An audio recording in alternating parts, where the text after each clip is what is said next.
November 10th, we are back with a very early morning episode of the Combat Sports Report. I am your host, Nick Marcello. Today I've lined up all the East Coast guys. Everybody's on Eastern time. They've got me up at the crack of dawn. We're talking to Caleb Brown about Thug Trials. We're talking to the Brick Wall Derek Betancourt about his performance in Boston, about his upcoming matches in New York City. We've got John Cochran calling into the show. Same deal. Boston veteran, Houston veteran, and he's going to be competing in New York City for us. Last but not least, we have Sean Taylor, absolute standout in Chicago. He's calling into the show to talk his upcoming matches in New York City. Let's check it out.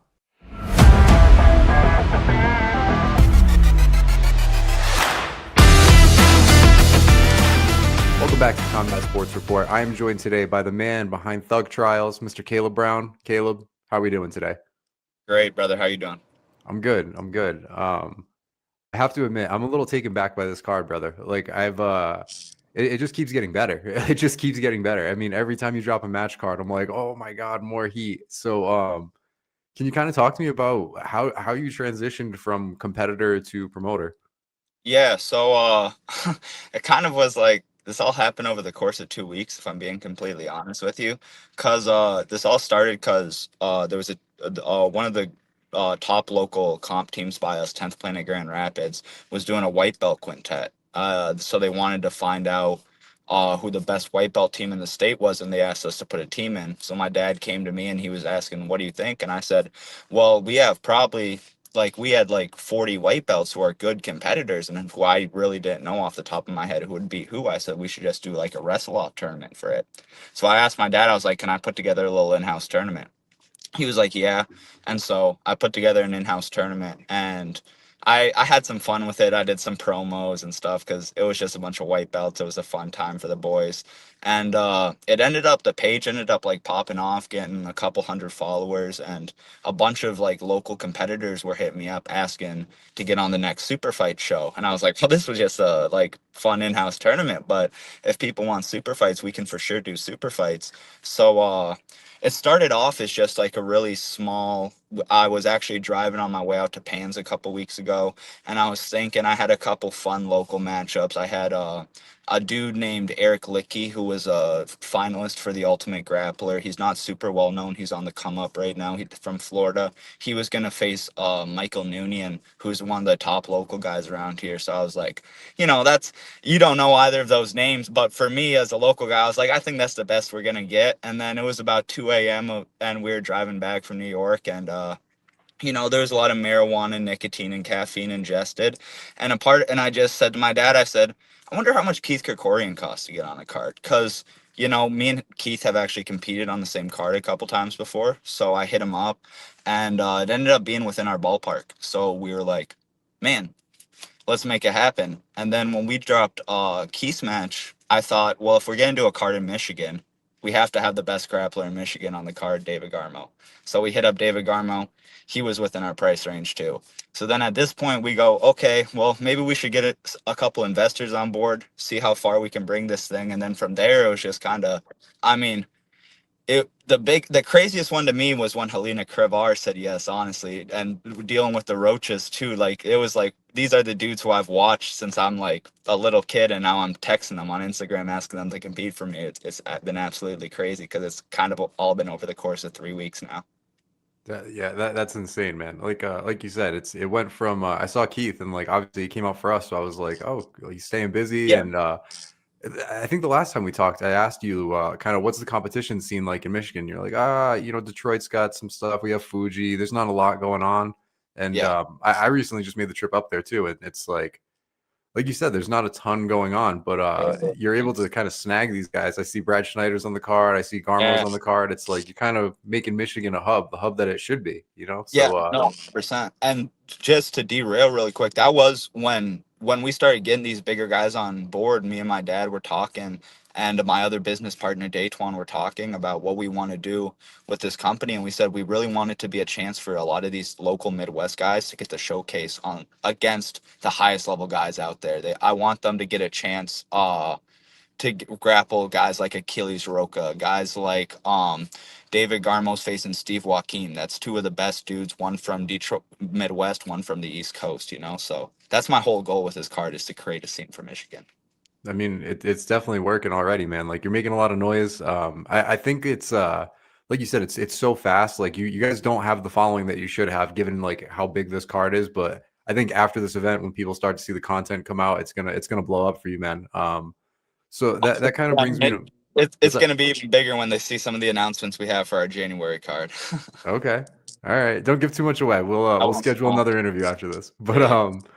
So I guess in terms of the actual event itself, it's no longer in-house, correct? You're using a it looks like a local sports center, or can you kind of talk Yeah. about the venue a little bit? Yeah, so it's in Paw Paw, Michigan, which I know no one out there knows where it's at. It's I'm my hometown is Kalamazoo, Michigan, which nobody has probably heard of either. Maybe if you've heard the song, you know it. But Kalamazoo, Michigan, is a decent sized college city. Paw Paw, Michigan, is a smaller city, about 10 minutes outside of it. But there's a really nice sports complex that seats about 500 people. That a lot of local Fujis and local grappling tournaments come out and use anyways. So I actually know the owner personally. He's a good friend, so it just kind of made sense. But we're definitely looking to scale up the venue after the show. Okay. And for people that aren't familiar with Thug Trials, what can competitors expect? I mean, what do you have planned in terms of the operation? Are guys going to be facing off weigh-in same day, day prior? What does that look like? So day before weigh-ins. So and I personally, as a competitor, I always prefer the day before weigh-in competitions because that way you can eat good the night before. You can show up to the comp filled with electrolytes, water, feeling good. So I feel like everybody will be at tip-top performance with the day before weigh-ins. And then in terms of the actual match, the matches all will be in a cage. Which I personally find a little bit more intriguing because it kind of adds one of my personal things that I hate, both as a spectator and being a competitor out on the mat, is the constant resets. That's one of the things that makes ADCC really appealing. Is they go, we don't give a fuck if you go on the literal basketball floor. We're gonna, I have a rear naked finish of dude was face down on the basketball court floor at an ADCC Open, right? Like that's the kind of stuff that draws views. But if you can eliminate resets altogether, it really encourages a nonstop action. But the big problem you have in the cage is stalling. So we've implemented actually a like basketball like shot clock, where if the ref puts out a warning, a shot clock pops up with 24 seconds, and you have 24 seconds to actively do something that the refing is like, okay, he's creating action now. If the 24 seconds winds down, the person who was not stalling will get to choose the position. Okay.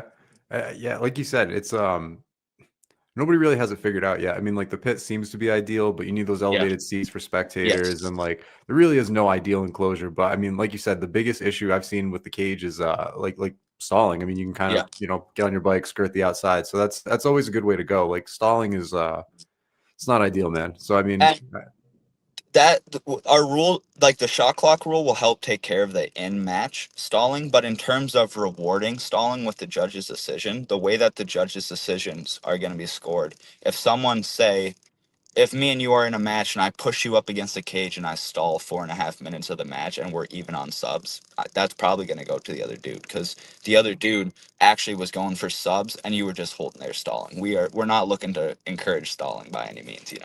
love it, man. Love it. I feel like no matter what you do, somebody's going to try and game the rules. So I mean, if Yeah. you set that precedent really early, people are kind of like, oh, I can't mess around here. I mean, I think you've seen that with PGF too. It's like if you don't Yeah. get the sub, it's kind of just excuse me, it's just kind of whatever, and it encourages guys to push the pace. So I'm curious myself. So where can we watch it? Where's the streaming platform at? Can you kind of plug that a little bit? Yeah, so I don't got the name of the pay-per-view off the top of my head, but both of the links are in the Instagram bio. You can buy the tickets at tickettailor.com. Link is in the Instagram bio. Just when you go to the Thug Trials Instagram, you see the two links, click that. Tickets are first, pay-per-view is second. Um the only reason I don't know the pay-per-view is we just got it confirmed last week and we were talking with like three different companies, so I don't remember which one we said 100% because my partner handled the production side of things. But yeah, just go to the Instagram bio, check out both those links, and we have one of the top production teams in the company or in the country, I'm sorry, coming in to make sure that like this is not going to be like a, you know, some, I won't name other grappling shows out there that you pay a lot of money for, where you show up and then the pay-per-view live stream doesn't even work and you're like, man, I wish I hadn't paid $100 a year or whatever the price is, unnamed price. Uh, to watch this event. We want to make sure that like the fans are coming in, they're not sitting there just watching a cage for 20 minutes. We're gonna have stuff in between. We're gonna have highlights of the competitors for them to watch. So for both the person at home and the person in the crowd, it's gonna be a night where you're not just gonna be sitting there like, man, the jiu-jitsu is really fun, but there's just a lot of downtime in between that's boring. We're eliminating that completely. Nice, man. Nice. And it's always good to hear, like, especially for your first outing, working with a company. I mean, I've, for our first one, it was kind of just everything was in house. And the last one we outsourced, it was like, oh man, it was such a load off, like knowing that, somebody that knows what they're doing is taking care of it. So, I mean, that's good to hear right off rip. If I was to purchase pay-per-view right now, am I still qualified to win a pellet grill? What's the situation with that? I'm trying Yes, to, yes. It's less than 100 people so far. So you're still we're gonna post when the giveaway is when it hits the 100% capacity. So yeah, get in there, dude, and you got a good chance at it. boom. I just saw that today. I was like planning on purchasing, but I'm like, oh man, I want this smoker. It's a Traeger. Yeah, sorry. Let's explain real quick. So the Yeah, first yeah. 200 people that purchase a pay-per-view are entered into a raffle to win a Traeger pellet grill. Yes, and it's like the new nice model, and I got one at home personally. That thing's worth it. I'm telling you that much, bro. You get some nice wood chips in there, bro. It makes any meat crazy good. Now I'm gonna need to get on that for sure. Yeah. Immediately after this call, we should wrap this up. No, I'm just playing. But I guess kind of my last question is some of these guys, man, like it's like not necessarily the bigger names like the Brad Schneiders, the Keith Krikorians. I think everybody's pretty familiar with them, but some of these guys are sneaky good, man. Like I saw you have Tamim Syed, I'm butchering his name right now. Tamim Syed, he's on the card. Yes, yes. Um every time I see that guy, he looks a little different. He's kind of like Drake. Like he has so many looks, but he's a sleeper, man. Like I feel like a Dude, lot of I've guys aren't been familiar with him. He's a dog. and, and that's why I really wanted to get him matched up with Keith as soon as I saw the match because I was like, man, I love Keith and I love Tameen, and this is a match where Keith is a super well known guy, and Tameen is not known by anybody at all, right? So it's like, I just want the rest of the country to see, like, Tameen is a fucking good grappler. You know what I mean? Like, I am not making any predictions on who will win or lose that match by any means, but I guarantee it's not going to be a quick match. I guarantee both guys are going to come out, and that's going to be like, oh man, that was a scrap, man. And that's what we're wanting to do is show these guys like Tameen, show these guys like Brad Schneider's known, but he's not as well known as some of these other guys across the country. We want to get his name out there too, dude, because he's a fucking monster. Yeah, absolutely, man. And I think my favorite matchup on the card is Diallo Braithwaite and oh my goodness, I'm spacing his name. Kevin Kevin Dantzler. Dancer, Yeah. Oh yes, my goodness, yes. dude. That was the one that like really like it's one of those matchups that it's like it makes so much sense, but like I don't know how we haven't seen it yet. Those guys aren't super far from each other. One's from Dude, PA, so one's from I'm Virginia. about Like, to cry because cut this from the recording, but Kevin pulled out last night. uh Yeah, so I'm like, fuck, bro, because that was personally my favorite match on the card too. yeah. These guys beat Marab and Aljamain, and then Diallo isn't a direct affiliation training partner of mine, but he's like kind of sister school training partner of mine. So I've trained with him, and my dad's trained with him before, and I'm like, man, that would have been a crazy good fucking match, bro. But I'm working on something really good for Diallo still that I think will be up there with just as much. Like I think the people will be just as excited about this.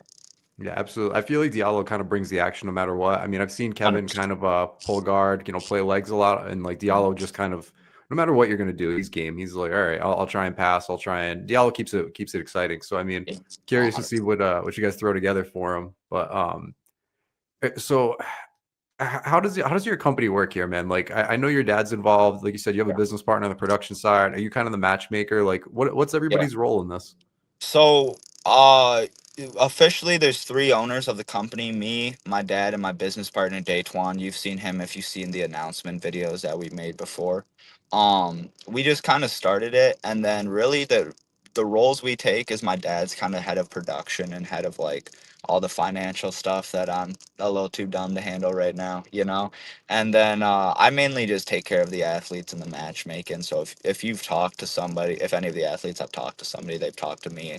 And I'm the most qualified for that just because I've traveled on and competed on damn near all the super fight cars and shows across the country. So it's like, I know what the athletes want. I know what they're expecting. I know how to talk to them. And then my buddy Daytwan, he really is just kind of like our task solver. You know what I mean? Like when shit goes south, it's like, all right, let's call Daytwan. Let's solve the problem really quick. And then, so we know it's like three pieces to a puzzle that fits perfectly for the current time. And then I also do got to give a shout out because all the posters, everything you see is designed by my stepmom. She's a wizard with that. So it's been super helpful having her in the back pocket to make all that stuff rather than have to pay out the ass to somebody for it. 100%, man. It's a family affair. That's pretty cool, man. Yeah. So like I said, now's kind of your time. I mean, if there's anything we didn't cover, anything you think people should know, any fight announcements would be dope. But I mean, now's kind of your time, man. Plug away. Yeah, let's see. Well, I can make this announcement that we're about to drop later today. Actually, it's our final main card announcement. And these are two names I don't know if you will be as familiar with if you haven't been around the Midwest scene, but the first name is Dylan Lemons. He's the Ninja Grappling 135-pound, 145-pound champ, I believe. He's one of the top up and coming dudes in the country. He just got a win on double gold. He's an absolute beast. He's a full-time like oil rig worker too or something. So the dude's just an animal, bro. And I'm super excited. But his opponent is Mondo Gutierrez, who was on Team McGregor on The Ultimate Fighter. He's been to Combat Jiu-Jitsu Worlds. He's a finalist of Midwest Finishers. This guy is I've the dude's beat the shit out of me twice on the mats in competition. Like this guy's an animal. And what I'm really excited about this match is it's kind of two dudes who have that like fuck you, this is my mat attitude. You know what I mean? And those matches are always like you're gonna see some crazy scrambles, some crazy subs that you're like, how is he not tapping this right now? You know what I mean? And that's the match I'm super excited for.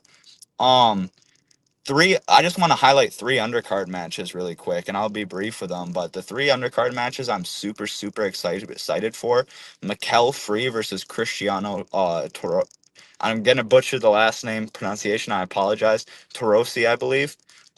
Cristiano Torosi. I don't know all his accolades off the top of my head because there's too fucking many, but I know he's a Polaris, UFC Fight Pass. I believe ADCC vet as well. The dude is an absolute monster, and he's been hitting me up, and he's like super hungry to compete, super excited to be on the card. And his opponent, Mikel Free, is just an animal. He's a Viking of a man. He's been tearing up the local scene, kind of taking out a lot of the top guys.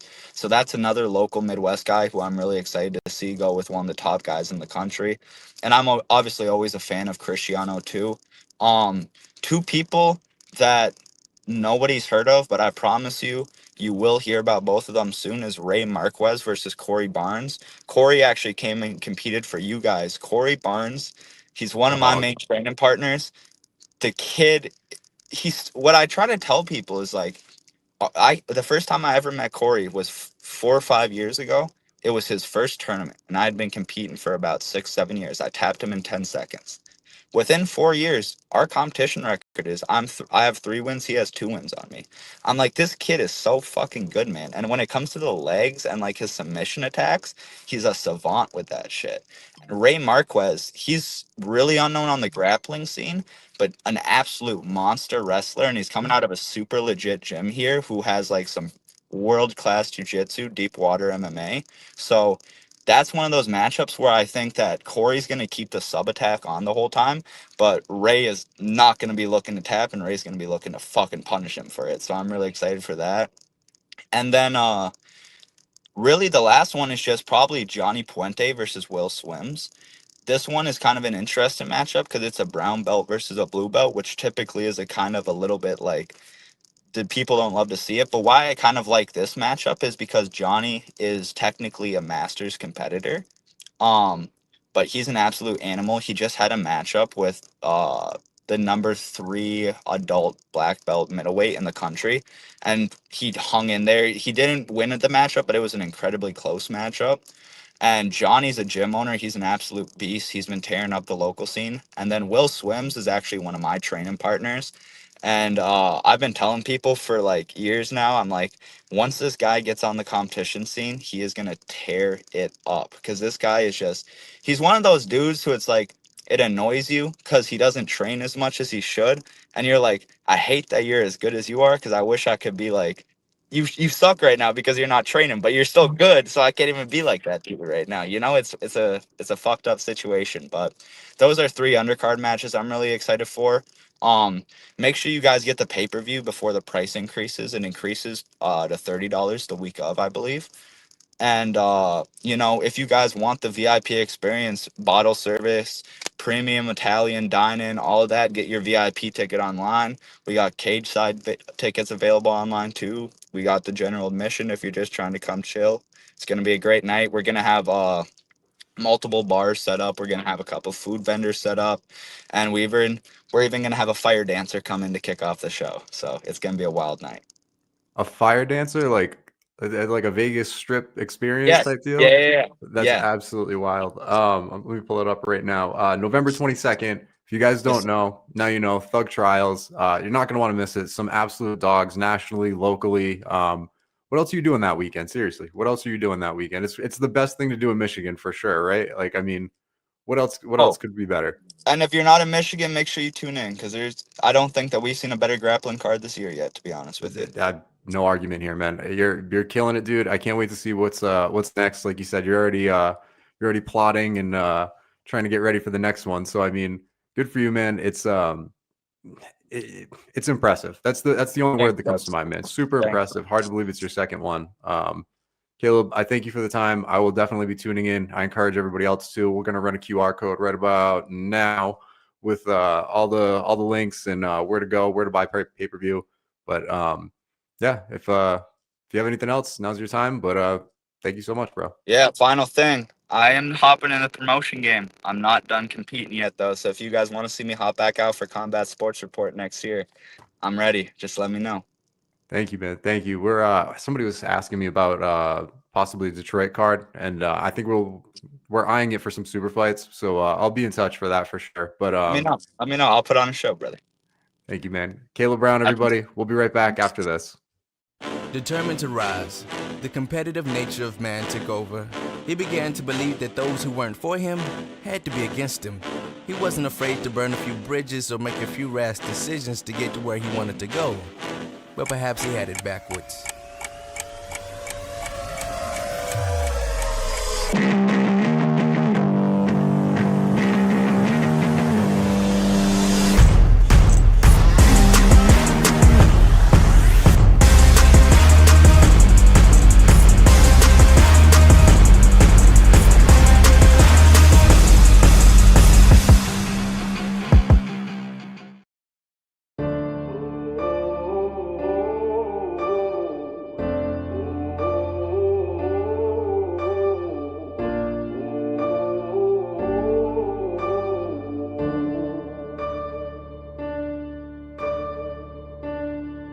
So welcome to the fire.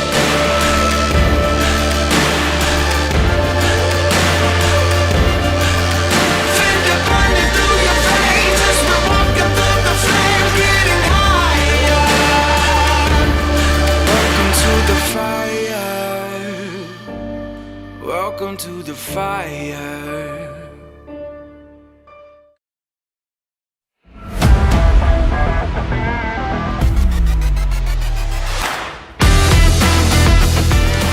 Welcome back to the Combat Sports Report. I am joined today by Mr. Jonathan Cochran. He's been making a bunch of waves on the East Coast, as far west as Houston, as far as I know. But John, how are you doing today, bud?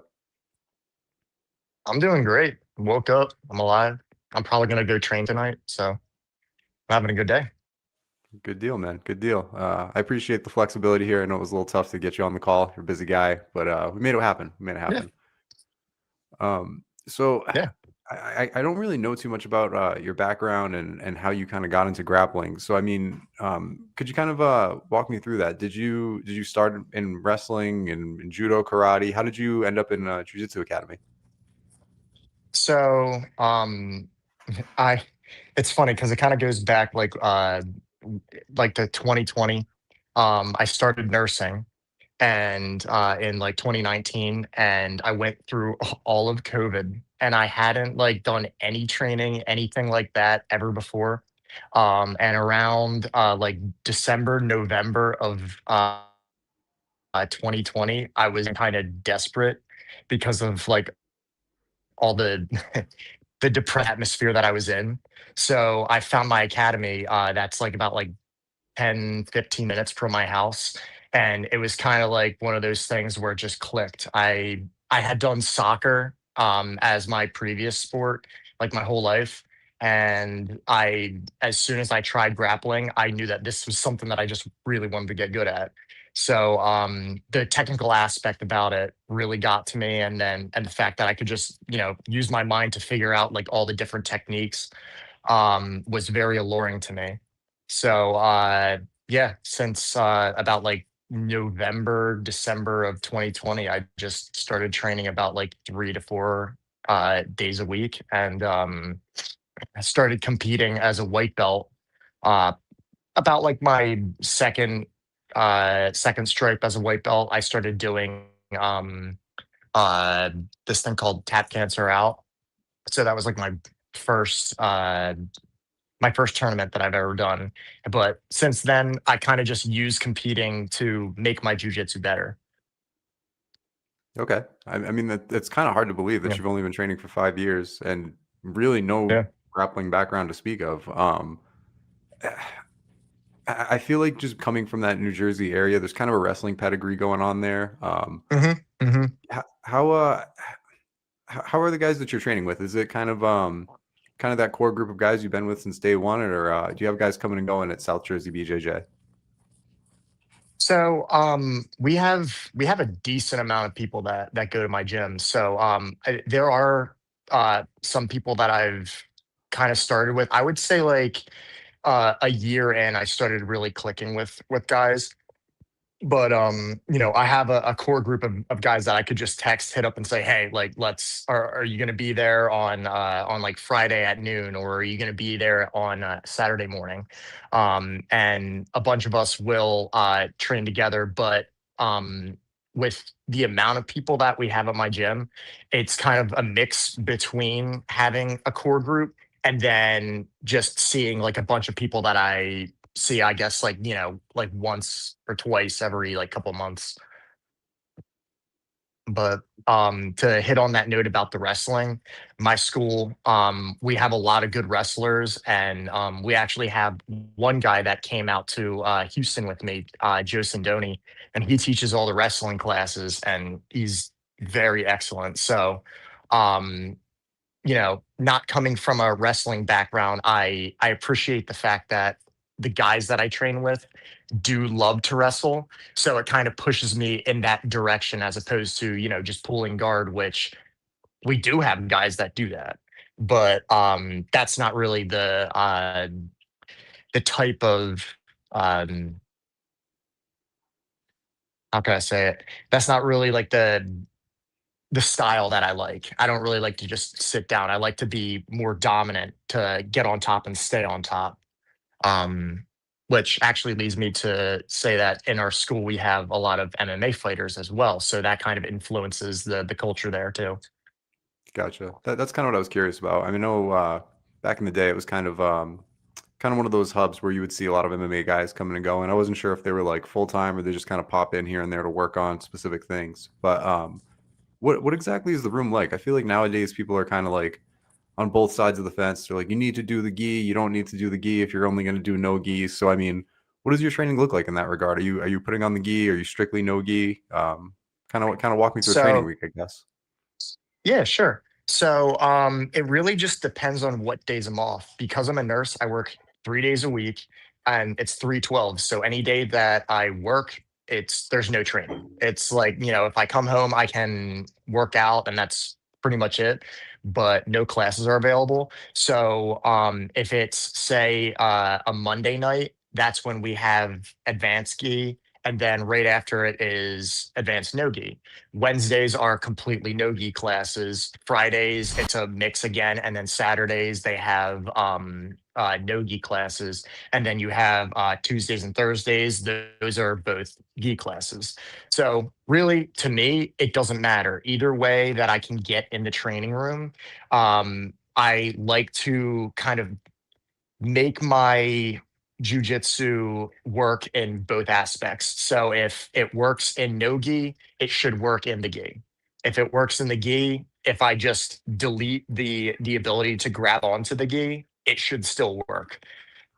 So that's kind of where I like developed my game with a little bit of no-gi jujitsu, no-gi judo, and kind of mixed wrestling in with that. But yeah, I mean, really, it's just I don't think about like how much I'm gonna do no-gi or how much I'm gonna do gi.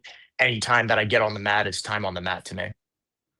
And that's kind of funny to hear you say that, just because like I don't know. I remember going to this one academy. It was the Hensel Gracie Academy, and the professor asked me, he's like, you definitely have some experience. You a blue belt? What's the deal? And I was like, I got my blue belt with 10th Planet. He's like, that's like being a blue belt and half a jujitsu. Go grab a gi. And like nowadays, guys are so. And ironically, now he only teaches gi, so I was busting his balls a little bit in mass. I was like, professor, That's that's like giving hilarious. guys blue belts and half of jujitsu, and like he got the joke, but Yeah. it's just funny though, because like a lot of guys are like, no man, like I need to focus on this, and you're just kind of getting it how you can here and there, and like on top of that, you have a full-time job. It's just so Mhm. I don't want to say counterintuitive, but it's so counter the narrative, I guess, these days, where it's like, no, what you need to do Yeah. is throw away your gi, set it on fire, move to Kingsway, and Yeah. basically be homeless, and that's the only way to get good. And I mean, here you are, a standout, juggling a full-time job and training at odds and ends classes. That's interesting to hear. Mhm. Yeah. With your It's job. Oh, God. Oh, no, no, no. I was just gonna say, it's funny because going in with the gi, what I usually do is I think of it like slowing the game down. You can use grips to hold on to someone and you can hold that position.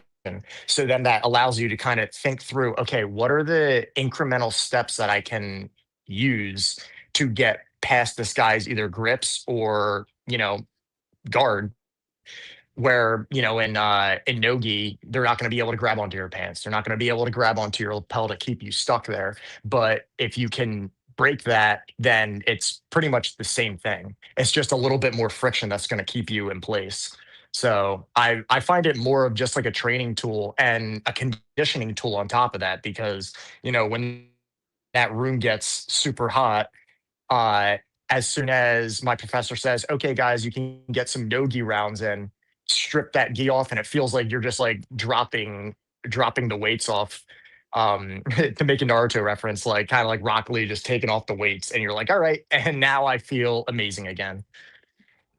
Right, right. It's like that would be like saying, I don't know. I'm probably gonna catch some flack for this, but like it is different to strike with boxing gloves versus MMA gloves. But like that's like saying like, well, if Mhm. you're training with boxing gloves, man, you're not gonna get any better with your hands. And it's like, yeah, it's slightly different, but at the end of the day, it's the footwork's the same. This is the same. That's the same. But Yeah. given your job, do you find that how do I put this? Like, do you obviously you're a nurse. I mean, you're getting pulled like in a bunch of different directions, mentally, emotionally. It can be stressful. So I Mhm. mean, do you find that you bring any of that to the mat, or is it kind of like once you get there, you kind of just compartmentalize and put all that away? I'm just kind of curious as to how you're managing the two. It's kind of a blend. I've found that days that are harder, like I'm if I have a very traumatizing shift, I'm actually thinking of I just can't wait to get onto the mat, because it really is a place where I can release stress. And I've found that ever since the beginning. And that's kind of what drew me in. Like I said, I found jujitsu and it was just, I just started training 3 to 4 days a week. And honestly, like not to make it morbid and dark, but it was, I started nursing during COVID, and I was just seeing death after death after death, and it was just like draining. So once I got onto the mat and had found an outlet for it, I just felt like my mental health just skyrocketed. Just so it improved so much because then I had a place to just funnel all that frustration into, just trying to learn something productive. And so that's why I say I feel like I was just, in my free time just thinking like, okay, well, I'm not just like sitting down and playing video games and kind of just like wasting away on the couch. I'm actually like going out, training my body and learning a practical tool for something that I can even use in the real world, which would be, like self-defense. I actually just recently had an incident at my hospital. Whoop, sorry about that. I actually just recently had an incident at my hospital where, there was a patient who was becoming violent and was trying to fight security. And I used my training just to grab him up and I body locked him and just held him there. And, we managed to be able to calm him down. But, my training kicked in where the adrenaline was pumping, but I was thinking clearly because I had done this so many times. So it was just more of a realization of, oh, I'm actually using what I've been trained to do, but in a real life setting to help people.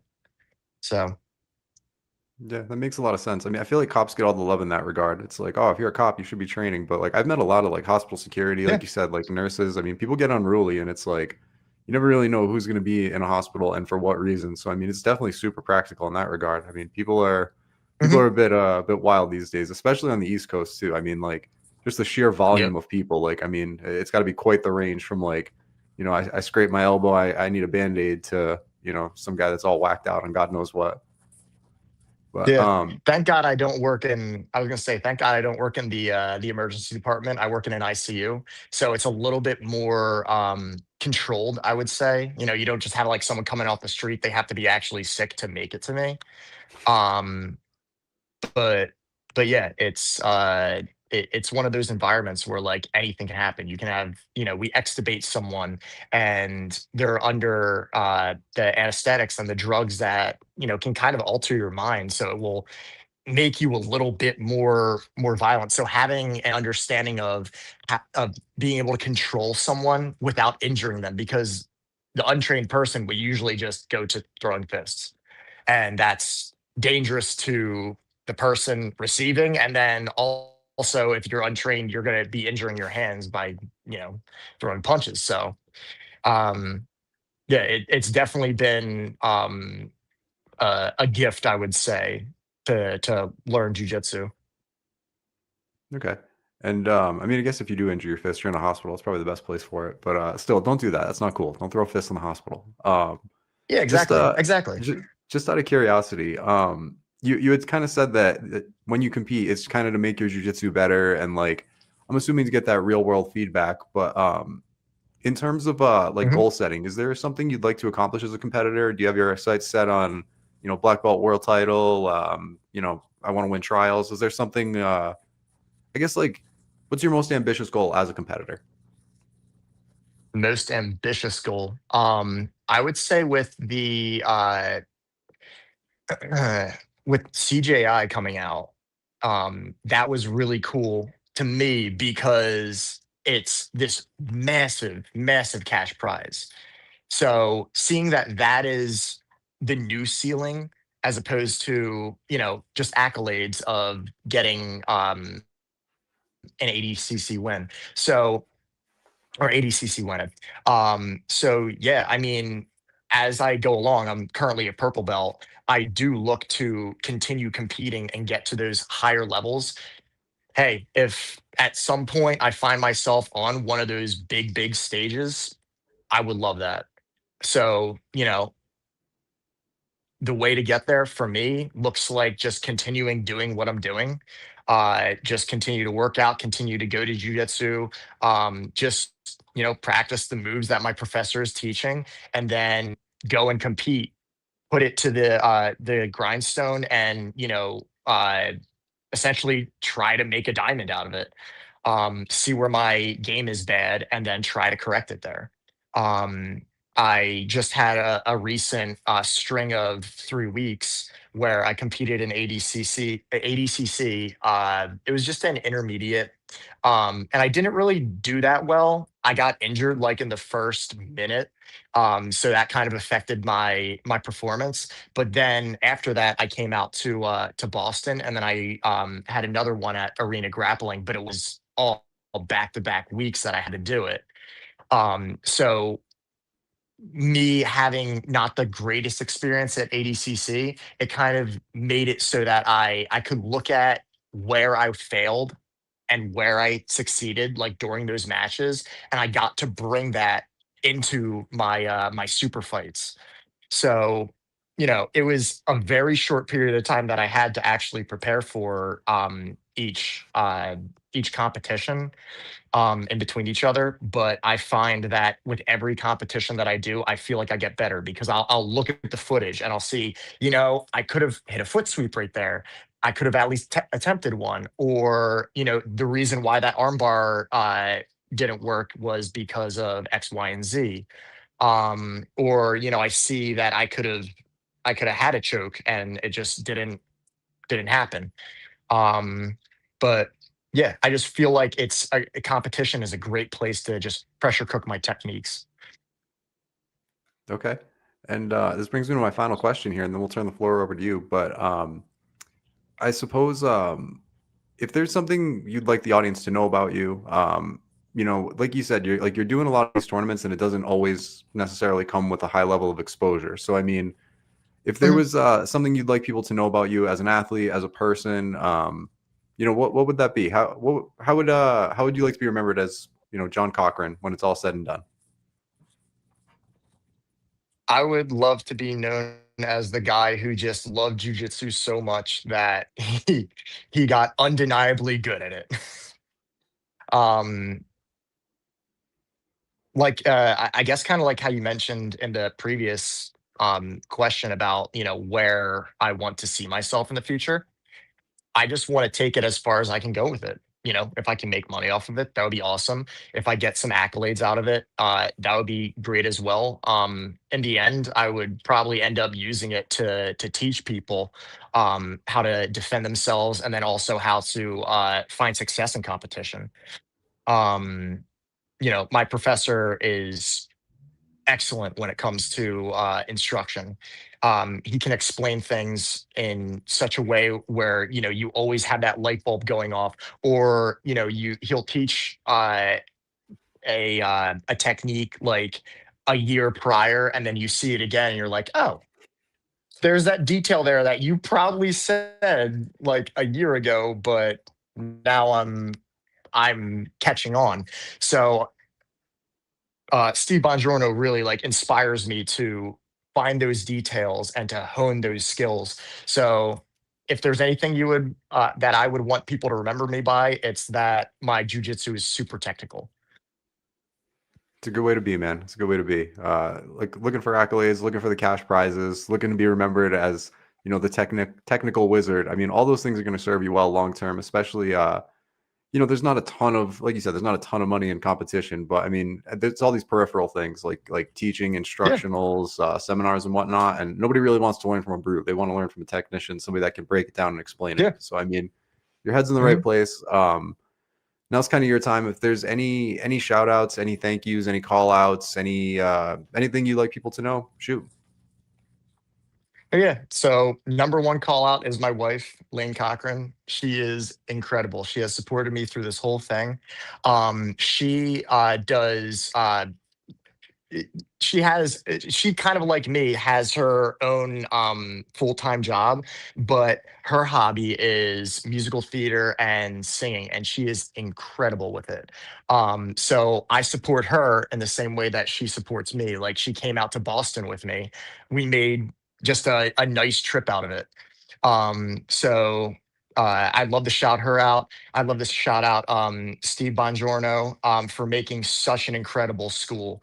um, Little known fact, Nicky Rod actually started at our school. He started as a white belt, and then when he became a blue belt, that's when he started training under Professor J. Um, but it just to me, that speaks to the level of instruction that is given at my school. Um, And like I mentioned, my boy Joe Sindoni, who is incredible with wrestling and has taken me and a lot of other students a long way when it comes to learning wrestling and integrating it into jujitsu. Because I feel like with wrestling, a lot of guys will come in and they have that spark, they have that grappling background, but then there's always that learning curve to know, okay, you're not trying to pin someone, you're trying to get them down to the ground, and then you're trying to submit them, which is a whole different game. So I just, you know, love the two instructors that I have. All right. Well, thank you, John, for the time. I appreciate it. Yeah, we're looking forward to seeing you in New York City. If you guys don't know, now you know. Jonathan Cochran. We'll be right back. While the world still sleeps, we rise. When others find excuses, we find strength. This is where the work begins. Late nights, early mornings. This is who we are. Discipline is our lifestyle. We push through the sweat, the pain, and the doubts. When the road gets tough, we get tougher. We don't settle for average, because we're not average. We aim higher, hit harder, and dig deeper. Each day, we work to be better than the last. Success isn't handed to us, it's earned. Because in the end, we're the ones who rise, the ones who conquer, the ones who win. This is Alpha Brain Pre-Workout by Onnit. This is Doug. His workouts lack focus. Oh, come on, buddy, and energy. Doug needs a little extra help. Okay, no, not that kind of help. This kind of help. We've unleashed the mental focus of Alpha Brain with the physical energy of a great pre-workout drink. Alpha Brain Pre-Workout will give you the intense focus you need to go from snoring to roaring. Wow, look at Doug go! Now, this could be you. But don't take our word for it. Look at this guy. And this gal.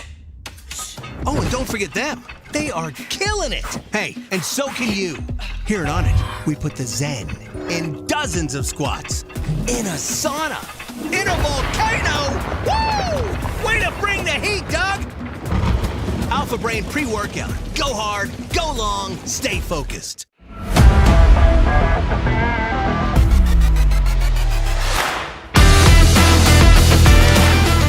Welcome back to the Combat Sports Report. I am joined today by the Brick Wall himself, Mr. Derek Betancourt. Derek, Brick Wall, how you doing today, bud?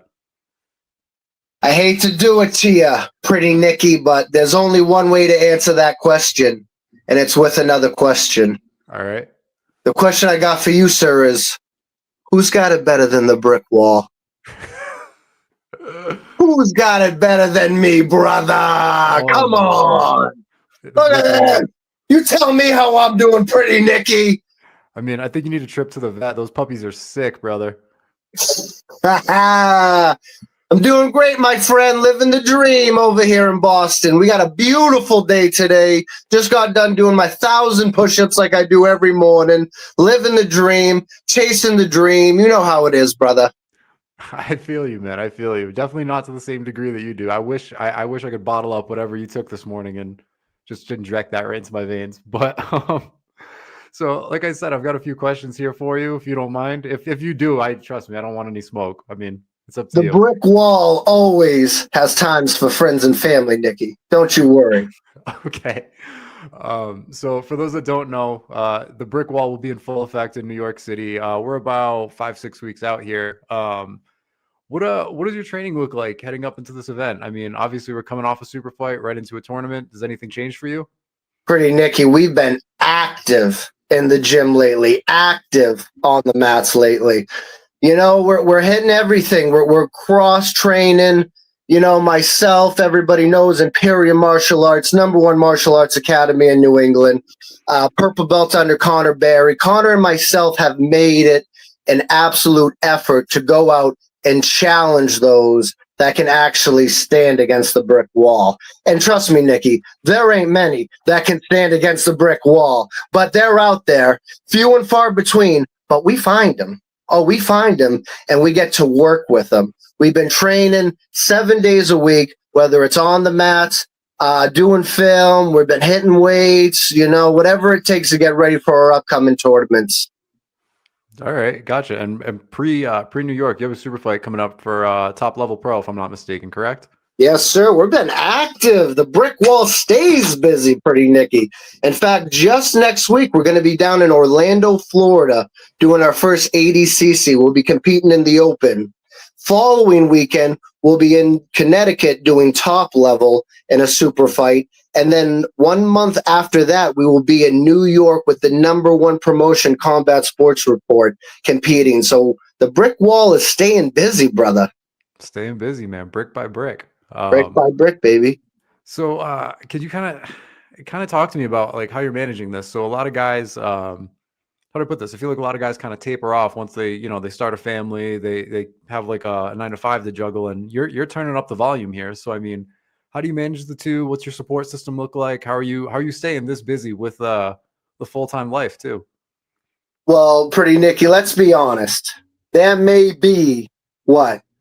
7, 8, 9 billion people on this planet nowadays, but there's only one brick wall. You can't.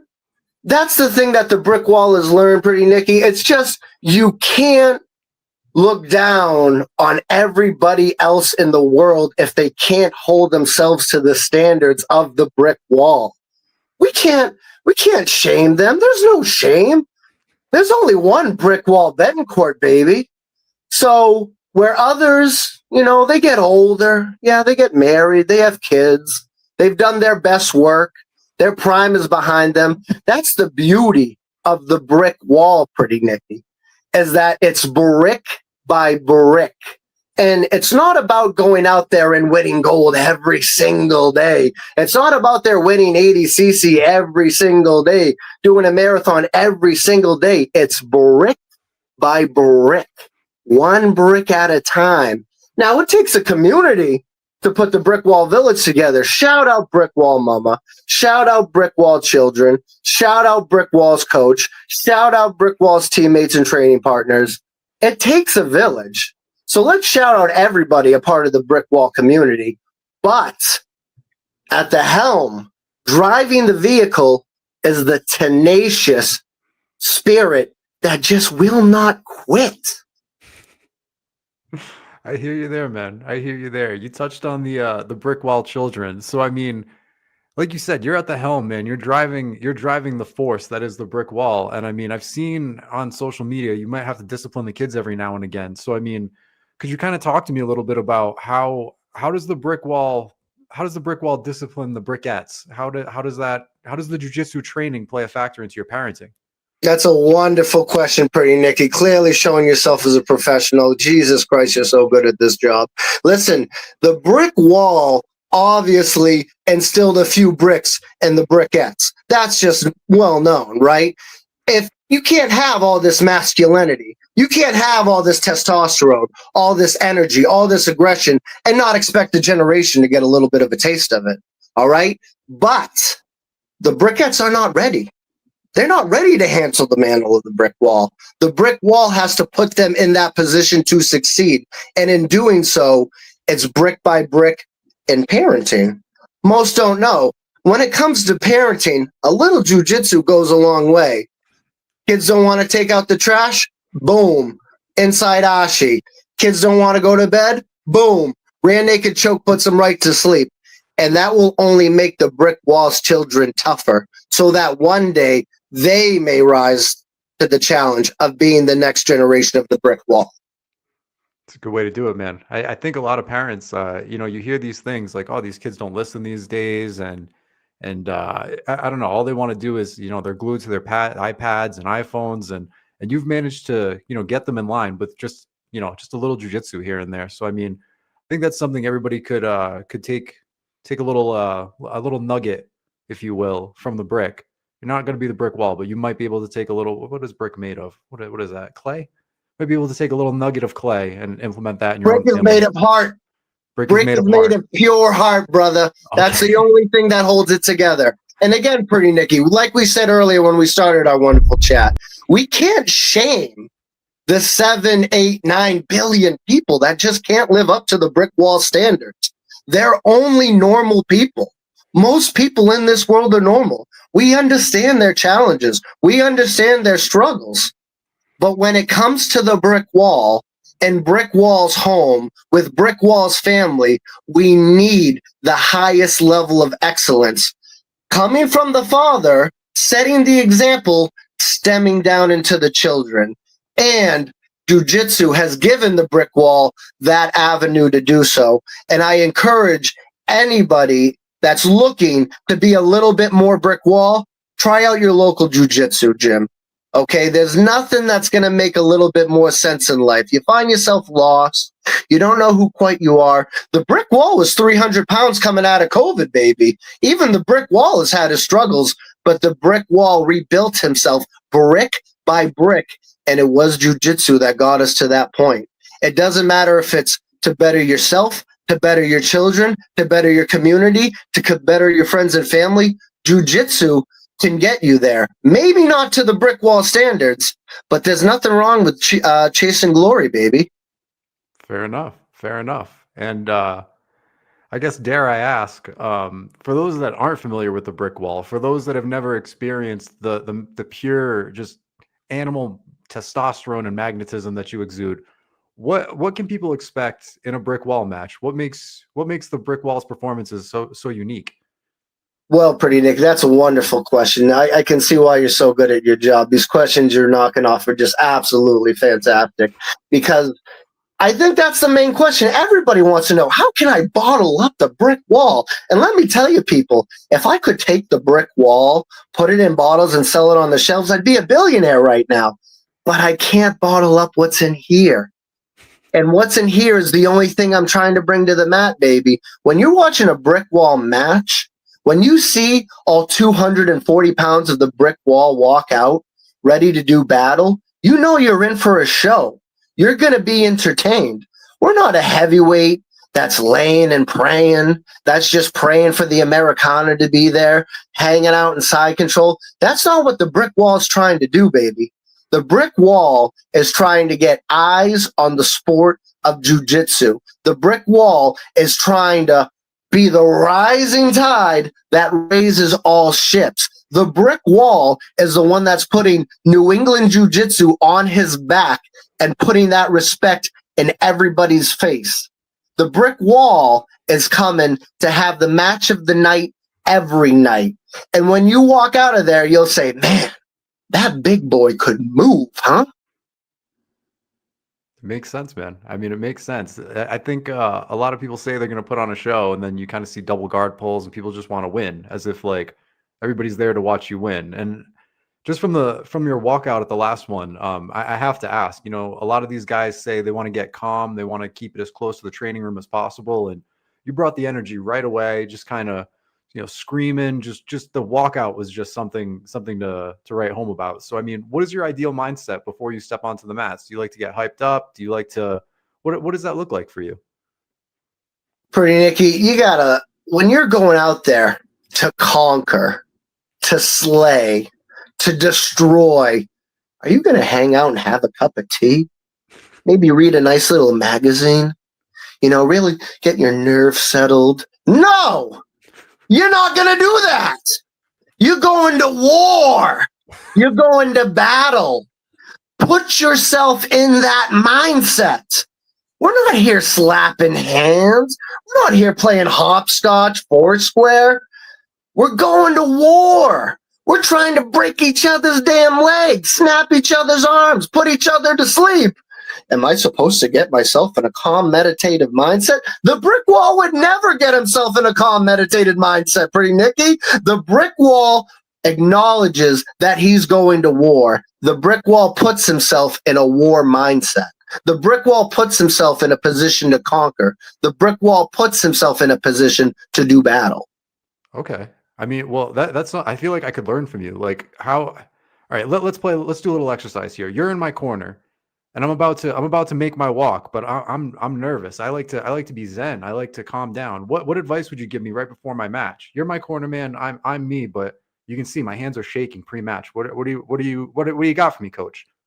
Pretty Nicky, I'm grabbing you by that rashy, right at the collar. Right at the top. dragging you face to face with the brick wall. Oh my God. You can feel the energy raining on you like a warm summer day's sunshine. I feel it. And you hear the brick wall say, "You're going to fucking kill this kid." Okay. The brick wall doesn't know if he can swear on here or not. So the brick wall's got to make sure that we have the disclaimer. Is the brick wall allowed to come? We're good. Bring the send it. Full brick The wall. brick wall says you're going to fucking kill this guy, Pretty Nicky. Yeah, Pretty Nicky, you've been out there every day working with the brick wall, training with the brick wall, battling with the brick wall, building yourself brick by brick to be an semblance of the brick wall. You've never been more ready for any moment in your life, Pretty Nicky. You're going to go out there and destroy this son of a bitch. Let's fucking go. You've done it. Let's go. By brick. Oh my God, I'm hyped up right now. I feel this. Let's go. We got to wrap this up. I'm going to take a match right now. There's got to be a grappling industries happening. Pretty Nicky, you're about to go win trials right now, brother. We got to find you an open mat. Yeah. Let's do that. But before we do that, I do need to finish the interview. I'm feeling hyped. I got to turn it over to you. Now's the brick walls time. If there's anything we didn't cover, anything you want people to know, any sponsors, any shout outs, anything like that, it's the brick walls time. Go. Well, let's just make one thing clear, Pretty Nicky. It doesn't matter the situation, does not matter the room, does not matter the atmosphere. Every time is the brick walls time. So let's just get that caveat out the way. Oh. But now the brick wall's talking to brick walls people. Brick walls people, the brick wall's got one message for you. We're not trying to win a marathon every day. We're not trying to win ADCC gold every day. We're not trying to be the best versions of ourselves in that moment because we're building ourselves brick by brick. And that brick by brick will always come from yourself. Nothing more matters than the bricks you bring to the table. But it takes a village. Shout out the brick wall's wife.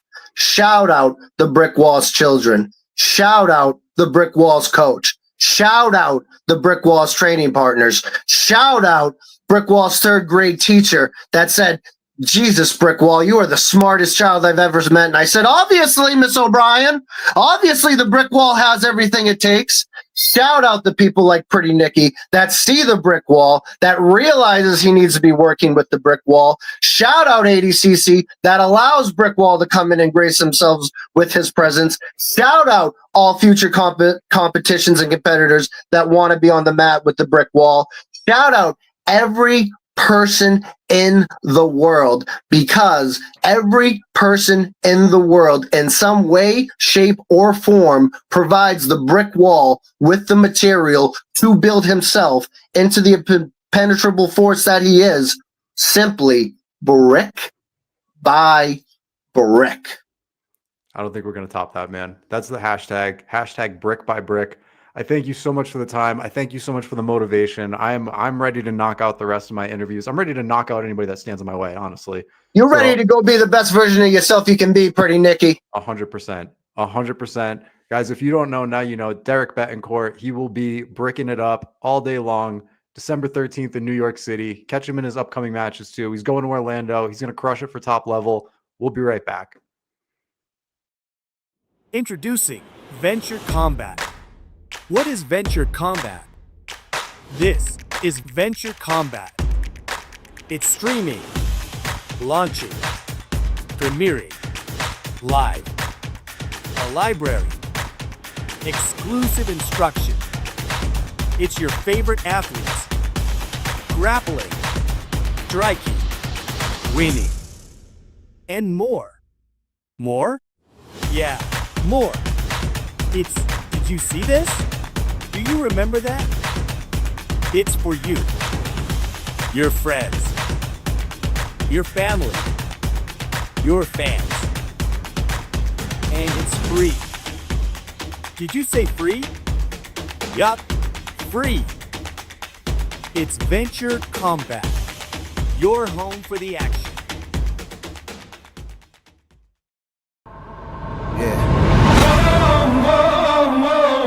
No fear. Yeah. King.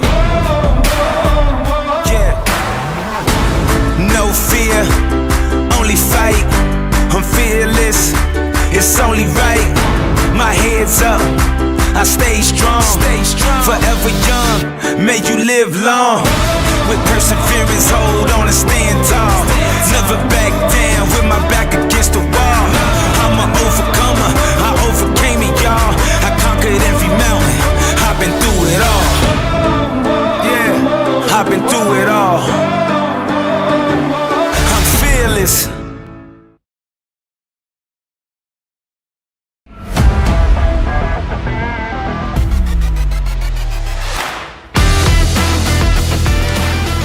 Welcome back to the Combat Sports Report. I am joined today by Mr. Sean Taylor, all the way from Ohio. Sean, how you doing, brother? Good. How you doing? Good, man. So I wanted to talk to you kind of about your transition here. So you've opened up your own academy, you just got promoted. Can you kind of talk to me about that? It's got to be a big adjustment here. Yeah, it is. I just recently got promoted to purple belt, and I'm from a little small farm town in Ohio, so there's really not any jiu-jitsu. I would have to travel 45 minutes to an hour to the nearest gym. So me and my other buddy, CJ Laney, just got promoted to purple belt. We decided to open our own gym in Pioneer, Ohio, and it's really been going better than I could have expected. I've spent a lot of time and money doing jiu-jitsu, so it's nice to finally make some money for a change. But it's been going really well. 100%, man. That's good to hear. What's the foundation of the school here? Are you doing gi, no gi, a little bit of both? What does that look like? So to start out, we've been doing no gi. We've only been running a base a month and a half now, so all our students really haven't even had time to get a gi yet, but we will eventually start getting back into the gi. But right now it's been strictly no gi. Okay. All right. And I guess a little bit about you as a competitor. I mean, what is your background that has led you up to this? Like you said, I've been familiar with you for around 6 months now. I've kind of seen you around on the regional scene, but I don't really know too much about your background. Did you start as a wrestler? Was it always jiu-jitsu? What did that look like? No, I started out wrestling, didn't even know what wrestling was till my freshman year of high school. So I started wrestling my freshman year. I went to state my senior year. I've always watched MMA, UFC, all sorts of MMA. So I knew what jiu-jitsu was, but like I said, from any gym. Now recently there's been jiu-jitsu gyms popping up everywhere. So, but I didn't start doing jiu-jitsu till about 2019, 2020 or so. So I'd say about 10 years of grappling altogether with wrestling and jiu-jitsu. Wow, that's actually really impressive. Whenever I can. I wouldn't have expected you to say you've only been in a jiu-jitsu gym for about 5-6 years now. That's pretty crazy to hear. So I guess what's the long-term play with this? Are you looking to kind of just supplement your income because you're competing so frequently, or is it full steam ahead? This is kind of like your end game here, hoping to retire as a jiu-jitsu coach. I would love the goals to end up getting a black belt, probably through black market. My sensei, actually, he competed at the last Combat Sports Report too, Justin Flemons. So hopefully get promoted to black belt under him. Just opening my own gym was a huge step. So hopefully turn into a full-time gig. It's something I really enjoy doing. And I'm 29 years old, so I like to compete well. 30s, start doing masters divisions and stuff like that, but hopefully make a living out of doing it someday. All right, gotcha. And obviously with this bracket coming up for us, New York City, have you taken a look at the other guys in your division? Do you know anything about them? Are you familiar with any of these people? I haven't. I try not to. I'll get into my own head if I sit there and think about my opponent. So I try not to do that. You know what I mean? You can usually get a pretty good read off a guy by looking at him, or a minute. As soon as you tie up with them, you can tell what they're going to do. So, but I haven't looked at any of my opponents now. I know I've trained at Pedigo Submission. I've trained at the one in Fort Wayne. So I know Nick Dietrich, I think his name is. He's going to be in my division. He's super tough. All those guys at Pedigo are super tough. So hopefully don't get matched up with him. But if I do, we're ready to go. All right. So I guess given the rule set, you did very well at the last one.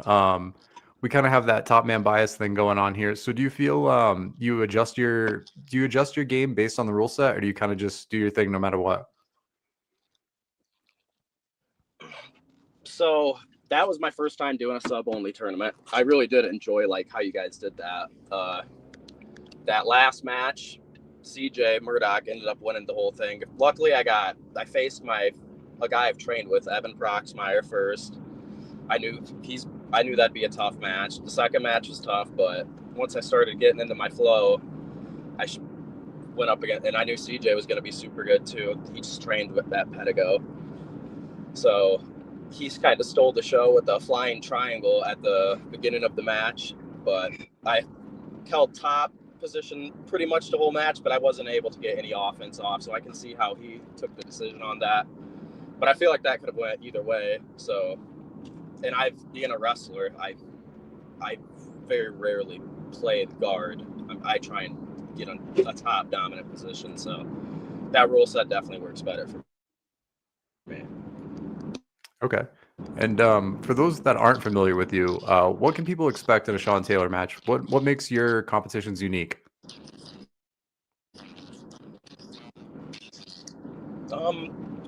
Definitely wrestling heavy. I've been working on a few. I don't want to give them away, but I've been working really hard on a few different subs.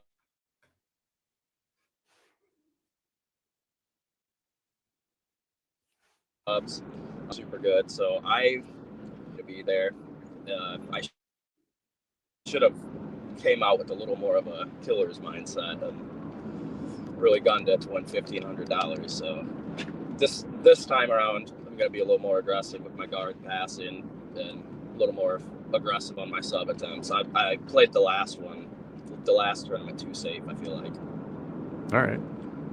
And I mean, I can only speak on my experience, but I've seen a lot of guys, like you said, they kind of come in with a general understanding, and then once they see how the decisions go, they're like, okay, like let me adapt just a little bit here, and like you said, get a little bit more aggressive or a little bit, play a little bit less aggressive depending on the kind of their style here. But yeah, now's kind of your time. If there's anything we didn't cover, any shout outs, any thank yous, any sponsors you'd like to plug, go for it. Just shout out to my gym, Black Market Pioneer. We just opened up, so if anyone's listening to this and you want to come train, first week is free. Thank you to all my family. I believe I'll probably have my grandmother, my brother, my sister, my brother-in-law, all traveling all the way to New York from Ohio, so I assume we'll be flying, but it's quite a trip regardless, so thank you to all of them. I'm definitely going to be gunning for gold this time. Like I said, last time I was a little too complacent, so this time I'm going for the kill. Boom. Well, ladies and gentlemen, if you don't know, now you know. Sean Taylor coming out to New York City December 13th, bringing a squad with him. Don't blink. Don't hesitate. He's coming for everything this time.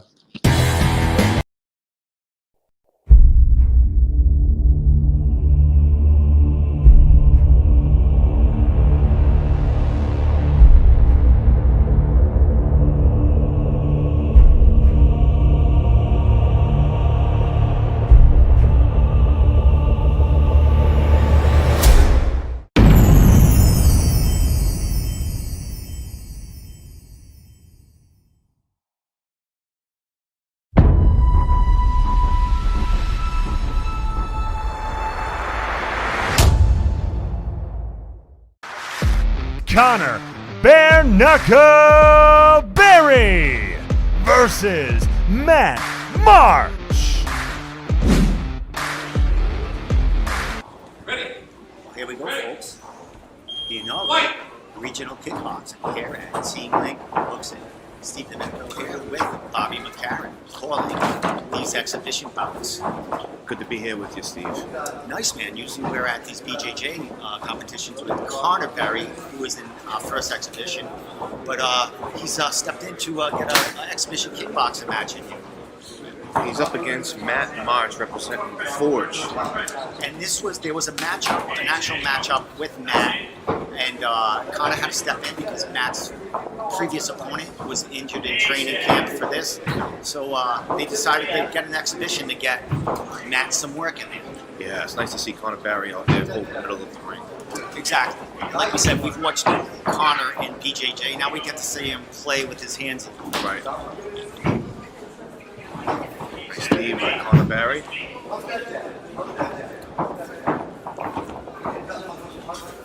Now in these exhibitions, it's only knees to the body, no knee into the legs or lower part of the regions of the waist. Right. No No head elbows. shots. Nice low kick by Matt March. Both that team using nice jabs. Conor making nice foot movement. Conor, nice. Took that angle and he shot right in. Nice footwork, switching in. Conor looking light on his feet. Matt March is looking like no slouch. Looks like he's put some work in for this exhibition as well. Yeah, Matt is staying for the course right here, just keeping to his game and picking his shots here and there.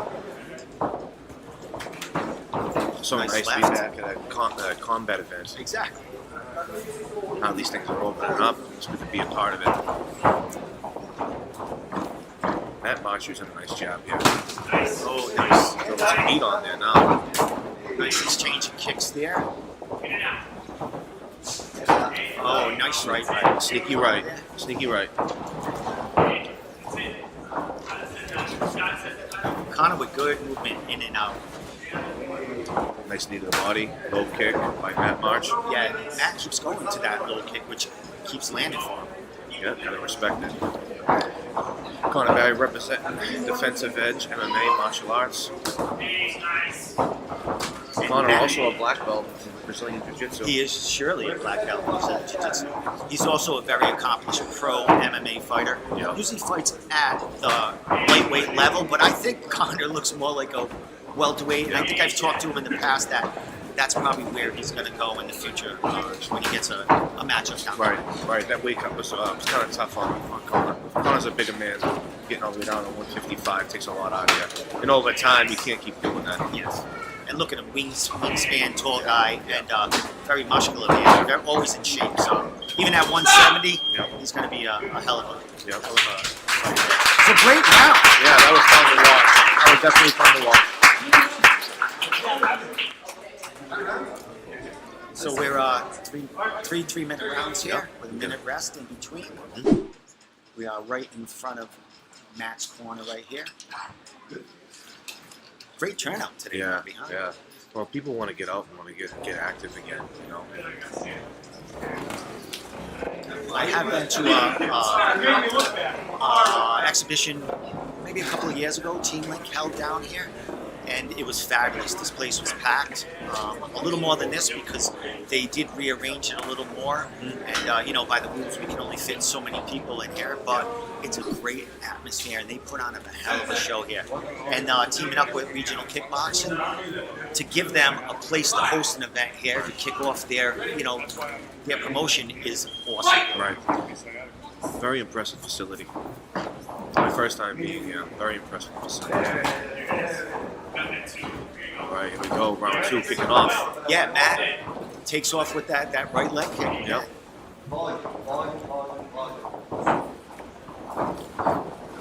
So I'm not sure the scoring criteria if kicks is scored as much as punches.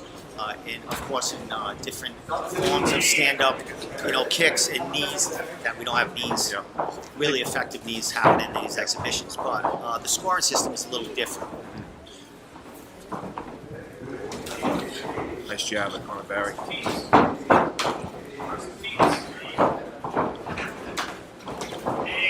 1-2. Nice and quick. Conor keeps getting them quick shots in that one. I'd like to see him, get a combo going and get one of those.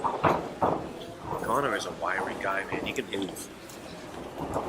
Very athletic. Nice exchange of leg kicks right there. Put a little heat on that leg kick there. Put some heat on the leg kick, having to respect the jab. And Matt keeps going to that lead leg there. Conor happened to check that one. Matt keeps going back and it's scoring. Little slip there. Man, a lot of these guys have control. Again, this is an exhibition, so they're trying to keep a certain pace and not go too hard on each other. But you got to have a lot of control to be able to stay disciplined in that. Exactly, and they're showing great poise, and these guys are having fun in there. Yeah, this is fun to watch. Yeah, Connor keeps landing some of them teeps. Matt's a little late with him, but he keeps returning that right leg kick when he catches a leg or tries to. Nice knee by Connor Barry. Heating up now. 1 minute left in this round. Like Matt's he's moving forward, his movement's getting a little more looser in there the second round, so great action. He's using those leg kicks defensively as well. Once Connor comes in a little too close, he checks him back with that leg kick.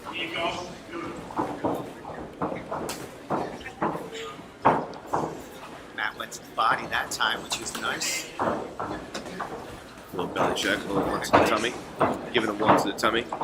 And Matt March sticking a little bit on the low side with that strike. Now, what's funny about this match, we have not seen one clinch yet. You can clinch for a moment. Oh, there we go. As we talk about it. I must have heard you. Working off that clinch there. A little 2-3 from Connor. And that's time. Awesome. Second round done. That was great work. Great work.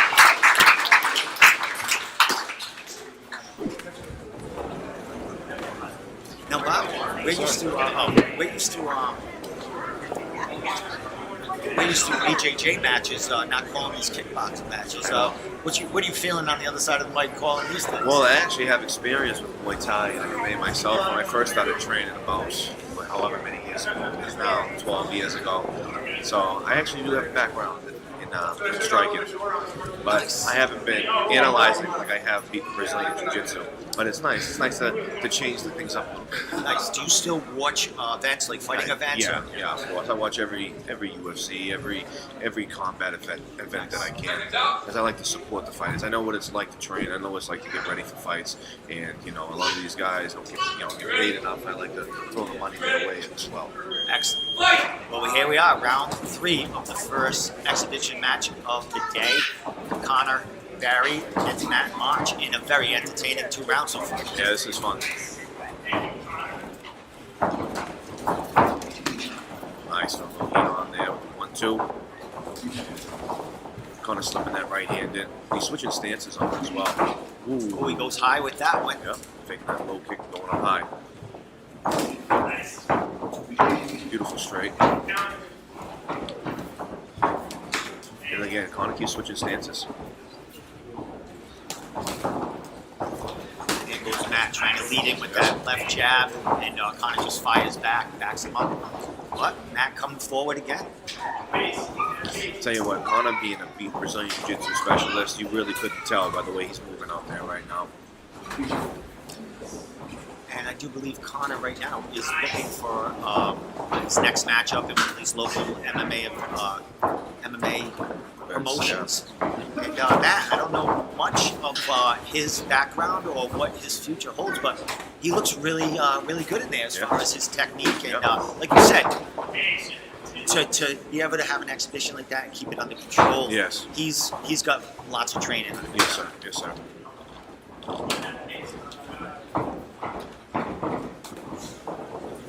And he's in there with one of New England's most well-known fighters right now. Now, there's one of those combos I was talking about with Connor. Yep. He landed, I think, 3-punch combo, ended with a kick. And you see if Matt can put his own combinations together and fire back. Oh, nice kick to the body, to the chest right Very there. nice. Caught a kick and returned, and that's the kick. He went higher with that, but Matt's been using that kick effectively all match. Nice hook. Ooh, nice check. Nice check leg kick.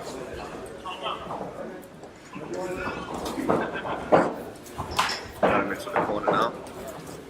They're picking it up the last of this 3rd round, which is great. These guys would love to go another 2 rounds. I'm sure they can go all night. Both guys look to be in shape.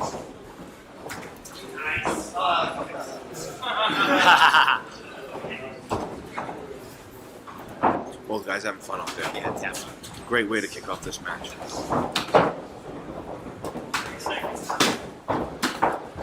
I would definitely love to see Matt in a full contact, full Hey, contact little match. sweep there. Nice work. Nice work. These guys are having fun out there.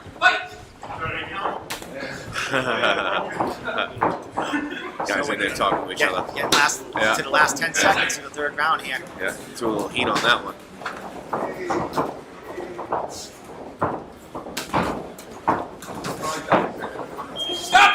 What a great match from these two gentlemen here.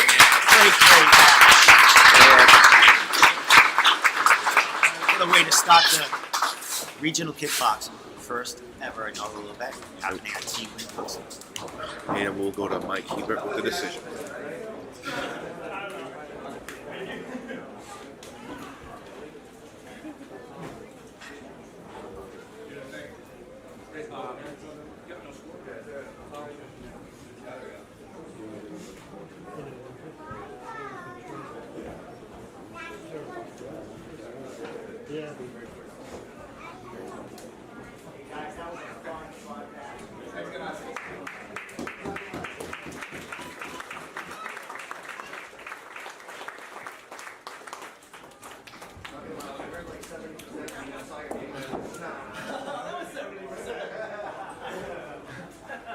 The winner, by a modest margin.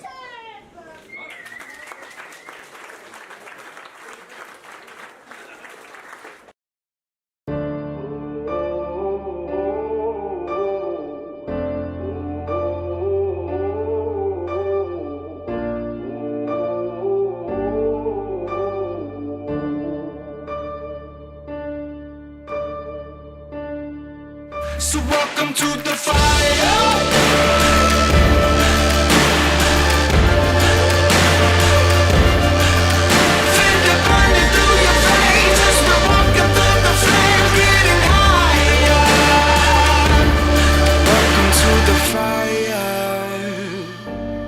Welcome to the fire. Coming up is Josh Welch versus Julian Manhaiva.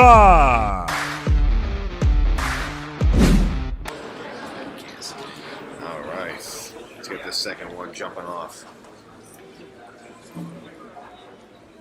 Here we go. Josh Welch against Julian Medjevad. Fighting out of KT Academy, and it looks like Walter Smith Coutinho and Mr. Gomez are in a corner here of Julian. And then we got Connor Barry in the corner of Josh Welch here, also representing defensive edge. So I'm expecting a little more, how we should say, high pace. Yeah, it's a little more intensity in the punch power here. Maybe a little more bad intentions behind Yes, these blows. nice. So here we go. Second match of the day at Regional Kickboxing.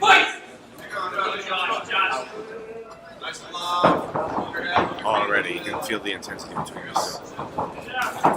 Hey! Nice. Nice combination here by Julian right off the bat. Now, Josh Welch is an amateur MMA record, I'm sure. I remember he fought Jack Stevens. He fought Jack Stevens. Did he really? Yeah. Ooh, now we got some leg kicks going now. Straight There's left. definitely power behind these shots in this match right here. Julian, definitely the smaller fighter as far as length and just wingspan here, but he's quick and he's going to that body. He has some power behind those punches too, but Josh definitely has the reach advantage. Two well-coached kids right here, or young men, I should say. Sir. And like we did say, we got Connor Berry in defensive edge over there, accomplished MMA, BJJ specialist, and we got nice body, Petito nice kick to the body. and Gomez. By Julian. Oh, that's like that might have hurt Josh. Nice. That might have hurt Josh. Yeah, Leg and look, kicks, he that turned body away a shot. little bit. These two are just trading leg kicks now. I wouldn't take too many of those. I'm gonna stop wearing those. Julian with a Superman punch there. He's letting it fly now. He's feeling good, getting into a rhythm. Josh needs to answer back here with something, get some respect from Julian, because Julian's looking to do what he wants right now. There's a knee right there. Oh, no knees to that. It's a warning for That was knee to the leg. that was a little low under the belt there. Only knees to the body. I have to say, Josh was pushing the pace there in that that little exchange. That overhand right just clipped Josh.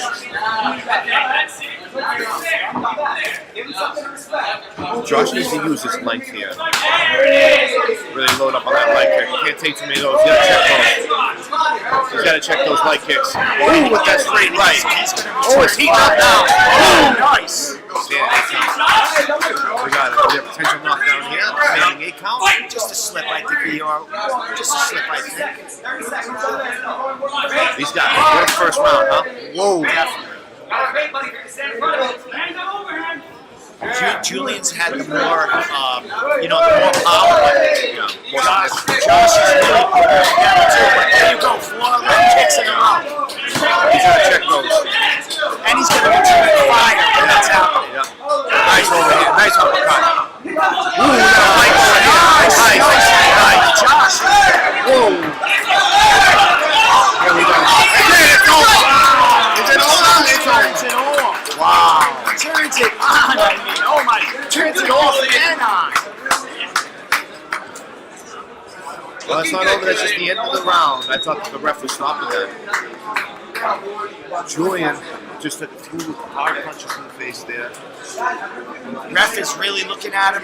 What a series of fierce forward aggression by Julian in that set of circumstances there. Holy cow. I'll tell you what though, Josh's leg is taking a beating after that round. Josh's league leg was taking a serious beating with those leg kicks. This next round, we got to watch out on Josh's leg kick and see how it continues from here on out. And, Julian pushing forward, and Josh, man, he held it all together and seemed like he was saving it for the end of that round. Tough kid, huh? Wow. What a round that was. Exactly. And I think he was, like I said, maybe saving it and saving his energy. Yeah. We're going to see a whole different round here. Let's watch his lead leg go in this next round. This next round probably going to be fireworks. Probably going to be fireworks this next round.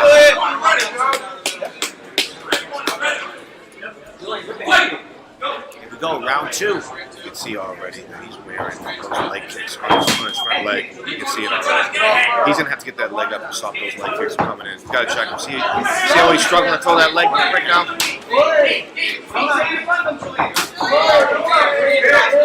Julian leg kick to the body, and he's going right back to it. Now Josh can't wait. He's got to go forward like he is. Put the pressure on him. There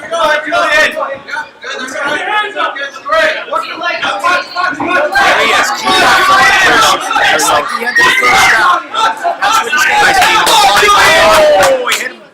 Beautiful work, kid. Look good, Julian. That was a nice knee by him.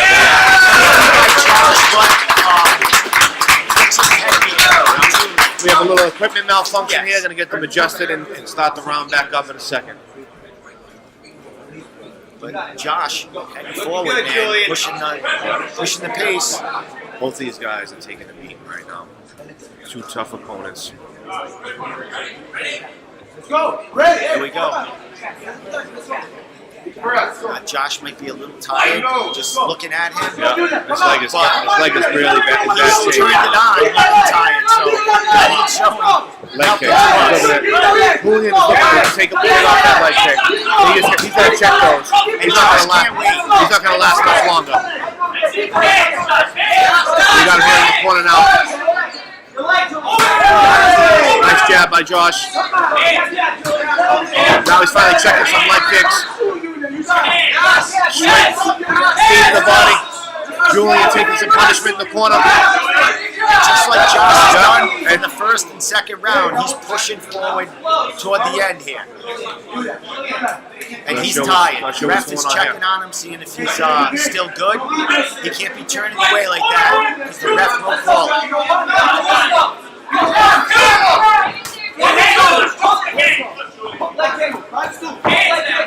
Wow, those leg kicks. Yeah, they paid their toll. His leg is red. Josh has got his like a mouthpiece cherry. knocked out. Wow. The fireworks in this ring right now. He's come back strong, though. Yes. Oh, that's it.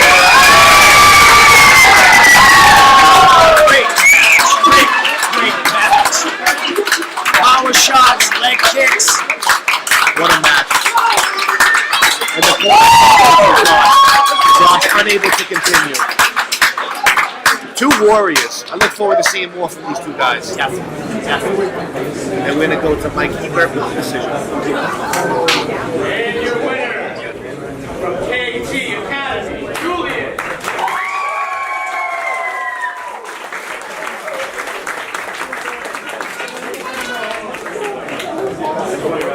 Determined to rise, the competitive nature of man took over. He began to believe that those who weren't for him had to be against him. He wasn't afraid to burn a few bridges or make a few rash decisions to get to where he wanted to go. But perhaps he had it backwards.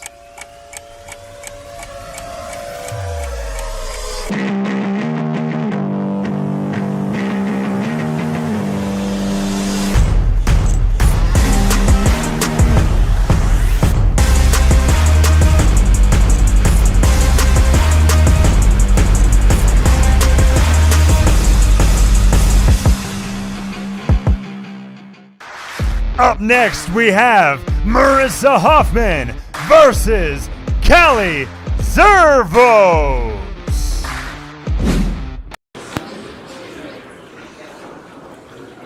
All right, our third match here. About to get started. Marissa Hoffman representing Team Link Hookset. This is her first fight against Callie Zervos, Atlas BJJ in Albury, New York. Not sure if Callie's how many fights she's had. If this could be her first amateur bout or exhibition bout also. I'm guessing they put them at a similar skill level. You don't want to see people get help. No, not at all. This is a learning experience. Yes. So I know Marissa trains with Kerry Kennison, who is signed with Invicta FC. Great person to mold you in, Muay Thai kickboxing. Yes. She's coming out there on fire. Nice head kick. Switching up her pace. Instead of stepping, looking very comfortable. Very light on the feet, fast.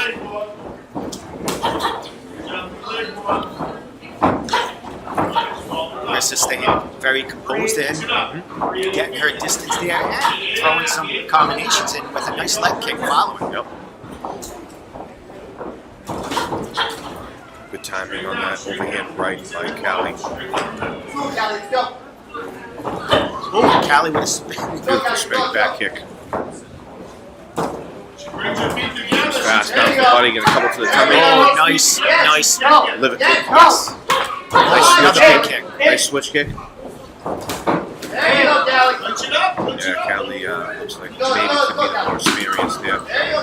Marissa's going to have to catch her, timing her coming in, land some kicks or teeps to keep the distance from her from moving around like that and coming in from angles. Callie's giving her a lot of different looks right now. Nice combo though. Shot didn't land, but that was a great technique. But in the end, she's just giving her other things to think about. Like she's throwing so much stuff at her right now that she has to think about. Giving her different looks. Nice combo by Marissa to the body. She tried to go upstairs, missed with the shot, but she's throwing them. She's there. She's hanging. She's right in front of her. Nice movement by Callie in there to shoot in, get a couple of body shots in there. She looks good. Yeah, she movement. So I would say this might not be her first rodeo in there. Not sure unless they've been keeping her a secret for a while. Nice. Our first clinch here, and broken up quickly if the action isn't happening. But these girls are going at it right now. I love it. There you go, Callie.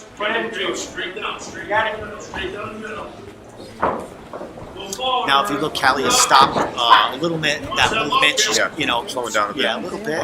So that might be an advantage for Marissa to catch her coming in, like we spoke about earlier. Yep. And you can tell she's lost a little of that steam. So this is where Marissa should just keep coming forward and try to put the pressure on. Yes, that was a high pace she was keeping in the beginning of this round. Well, the round's about to die down. She might be saving it for the second. And, Marissa's tired out there, too. It isn't like she hasn't been doing anything. So, easier said than done is telling her to go forward. And that's the end of the first round here. Both fighters back to their selected corners. Great round by both of these ladies here. Very entertaining, very high-paced, and they both landed some good shots there. Yeah, I really like the way that Callie was moving.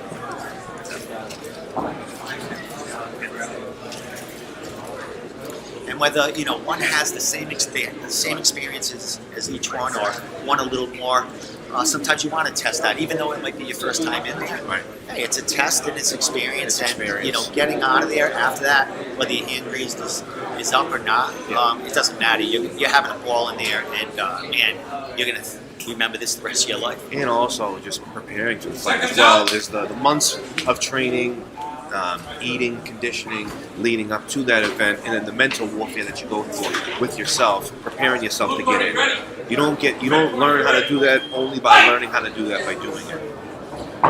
Here we go, round 2. Vicious leg kick by Callie to let her know she's there.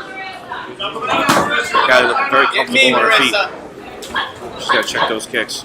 Into a clinch situation. Marissa's going to come in like that. She has to cover up. I hear her coach telling her to jab a little more, get that distance, and then come in. But you need to cover up when you come in for that follow-up shot. Her coach calling for her to break and throw as well. Get off of that and start firing. This is where she needs the clinch. There you go. Yeah, when she was in there, putting some pressure on her, get that clinch going, to cover up some of that distance, take some impact off of those punches. Callie very quick. And again, she started throwing some leg kicks at her, trying to set up that head kick. Straight right by Callie. Marissa's a tough girl, though, I'll tell you. Yeah, she's keeping the distance, and she's moving well. She's sticking that jab out there. I like to see her sticking out a little more, and then follow it up with a punch. Like that, right there. Just letting Callie know that she's still there, she's still there fighting.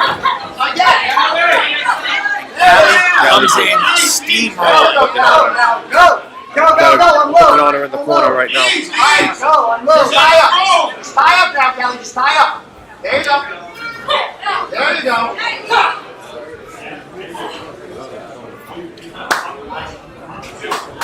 So we have a standing 8 count here. Callie just had Marissa in the corner, putting it on her.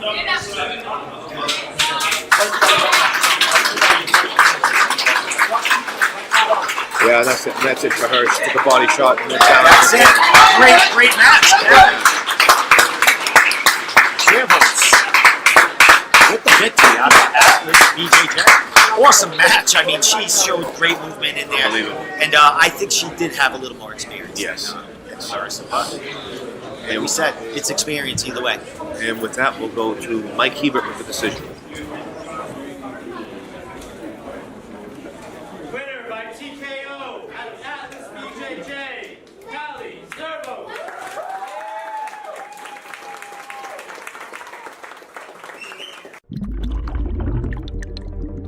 The future of boxing is here. Cutting-edge technology that reimagines the DNA of a boxing glove. Hayabusa T3D, constructed with a 3D printed lattice, a liquid polymer network of precisely tuned zones with unmatched mechanical properties, designed to absorb and channel impact energy with absolute control, combined with world-class wrist support to provide fighters with a bespoke fit and feel. Coded for next-gen comfort, performance, and protection. Hayabusa T3D.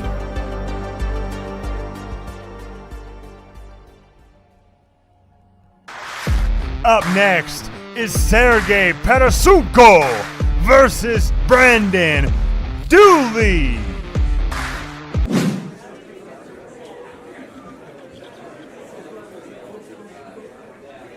Here we are with our fourth match of the regional kickboxing inaugural event here at Team Link Hooks It with Brandon Dooley out of Kelly MMA and versus Sergio Persuco out of Junico.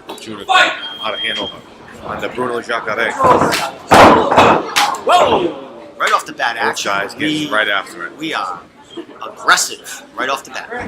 First strike thrown, it sounds like thunder. So Sergio has Mike Kelly in his corner here. And, we have Jeff Joy. Wow. Banzai. In Brandon's corner. Actually, I have them reversed. Like a little bit of a low blow there. Like a little blow there. Stand it up, Sergey.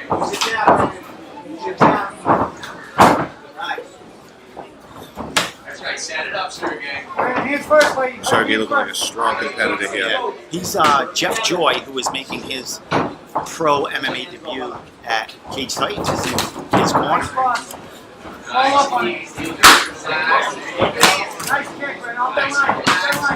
Wow, Sergey just sitting on those punches, taking them and going right in on them. And Brandon's going to stay with them kicks to the midsection, try to cut him down a little bit, take some steam out of him. And we almost lost the speaker system. Oh, and a big spinning kick to the head right there. That might have connected. Huge, tries to spin it, you smash him. Wow, Sergey just outclassing him right now. Yeah, Sergey is might have to stop it. Might have to stop this fight. Push! He doesn't want to be there. Push! Throw your hand, Brandon. And I must say, this is Brandon's first smoker exhibition in there. Quite the first match, huh? Quite the first match. Yeah. Yes. Brandon has to get some respect here. He has to start throwing some blows here, not just keep taking them. Sergey basically just doing whatever he wants with him right now. He has to get respect from Sergey. Set your shots up. Set your shots up at the right range. Hands go. Hands, Brandon. Thanks, Brandon. Oh, slip there. Let's go, Brandon. Brandon's going to come forward with the leg kicks, but cover up while he's doing it. Just under a minute on the first, kid. Just under a minute on the first. Let your hands go, Brandon. Keep them hands up, sir. That's it. Work that body, kid. Back into the clinch, up against the ropes. Oh, and the ref lets him go. Yeah, a little dirty boxing there. Sergey throwing every blow with bad intentions. Nice straight right. Brandon looking like he's still in it. You got 30. You got 30. Let's go. Come on, straighten up. Knees. Let's go. In the corner, got some clinch work going right now. Sergey throwing some knees to the belly. Stop! And he's non-stop. Non-stop. He's just forward and just putting things together. Looking like an animal. Yes. Looking like Drago's grandson. When Brandon came in with that big kick right there, I would save that energy and put smaller things together, get back in this fight. Right now, he's supposed to survive this round. But I'll tell you what, respect to Brandon for being in there that first round. Wow. Big respect to Brandon. Let me tell you, that guy was putting it on Brandon, and he stuck in there, and he stayed game, and I respect that. And Nice work. he's definitely in shape, Brandon is, because he's in the corner right here. He looks like he has a lot to go. Yep. And now maybe that might be a good thing for Brandon right now, knowing that he can survive that round with him, right? It might give him a little more confidence coming into the next round and start throwing and putting his stuff together. Excellent point there, Bobby. This kid, it's his first time in there. Looking at Sergey, man, we don't know too much about him, but coming out of Junico, Jeff Joy, and Josh, man, he might have been in there somewhere, got some a little more experience. I know that Brandon comes from a Taekwondo background. I don't know Sergey's background, but that kid's vicious. Sergey's background is pain. And just looking at the kid Sergey, he's an impressive looking guy, a big, strong looking guy. I mean, that's gonna do a lot to your psyche as well, facing him on the other side of the ring in your first fight. And a lot of these fighters never seen each other. Brandon, go right at him. Coming for his respect. Brandon's coming for his respect right now. I like that. Look at Brandon. Good work. Going in there saying, you know what, I'm coming for my respect. Bobby and I just screaming over here. He's got it. Wow. Brandon, breathe here, baby. Breathe. What a way to start off round two. work, Brandon. Breaking up the clinch here in the corner. Brandon, Getting poise, separation. poise. Let's go. Pump those Now hands. Brandon came out like Hands are free, Brandon. Don't lightning be wild. in that round. Yep. Maybe like you said, he felt that first round rage, and now he's comfortable, and he's going to start putting his game together. That's it. I mean, he's got to get respect from Sergey. He can't just sit there. But that's what he's doing at the beginning of this round here. He came out and he got his respect. And looking at, I do believe the coaches might have told him to clinch up a little more. Head position, head position. Good work, Brandon. Let's What a go, match. baby. Wherever you want to be. Let's go. Nice. Follow it up, Brandon. Follow it up. Sergey has run out a little gas here too, so Sergey is putting it together right now. 1-2s, and he's coming to get his respect. I want a kick in there. Brandon should have a kick in there. Finish it with a kick. Brandon's feeling now. Going to There it is. Some into knees the to the clinch, body. going to the knees to the body. Sergey is tired. We got a fight here. Sergey is tired. We got a fight here in hook set now. Breaking up that clinch. Brandon, great work, baby. Great work. Let's go, baby. Let them hands go. Brandon looking a lot more comfortable now. Right in front of you. 1, 2, 3. Beautiful. 1, 2, 3. Right in front of you. Let's go.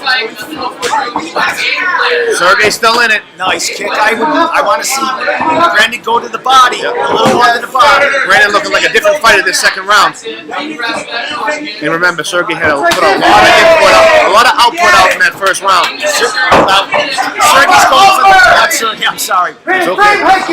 Brandon, I want that body. I want that body. Holding the ropes. Hold on. You're late. Sergey might have got a little rope hold in there. A couple of knees in there. Vicious body kick.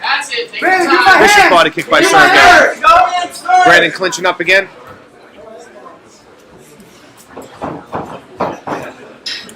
And they're all clinched up, went across the other side of the ring. The referee separating them again. We got under 30 seconds left in the second round. Looks like a different fight now. Circle up the road. Power up. Knees, Serge, knees, come on, knees. There you go. Push it back into the ropes. Clinched up. Spin him. Spin him. Going to call him to spin. 10 seconds, Serge. Brandon's not 10 going to win the seconds. fight in this clinch right there. He's going to separate and keep doing what he was doing in the second round. Looks like he's on the ropes there. Come on, Brett. Guys, if he hasn't hooked the rope, he's not hooked the rope. We got a little controversy right now. The people, the corner of Brandon are thinking that Sergey's holding the ropes and keeping him pinned, so we can't get out of that clinch and take the knees. So I'll tell you, Brandon looked like a totally different fighter as soon as he came out in that second round. We got a 1-1 fight here. Yeah, I think This so. third round is going to Tough for grabs. Tough for grabs. I think this fight's up for grabs in this round. Look to see these guys come out ready to kill.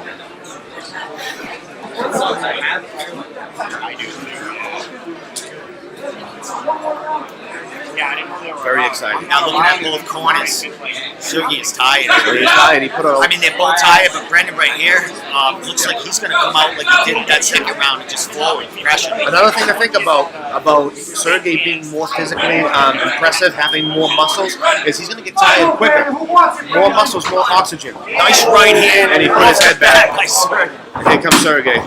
Brandon firing back with leg kicks. This looks like the first round right away. Holy cow. They're all clinched up. Oh, that was a hook. There we go. And the referee separates. Fight! The corner calling who wants it more to Sergey. Nice shot, man. Off the line, Brandon.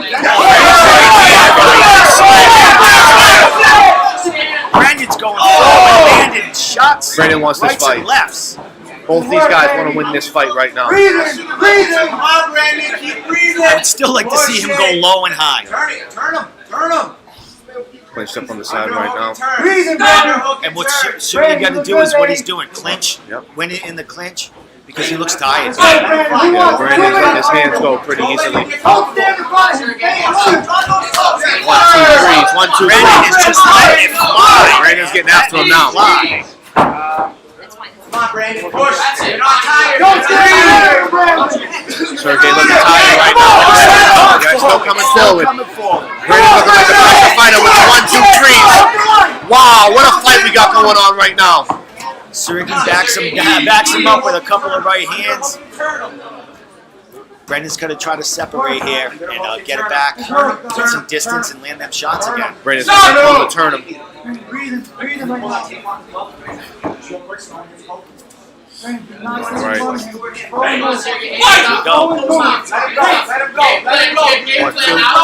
Oh, big right hand by Brendan. Nice kick to the body. Serge is tired right now. Brandon's got to put him on. Last minute, he's got to put it on him right now. If he wants to win this fight, he's got to put it on him this last minute. He can't accept Sergey clinching him up right now and holding on to him. He's got to let his hands go. Brandon's got to let his hands go to finish out this fight. I got to say, the judges have their hands like this one. You guys slanging right now. Yeah, no we more got punches.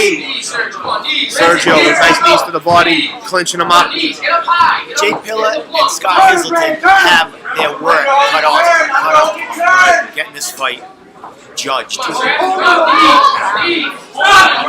30 seconds left in this bout. 30 30 seconds left. And in they come. They're going to leave it all on the line right now in the middle of the ring. 2 teeps. Brandon in the middle of the ring. 10 seconds left in this bout. Wow, overhand right by Sergio. Serge comes surging forward in the last few seconds. And that, what a fight that was.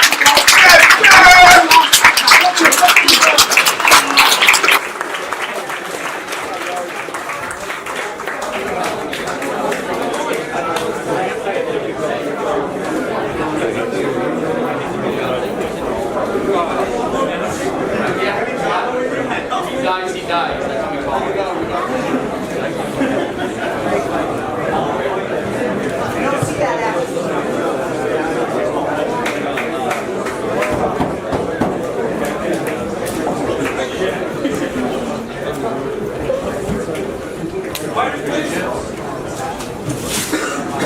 Great fight, great fight.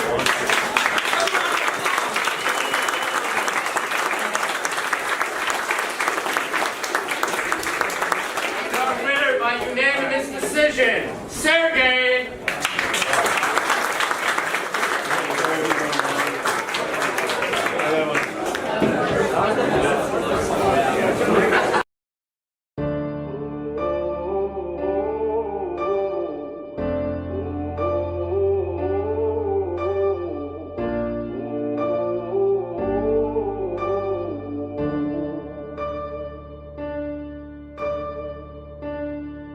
So welcome to the fire.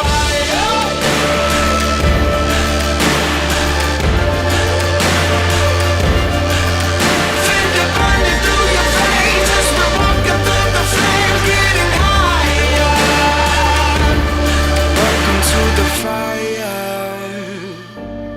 Welcome to the fire. Mike Jolliker taking on Josh Medeiros. All right, rolling along now, Steve. We're on our 5th bout. We have Mike Joe Licker representing KT Academy. Did you say Joe Licker? Is that what it is? It could be. I think it but is. I'm going to call him Jolliker. Joe Licker. Joe Licker. I apologize if it's wrong. I apologize if it's right. Against Josh Medeiros representing Team Flow. Nice, easy Portuguese name. Here we go. I can get with those. I know. I like the Medeiros. Yeah. So Team Flow, again, I think that is kind of Connor is associated with them Yes, on the yes. jiu-jitsu side. Yes. Head instructor there is Chris Bassoni. Yes. He's in the corner of Josh right now. Not a bad cornerman for Mike either, huh? No, not again. Again, we have Walter Smith, Petito, and Mr. Gomez over there as cornerman out of KT Academy. I do believe that's Walter's new gym he's opened. Yeah, I hope a lot of success for him. Oh, big left hand right off the bat. Nice team. He's down. Wow. Both guys keeping a little frantic pace there in the beginning. We had teeps and nice right hands from each of these. Yeah. Nice dump. What do you call that? A dump sweep. Sweep. Yeah, nice sweep. Sweep trip.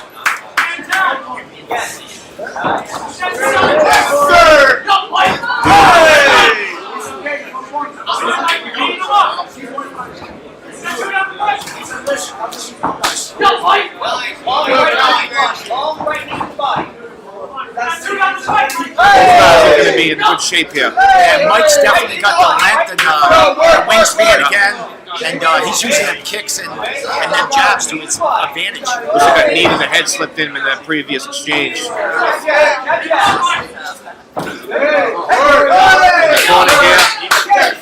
the corner here, Mike putting it on Josh a little bit.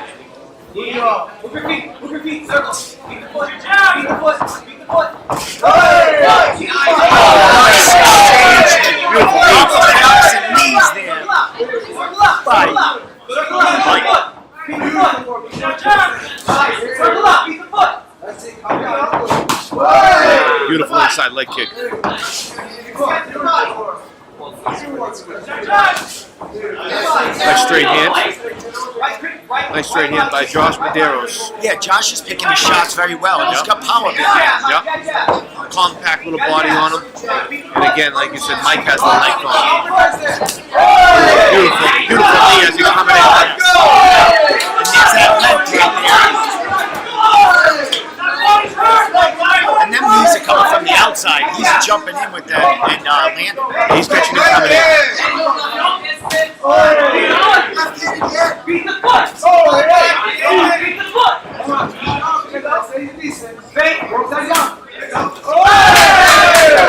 Josh. Here we go. Josh moving on him now. Both guys going toe to toe right in front of us. And Josh is going high and low. Josh looking to clinch up, possibly looking for a throw here. Trying to get a minute to gather himself. Mike was feeling that little exchange there. Got about 15 seconds left in this first round. Left by fire. Nice straight left. Nice straight left by Mr. Medeiros there. Hey, that's the first round. Wow, what a Josh first round. ends that with a little technique with a little spinning kick there. Yeah, great first round. Great first round.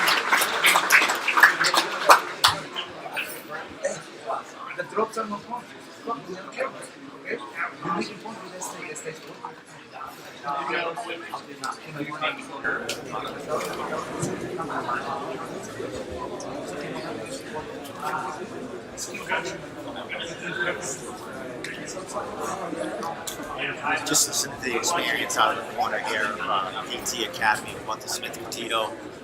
What better to have in your corner there with Joey Gomez, Right. man. Two veterans and still active fighters. Yes, yes. Fantastic. Seconds out! 10 seconds out. Round two about to kick off. And these guys don't look like they skipped a beat. They look, fresh, just a little sweaty. Fresh as a daisy.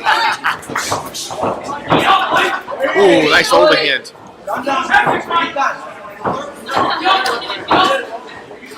Oh, that was a knee to the face, man. A little knee to the face. The ref missed that. Yeah, missed that knee to the face. Oh, and Josh has landed some real successful knees in there Yes, to yes. the midsection. Getting busy in there. Little headgear Yeah, fixing little- here. Little But you equipment hate to see malfunction. that happen when someone's pushing forward, and that happens because the shots are landing. Yeah. I like how Josh is picking his shots though, and coming forward. He's going to keep that up. He's also a southpaw. Mike's going to, keep them teeps up, use that legs to his advantage. Josh keeping that southpaw stance. That can be awkward on a fighter. It's going up against a southpaw. Especially at this level. I mean, Yeah. they don't have many, bouts there. A lot of sparring, but live action against someone you've never faced before, it's totally different. Looks like Mike's doing just fine in there, getting used to it though. Both guys looking to be of equal skill levels. And they've slowed down, which makes the technique so much more effective because it's not rampant and wild. Right. And of course, that first round, the feeling out process can be a little hectic. And nerve-wracking Right. Again, Again, I don't know these guys' experience level, but again, going in front of the crowd is different than just sparring in the gym. Oh, beautiful. Big left hand coming in from Josh. Both guys standing right in front of each other. Nice overhand left. Nice Mike coming into the base.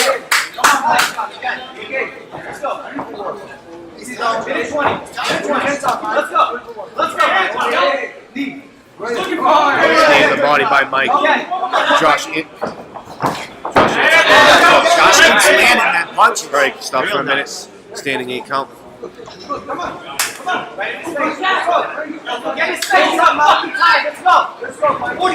Under a minute left in the second round.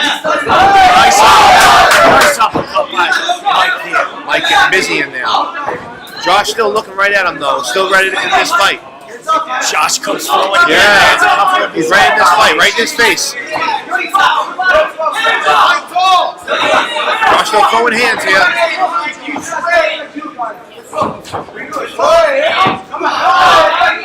Beautiful left hand. Another left hand. Another left hand by Medeiros. Medeiros switching it up. But Josh is backing him up. And we're coming to the end of the second round. About 20 seconds left. Head kick by Mike.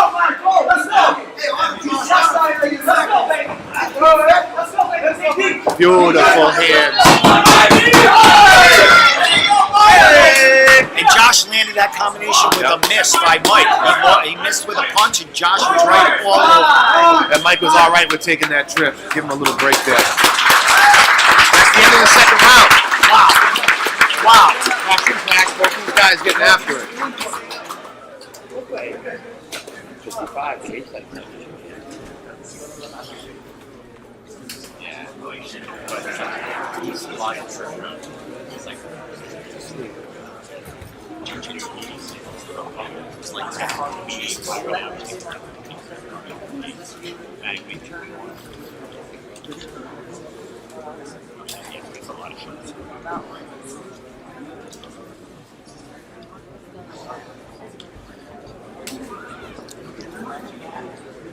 I'm about to approach 10 seconds to the third round. I love listening to these coaches give these young kids, young men and women instruction. And just Joey Gomez told this young gentleman, you're going to remember this for the rest of your life. It's true. That is true. That's 100% true. Here we go, round 3. Mike, Bobby, I'm not good at calling fights and stuff. I think you're doing just fine. I think you're doing just fine. No, I mean, winners here. Is this a 1-1? What are we thinking here? I have no idea. I think it's pretty even as of right now.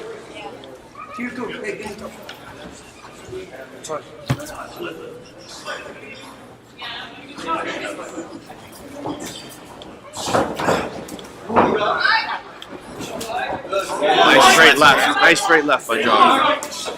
And Josh is picking them shots, man. He's, his shots are coming when he's waiting. Yep. Waiting on leash. He's staying focused. He's lasering in. He got his eyes locked in on his opponent. Looks like he might have taken a low blow there. Shook it off. Yeah. Didn't skip a beat. Yeah. Well, you can't wait for the ref to stop it. You got to keep going. You got to stay ready. Both these guys are game competitors. That straight left has been there for Josh all night. Push yourself, 50. Let's go. Let's go. Wow, nice right hand.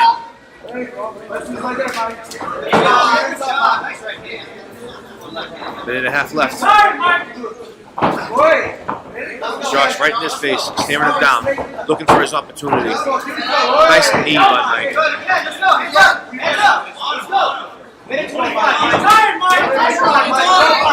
Josh got him in the corner. Rain blows on him. I really like the laser focus of Josh. He's just looking him down, staring him right in the eyes. Josh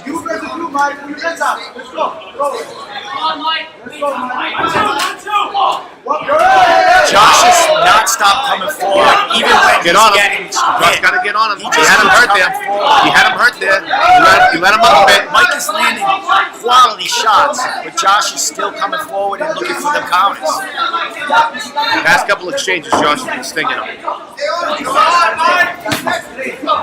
Oh, nice body Beautiful shot. body shot. And that's really where Mike has really got this fight as far as the kicking. He's hit that spot a lot in these 3 rounds. He's using that length. You gotta use that length. You got it. And his knees, coming in with those knees and covering the distance to land him. 20 seconds left in this third round. Nice right hand by Josh. Beautiful. Josh is connecting here. Connecting with shots here. Uppercut by Mike. Knee to the bodies. Let them feel it now. These knees to the bodies. Scoring at the end of the fight. That's it. Great fight. What a fight.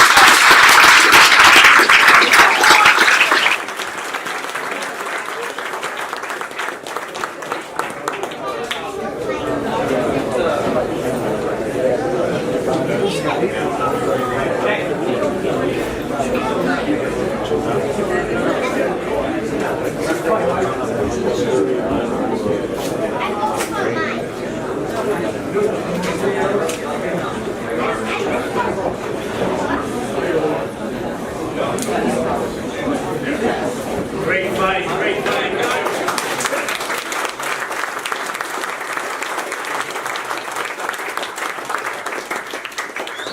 And the winner by split decision, Josh Monero.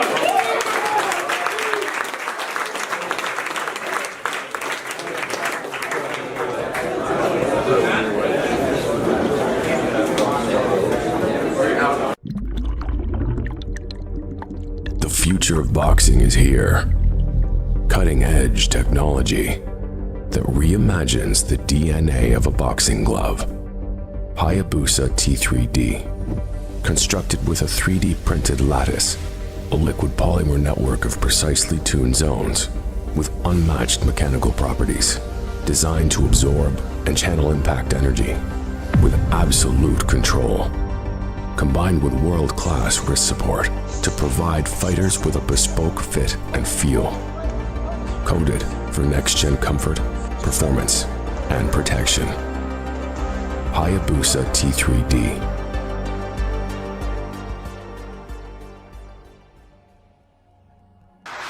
Up next, Sarah Paritsky versus Sam Kirshner. All right, let's get this kicked off again. Sarah Paritsky, representing KT Academy, and Sam Kirshner, representing the home team here of Team Link Hookset. Here we go. And they're off.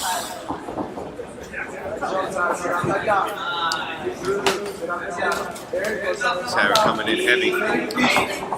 Sarah coming in heavy, looking to lock down. Yeah, that jab. She's backing. Yep.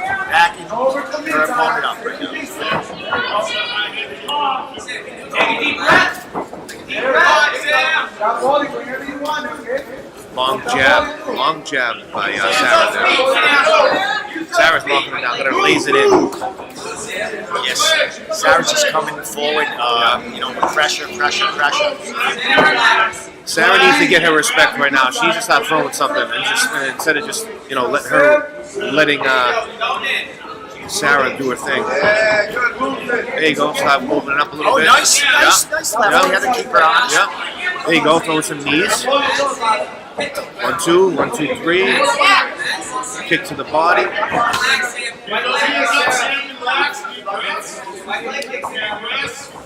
Can hear Coach Ed Carr over there giving Sam some instructions about breathing and staying calm. And she's definitely doing that. She's not absorbing much damage. She's just going to get busy. There she goes. Now that's what I want to see. I'm glad she's starting to throw some stuff in there. She weathered the first storm that Sarah was giving her, and now she's starting to look a little more comfortable out there. And this could work to her advantage coming into the second round if we get there. That she is not exerting a lot of energy here. She's picking and choosing shots, and it's keeping that energy for maybe later in the match. That could be a good strategy.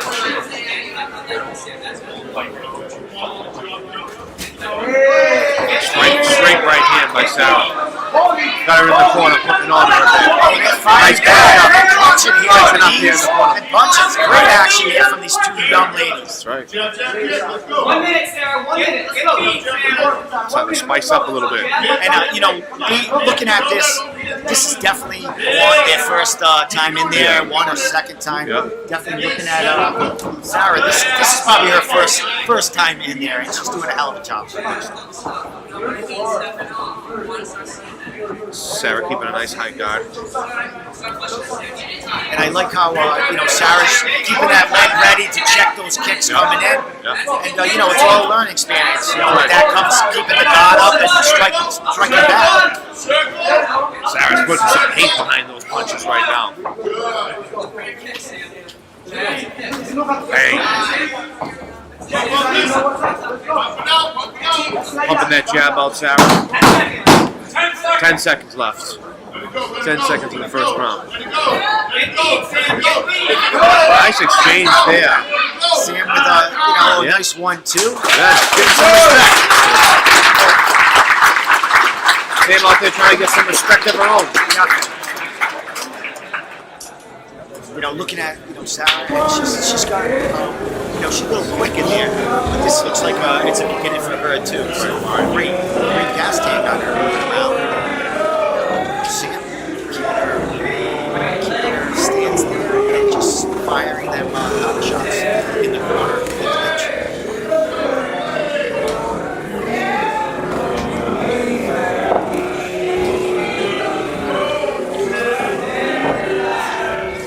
It's interesting. Coaches talk to the women, compared to the men, see how quiet they are and very relaxed. And they're like, even though they're still, relaxed, they're still a little more aggressive. I like how they, they're talking to these ladies here, calming them down and getting them ready for that next round. That's right. Good first round. Very even that first round. Looked like Sarah, got off to a quicker start. Yeah, a little more active in there, but Sam, kept her composure, and we'll see what goes on in the second round coming in. And I think that's what Sam has to do, use them teeps, keep her from coming inside and get a little more aggressive. Nice. I like how she's circling out there and not getting stuck in the corner. So that is definitely something that was instructed to her in between rounds.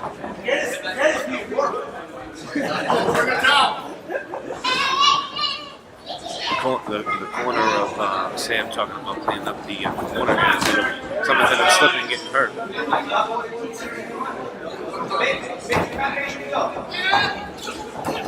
I like Sam's stance. Very traditional Muay Thai stance. Needs to get those hands up though. Yes, especially when she throws that teep or that kick. But I like her angles. I like her footwork. You know what I mean? We can watch it at this pace. It's very nice. Team Link does a very nice job with I like how she's putting her kicks and her punches together right now. Looking very calm. And what's great about this is these are sister gyms here. KT Academy, Walter Smith and Joey Gomez are Team Link fighters. You know what I mean? So these are family gyms going against each other right now.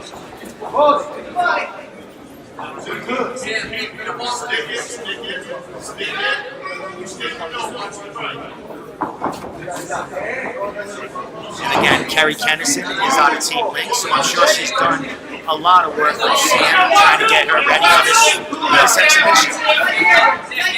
Nice exchange going on right now. Nice holding him right by Sarah Kinsey. Right, looking for that body shot. Sarah looking for that body shot. Sam, nice couple of jabs and follows from the right there, right down the pipe. Let's go. Stay. Come on, Sam. Here we go, Sam. Almost, Sam. 50 seconds. Sam's gonna get on her here. Yeah, Sarah has slowed down a little bit, but when she gets explosive, she lands some shots coming in. There you go. Sam's trying to get going. That's what the corner was calling for her to get going.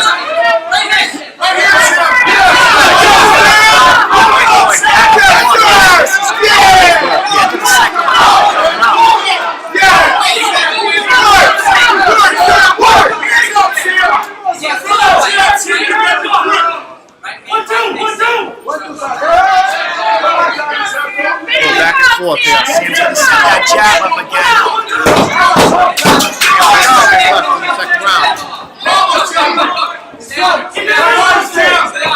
Both girls active. Nice serve by Sam.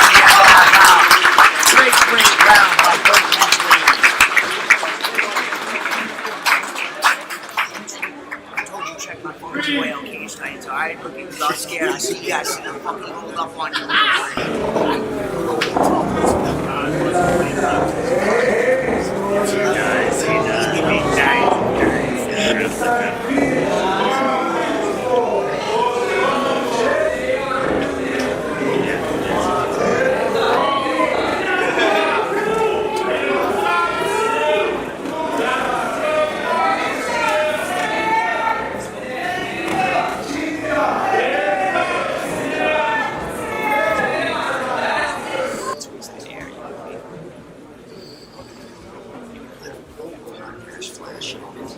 Yeah, maybe. Third round, Bobby. Third round. Mr. Ambassador. Let's go, seconds out. So, great fight so far between Sarah and Sam out in that Team Link and KT Academy. Let's see if Sam switches the roles up and gets started before Sarah does. That's been their theme, is Sarah gets started before Sam. See? Yes, Sarah. Let's see, Sarah. Nice 1-2. I followed up by a leg kick. And a team. Sam's still not letting Sarah. Look at that. There they go. Backing up. Nice exchange there.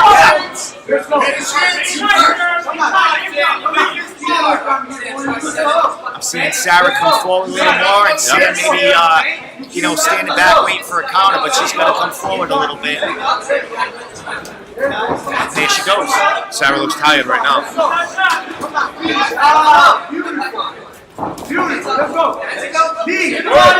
Clinched up in the corner right now. Yeah, Sarah put a little nice combo to get that clinch going. Sam with a nice tease to the belly. Press forward. Sam to press forward now.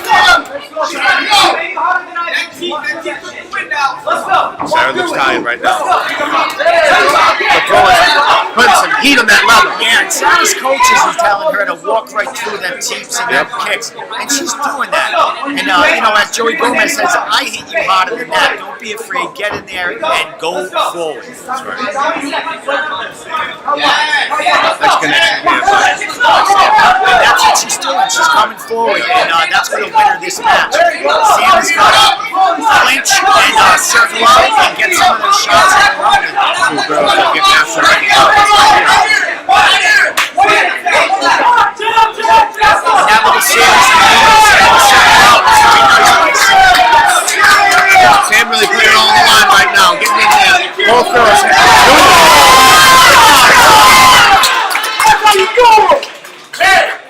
She's pulling the head down. She can't pull the head down. All right, we got a little coaches and Jim's going at each other. I love it. Let's go. Let's go. I love it, coaches. I love it. Here we go.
KT Academy.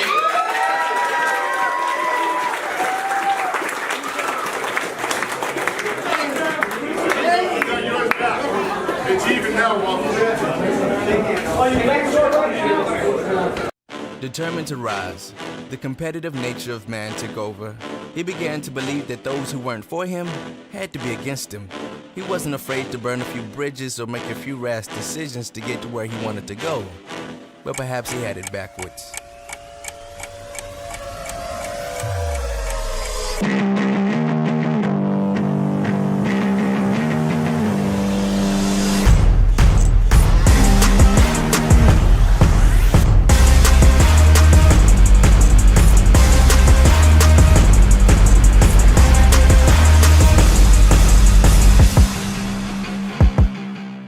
Our next bout sees Connor Morrill versus Joe Banana Barnes. Blue corner, you ready? Ready. Shut the music off. Oh, wow. Coming out heavy. We have Connor Morrell from KT Academy against Joe Banana Barnes out of Onnit every year. Bananas coming out bananas. The seventh fight of the afternoon. There we go. Beautiful liver kick. As we know from the Hard Knocks crew, they are pure kickboxing Muay Thai specialists. We got a lot of world champions coming out of that camp. Hey, hands up! Hands up! 1-2s. Nice 1-2s.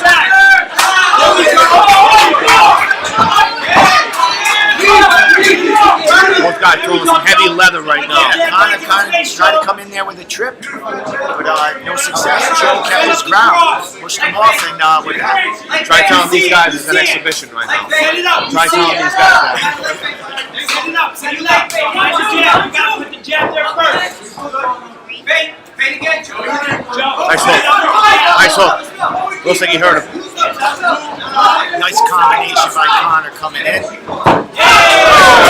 Forced down by Joe. Nice trip by Bananas. And that's where a lot of technique with the Muay Thai from Hard Knocks comes in. You see things that you haven't seen yet in the first few fights. Set it up with the jab first, Joe. Everything behind the jab. Everything behind the jab.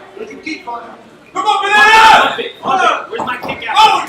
Nice teeth by Bananas. Let's go! Turn! Nice turn by Connor there. Step outside, don't circle, step, don't circle. There we go, let's go, set it up, behind the jab, don't just throw it. Beautiful little leg by Bananas. No, push. Forward. Connor taking some leather right now. Go forward, Joe, go forward. Connor switching stances there, but he's still getting hit. Backing up. And Joe's just putting on the pressure. Connor still in this. Oh, yes. On his game.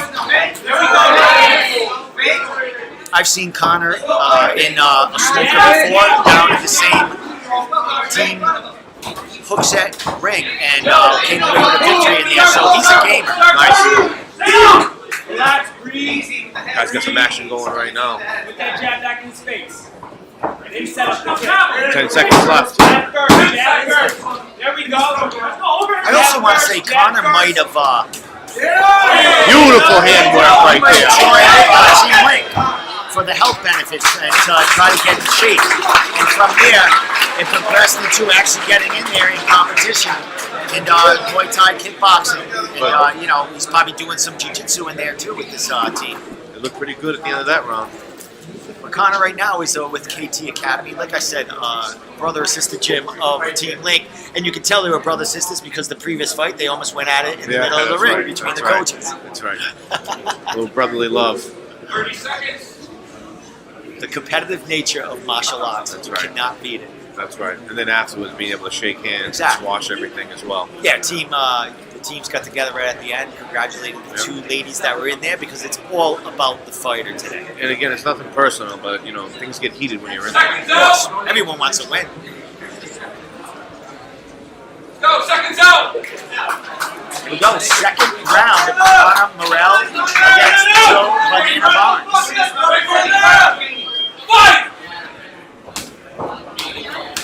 Right away, Bananas forcing the action.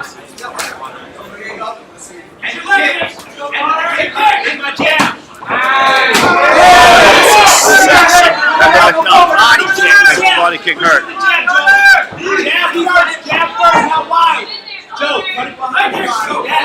Lead with that jab. His corner's telling him to lead him with that jab. And they put it together. Them kicks are being set up beautifully by that jab. Connor looking to get his own offense going right now. Corner, heavy body kick. Oh, again. Banana sending those body kicks. Now he's in the clinch. They're stuck in the corner in a heavy clinch right now. Banana's controlling him. Straight right here. Connor's still in. Connor's still in the action. Yeah, Connor's taking some punishment. Wow. He's staying in. Them knees are bad. Connor turns him, stops the bleeding, and gets a couple of shots into his home.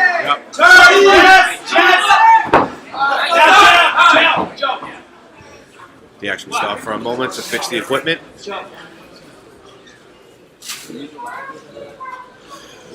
Joe Banana's corner telling him to relax. He was putting on some great knees there in that corner before that stoppage.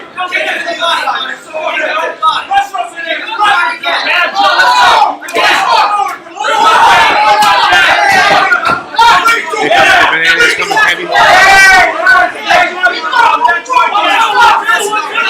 Touching the body, Connor, and goes upstairs. These guys are throwing some heavy leather in the corner right now. Yeah, Connor needs to put something together. Put pressure off that Joe. Connor's got his own offense going right now. Yeah, he's got some shots landing, but Joe just keeps coming forward with that knees and stops him.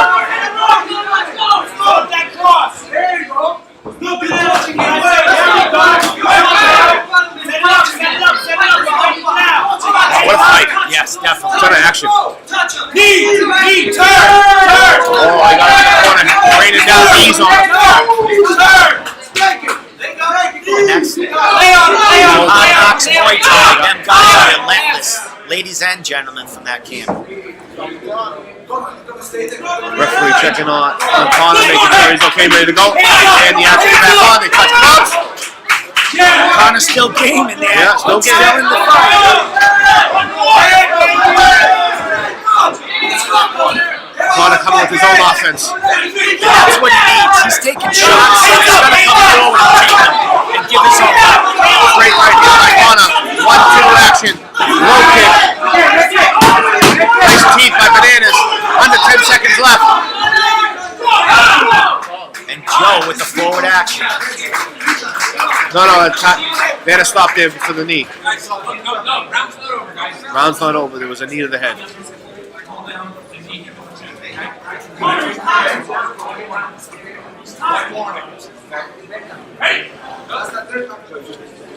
And there's no grabbing the clinch head and bringing it down to the knees. Trying to protect the young fighters here early in their careers. That's right. And it's tough in there, you know what I mean, to not, sometimes that stuff's happening, you're in the heat of the battle. Right. And, this kid does them knees every day in camp, you know what I mean? And to have to hold back, it's hard sometimes. It's also just a matter of the person receiving the knees may move his head down slightly, and it starts off as the knee to the body, but then ends up being a knee to the head. We've got a great ref in here today, keeping the safety of these performers safe, man. And they're dishing it out today. There's non-stop action. They're putting it all out there, these young ladies and gentlemen. Yes, sir. Yes, sir.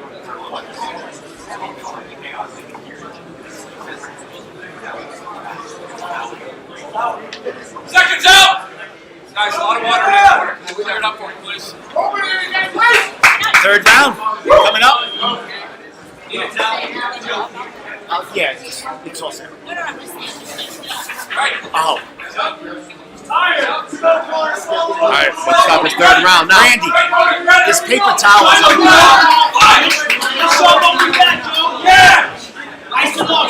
Go Bananas right into the action. kick to the midsection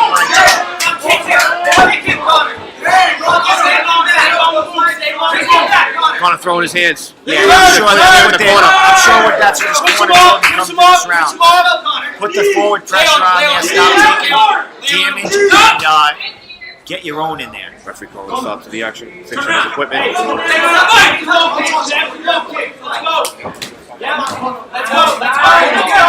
Nice jab. Nice combination by These two just exchanging in the middle of the ring right now. Great team.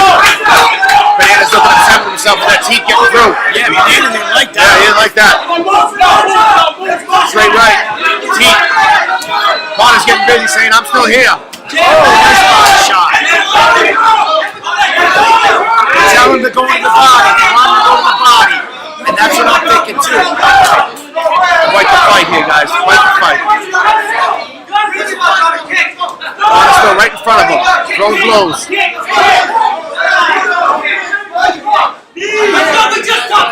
Nice body shots, but the knees are paying its toll. Bananas looking happy. Looking like a clear arm. Nice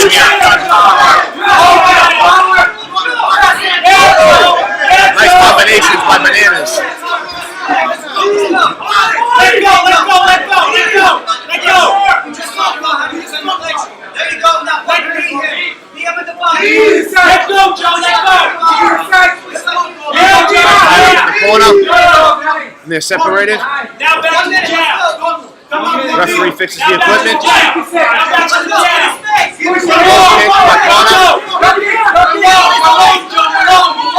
Under a minute left in this third round. Yeah, I'm liking Connor's movement in this third round. He's firing back a little more. Nice angle created by Connor. Now he's coming to put it on him.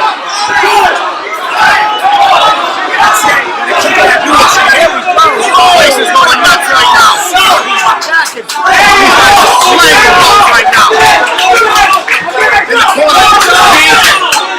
Toe to toe in the corner.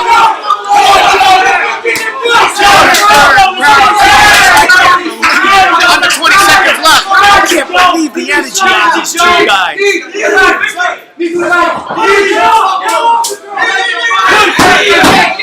Connor needs to push it this last 10 seconds. Throw it all out there, buddy. Connor's still throwing. And that's it.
And the winner via unanimous decision, the Banana.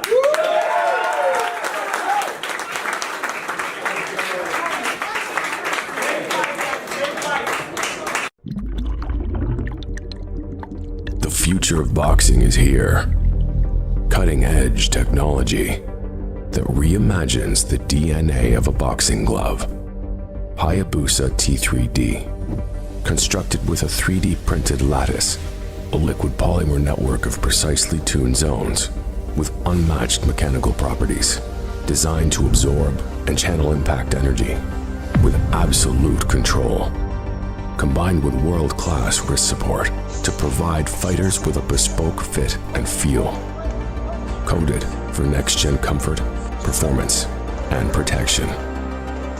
Hayabusa T3D.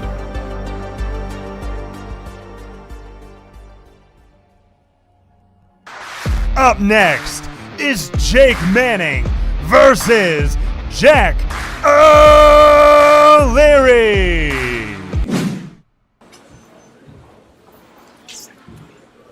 Blue corner, you ready? Red corner, you ready? Fight! We're off. Jack O'Leary with an interesting stance, looking like more of a boxing stance. I'm pretty sure this is our 8th fight of the event, and hasn't disappointed. Every match today has been incredible. Even their first exhibition with Connor and Barry, that was slow paced. It's been great, and the crowd's been awesome. Yeah. You don't have to jump on them like that, right? You don't have to jump. Good. Jack Manning with a reach advantage in this bout. Jack Manning fighting out of Team Link. Yep. And Jack O'Leary fighting out of Camp Get Right. A lot of Team Link ladies and gentlemen here today, but of course that's usually the case when you are the host of the event. Representing the whole team.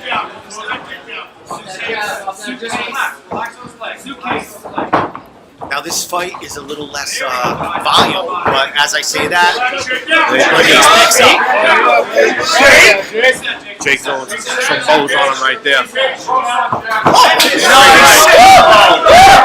And he used that length. He's using that length to his advantage right now. Create space. 1-2. His coach tells him to relax, reset. Ref keeping an eye on Jack O'Leary after taking a few blows. Don't worry about that.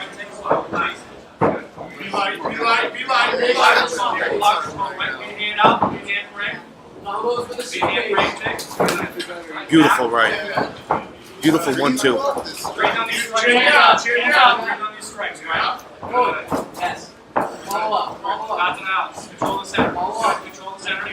Jack trying to get that jab working, keep the length off him. He's going to throw more of that, maybe a leg kick here and there to Give him something to think about. down. Yeah. Cut the ring off. Leg kick. Nice leg kick. Straight right. Find him. Yeah. Almost hit him in the head with that He's knee. going to watch out. It's that length. Yep. They shook it off together. That's what I'm talking about. Let's go. Jake Manning Let's catching go. with a 3 combo and a little teep at the end.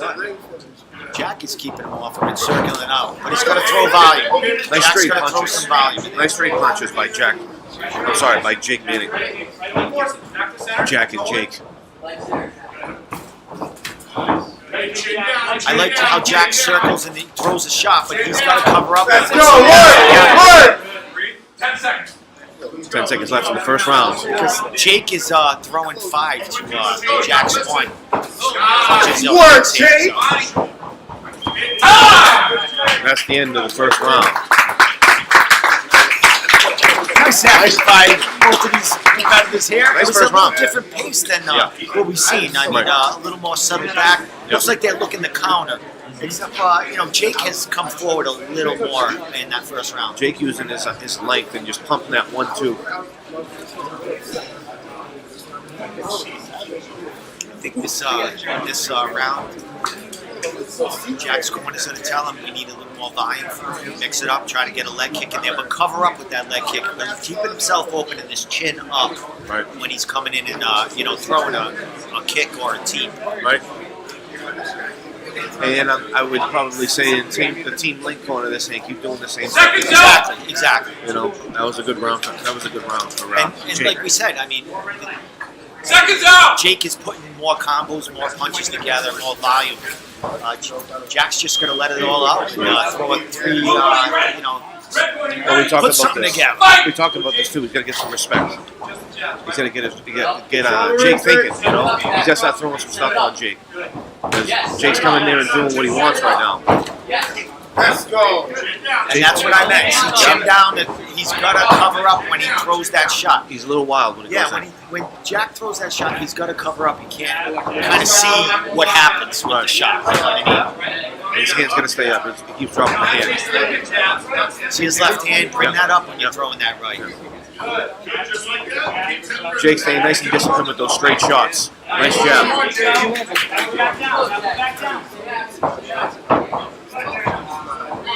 Jake should just keep coming down the middle, just like that. 1, 2, just like that.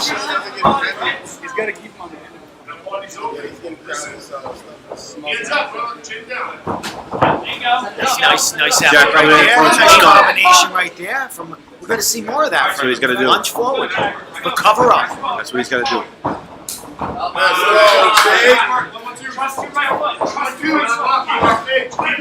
There you go. What? See the chin up. You Yes, got to yes. watch out for them counters. 1, 1, 2.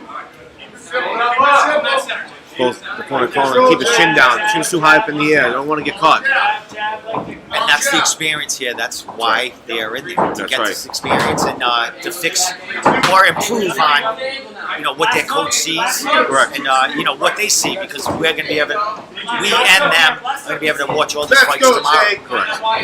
That's what we like to see. Great. Don't smother yourself, Jake. Trust your right leg. Trust your right leg. I gotta say, Jake's got the gas tank though. He doesn't look really tired. He's just got the volume together. Beautiful. Oh, yeah. Jack answering. Jack O'Leary answering. Still in this fight. Let's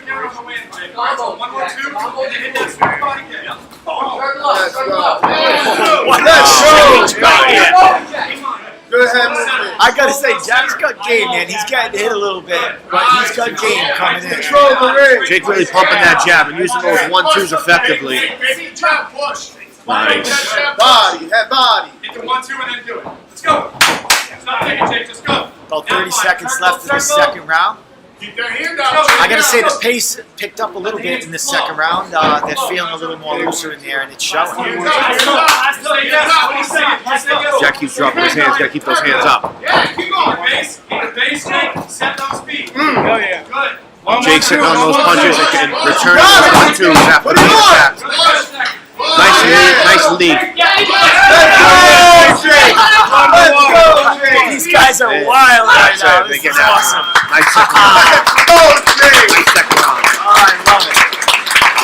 Just like that. And they're having fun in there. I mean, it's scary and it's, it's tough, but they're smiling, man. That's right. You're all set.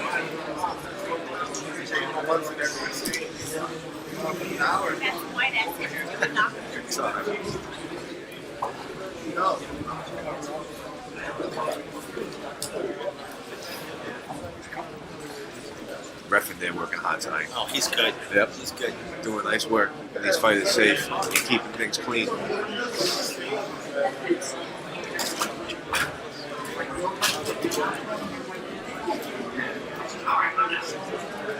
Seconds out. Seconds out. About to start this third round. Man, that goes by quick, man. I'm not even in there. Must feel like 5 seconds to that. Let's go. Seconds out. Jack's ready to go, man.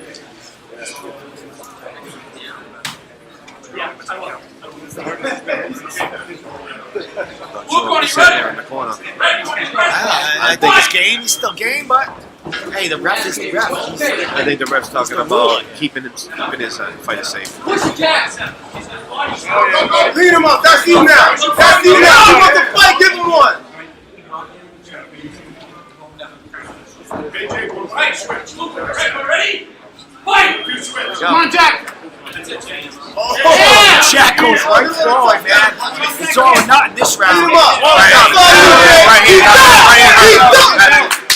hand, buddy. Give her a standard today count. 2, breathe, Jake. Breathe, 4, 5, 6, 7, 8. Okay. Right. Yeah, Jack. I love this ref. Let's go, Jay. Let's go, Jay. Let's go. He's the newest guy, but he don't fucking care. Trust him. Go, Jack! Jack O'Leary is a game fighter. He's scared now. Hell yeah. Finish this fight. Jack needs to keep his hands up. Let's go, and not Jake. throw some punches. Let's go. You can't take that straight right. You can't take it. Hands up. Jack comes lunging in, man. He's game. Let's go. Big right. You find him every time. Let him go. You find him every time. Blood in the water, Jake. Everybody time. Let's go. Tired too. So this is where Jack really has to try to, put it all out there. That's right. All or nothing right now. Jack's still in there. Jack's He's the second gun. right. Really, Jack's still in there. really put it out But there. Jack's definitely hurting right now. Definitely tired. Jake looking like the fresher fighter. Both guys tired. Let's go. Putting some leather on him in the corner. He's got nothing for that. Nice kick. Nice kick to the body, and Jack answers.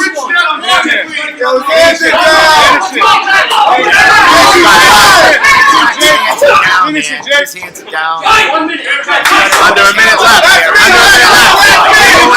Finish it. Wow, Jack comes back. One, two.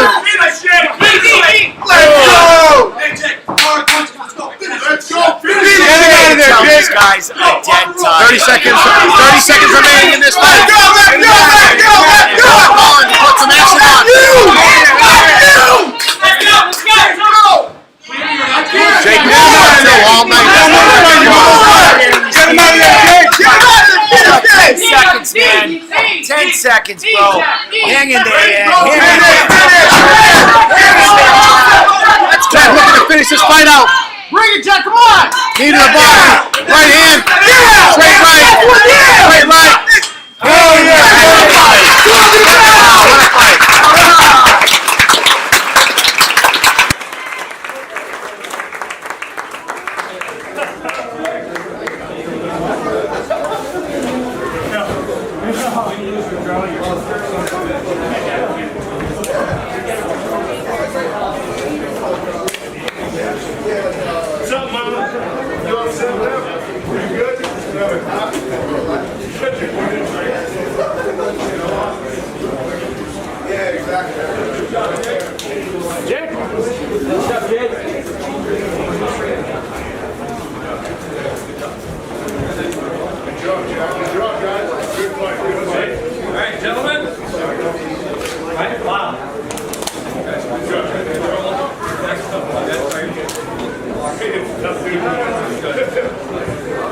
And our winner, via unanimous decision, Jake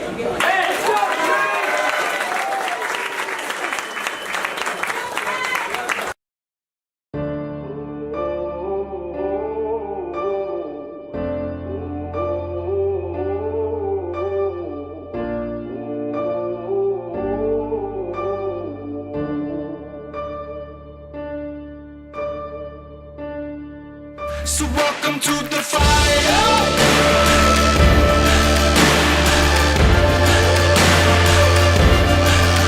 Fender burning through your veins as we're walking through the flames, getting higher. Welcome to the fire. Welcome to the fire. In our next bout, we see Chris Smith squaring off against Wanderson Santos. Here we go, one. Bro, you ready? Hey, get it. Ready? Fight! Get it. Let's go, bro. Here we go, 9th fight of the afternoon here at Regional Kickboxing, hosted by Team Link Hooks It. Nice body kick. Chris Smith out of Team Link Hooks It versus Wanderson Santos out of Sanda Jiu-Jitsu, Delaware. He's traveling. Yeah. Beautiful body kick. Now, Bobby McCarran, I didn't watch Who's Who. Tell me what fighter is So right now. Wanderson is wearing the white trunks, and then Chris is wearing the striped the yellow starred Muay Thai stripes. Very nice colors there. Very nice.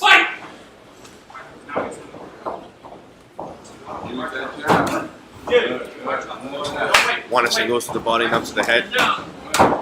Looping punches by Chris Smith.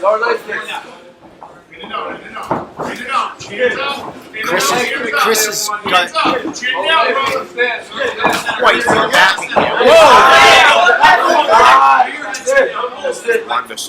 Wanderson. Have some nice work here. Nice throw by Chris Smith. Take a breath. Wanderson Santos has got a huge following here. Coach's family checking him out Ready? right now. Fight! Both fighters looking sharp. Oh, nice trip. Chris is going to... Ready? Fight! Nice leg by Chris Smith. Sit down, Chris.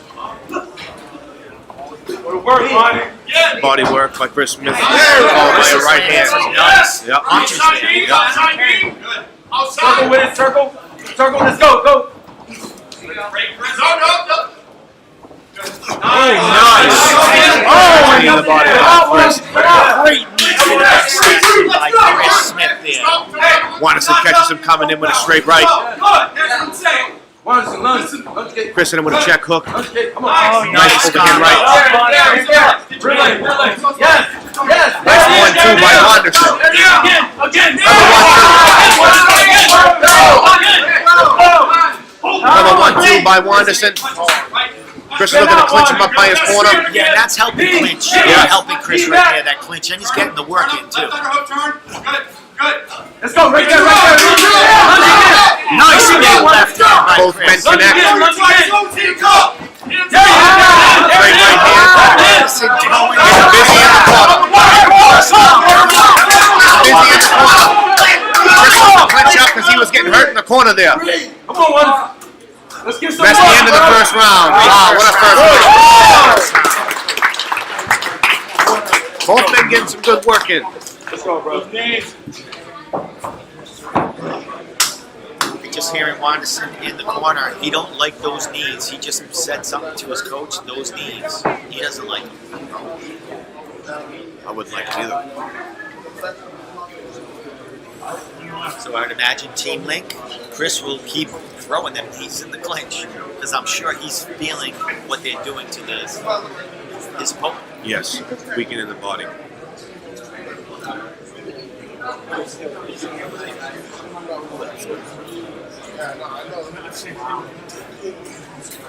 Great, Chris. Seconds out. Seconds out, going into the second round. Both guys got some good work in that previous round. Definitely back and forth. It's great. I don't know who had that round. Time. It was pretty even, I must say. Chris had the clinch work in there, but Wanderson had that, that length and got the knees in there, and some really power shots. Yeah. Also. All right. Luke, are you ready? Ready. Are you ready? Back things up. Fight! Chris eager to meet him into the middle. Yeah, I think Chris is going to come forward here. Work those It knees, work doesn't those happen knees. that way. Nice Wanderson left hand. lands a big punch right off the bat. Nice left hand. Nice little kick. Connected with body kick. Look at the trip again. Good sweep. And that's where it's going to take Wanderson's energy out there. Them sweeps pay their toll. That's right. They definitely pay their toll. That's right. Yeah, keep getting off of that mat. Hands up. Lunges forward. There you go. Nice cover. Chris looking to clinch up and get separation after receiving those blows. Let's go. Go. What a look on that right hand. His body's soft. Work it. Right. There you go. Wow, some Fight going on here. Yes. Oh, and he's hurt. Chris was hurt. Chris clinches up Now go! Now go! Again! Right hand, takes a deep breath.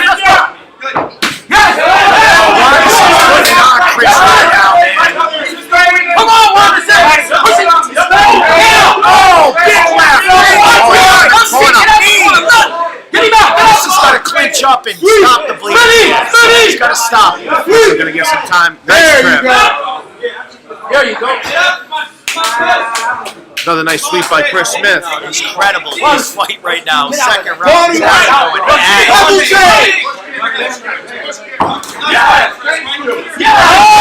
Wonderson definitely landing the harder blows, but Chris keeps clinching up and taking some fire out of that momentum. Now! Nice. Nice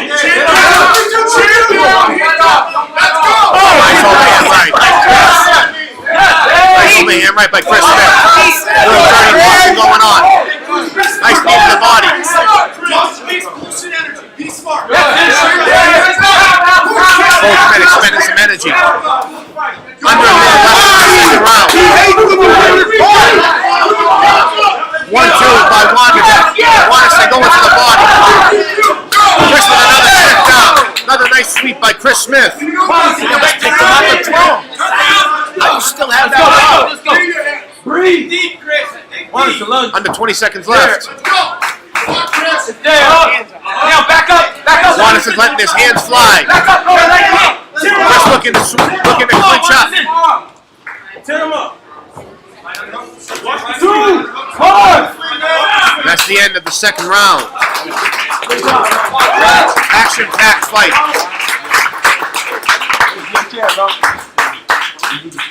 I have to give that round to Wonderson. Yeah, he was pushing forward. He landed a lot of shots. Chris doing great in the clinch with the knees and slowing down Wonderson. But Wonderson, when he has that momentum and he's throwing and exchanging, he's getting the better of it. Yes, he's landed the more significant strikes. 30 seconds. And that's tough coming into the neighborhood gym and taking on one of their guys. But Wonderson's got a big following with him right now. He's got some backing and a lot of coaches helping him out right here. It's nice to go somewhere and have that support. Yes, Makes you feel like you're not doing it alone. Win or lose, he's making them proud. They're loving it. That's right. Go. Ready. Last round, third round. Let's go, Wonderson. Good. Talk that shit. Wonderson's looking on right now. Who's no jab? Chris Smith still in this fight. Throw it out. And there's Chris with the clinch, trying to slow it down. Which is smart. Push him off. Yes.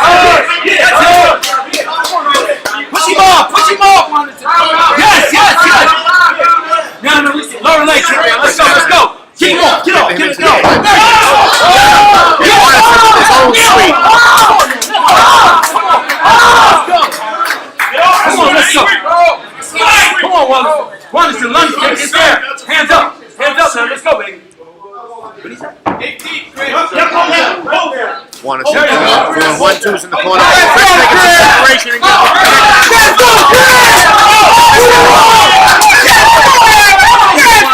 and putting it all on the line in the corner. Right into the ring.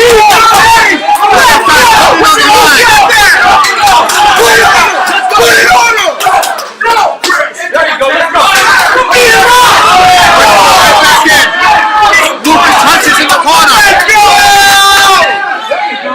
Wonderson answering with knees to the body. You're not worried about him! That's not his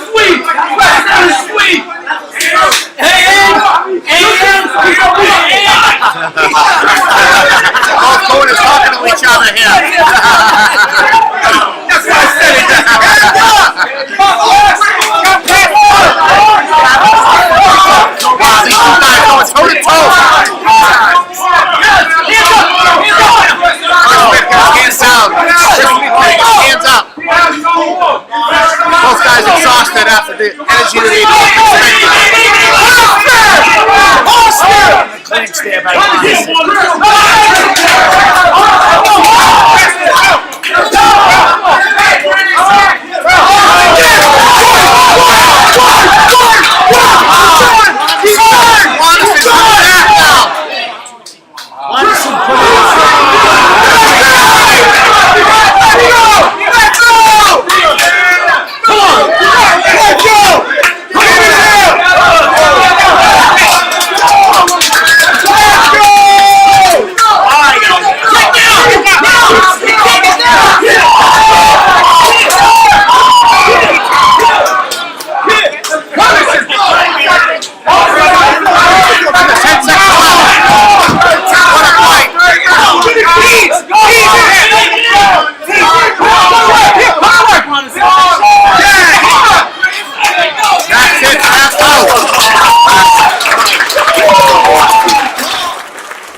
And your winner via unanimous decision, Benderson Santos.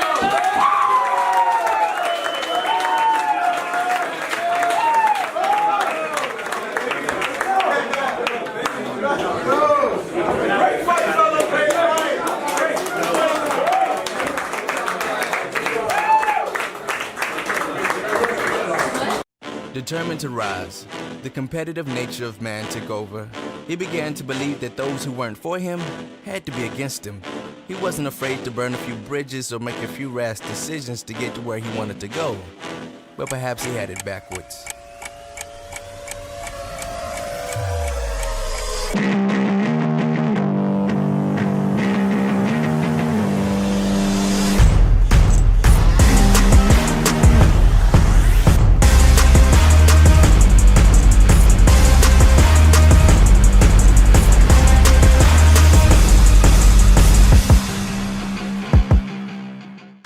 Coming up is Joe Peters versus Chase Sherman.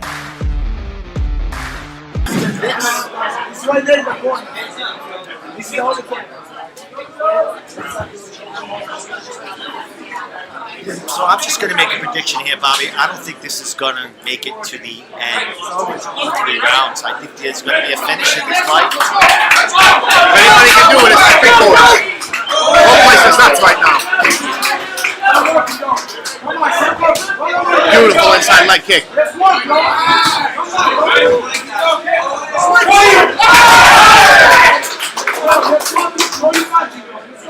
Jay Sherman with some nice work, nice technique.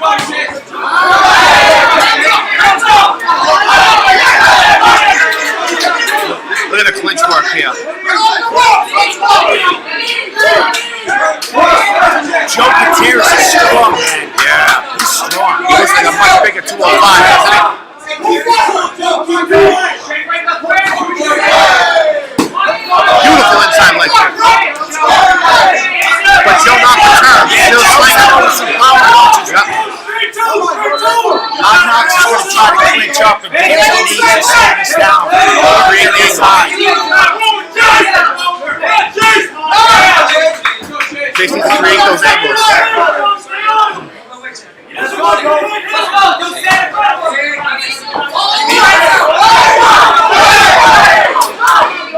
These guys are toe to toe, throwing knees and punches back and forth. They got a heavy pace going on right now, these two. 205ers? Yep. Big pace they're putting on. Nice beautiful inside leg kick. Yes, sir.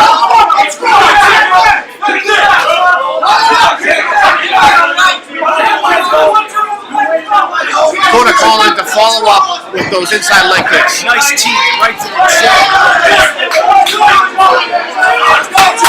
Joe landed some leather there in the corner with the 2-3. Yeah, Joe's got some heavy punches when he lands. Very heavy. And he looks right here. Walk behind Joe's punches.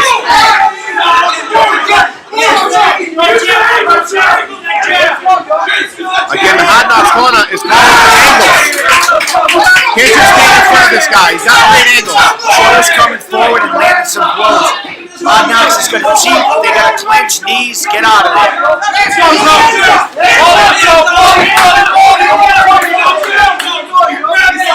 We got a scrap right now.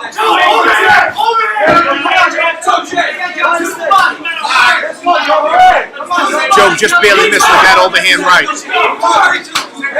Joe with his own inside leg kick. Yeah, Joe's mixing it up now. This is definitely a great fight for him. Nice body kick. Nice body kick by Chase. Chase needs more of that stuff.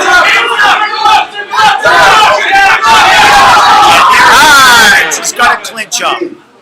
That's Stop the end of the that first. Progress. What a first round.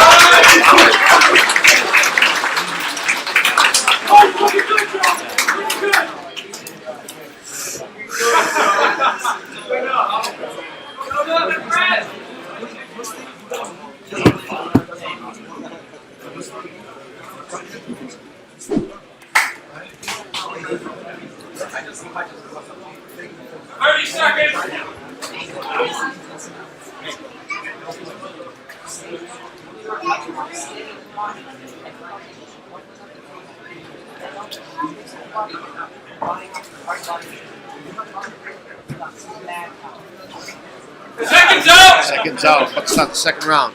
Let's go, Joe. You got this. Seconds out!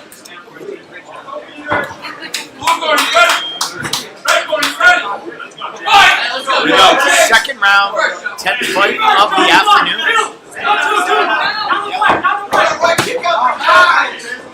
Chase again with that inside leg kick. Again with that inside leg kick. And he returns with a blitzer body. Chase is getting some timing down now. Chase is starting to get Joe's timing down. And he's catching him coming in with the teeth, so he's timing him a little bit.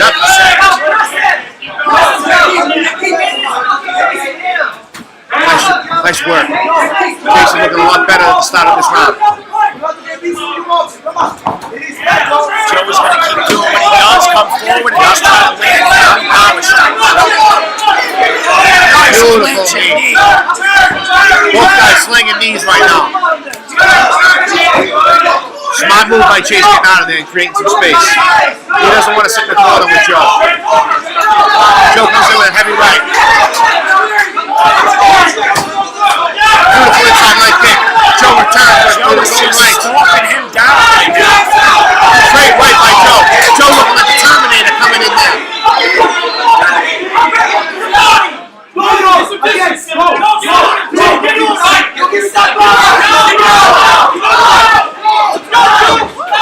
Joe just keeps coming forward. Joe just keeps coming forward. Chase is looking to switch up on one separation. We got a scrap going on right now.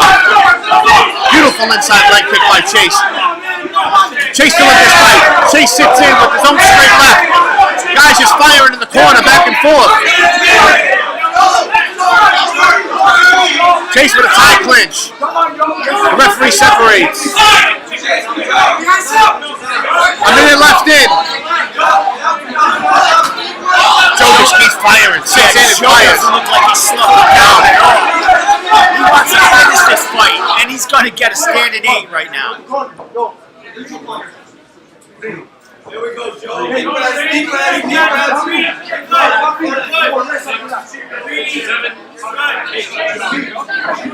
You know he ain't slowing. Joe's coming forward.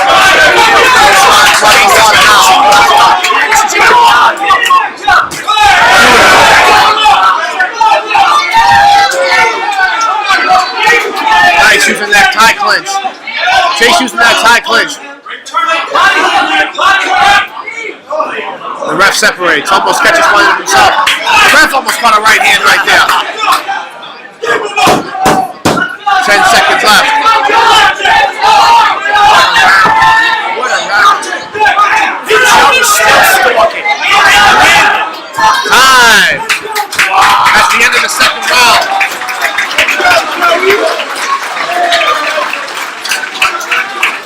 Joe Contreras, man, is walking him a down. stalker, man. He's got some power in them hands.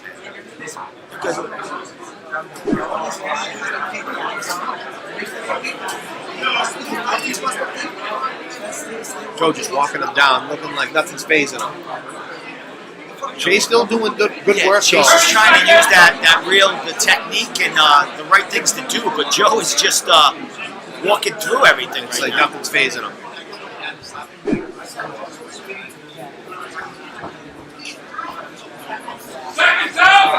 Third round. You remember I said I expect the finish. I mean, we were close,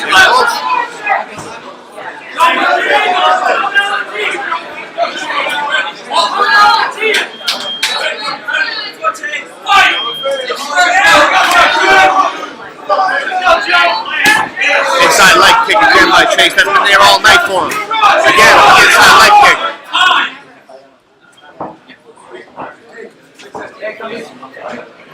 Taking a minute to fix the equipment. See, that stinks when that happens. I mean, you're getting in a little rhythm there, a couple of leg kicks right off the bat, and we got to stop. That's right.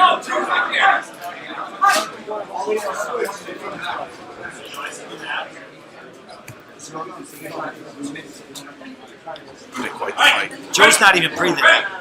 Fight!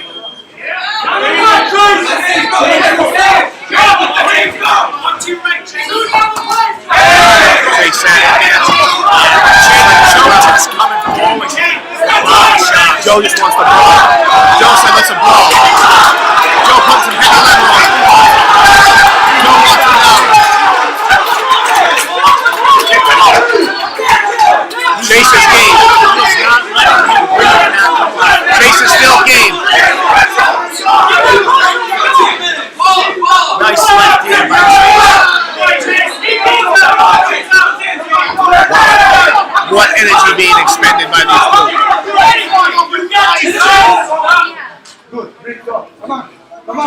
Chase just took a deep breath.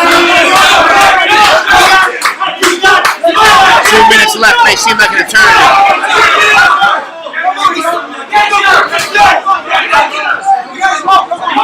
Chase got the bleed from the nose here.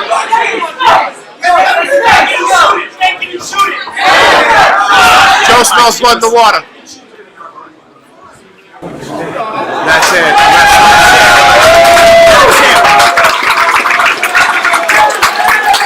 That says Chase is taking too much damage in this fight, and this is an exhibition, so great call by the ref.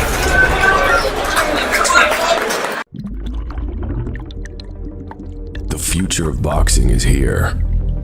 Cutting-edge technology that reimagines the DNA of a boxing glove. Hayabusa T3D, constructed with a 3D printed lattice, a liquid polymer network of precisely tuned zones with unmatched mechanical properties, designed to absorb and channel impact energy with absolute control, combined with world-class wrist support to provide fighters with a bespoke fit and feel, coded for next-gen comfort, performance, and protection. Hayabusa T3D.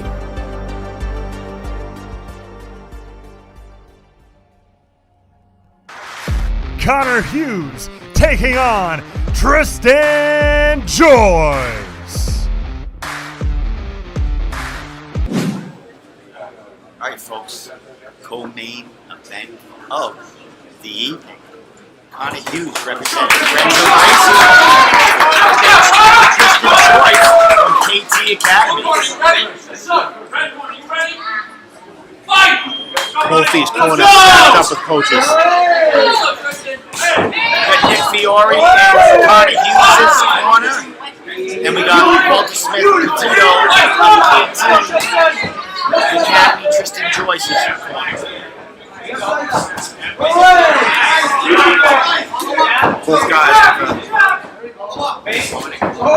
jab by Connor there. Both guys keeping a high pace in the beginning of this fight.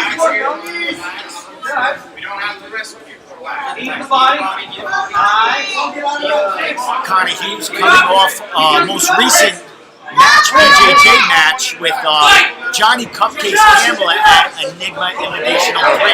The kid is doing it in jiu-jitsu, and then he comes here about 3 weeks later, and he's fighting in a kickboxing match. So the kid's getting his work in. He is getting some experience too. Young kid, very talented, hard worker. And to fight a guy like Johnny Cupcakes, that's right, a veteran, an MMA. Beautiful teeth by Connor. Connor Hughes getting busy.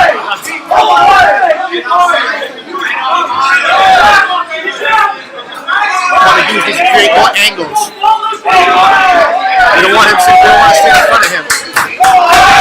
Nice overhand right by Connor Hughes. Connor Hughes getting busy now.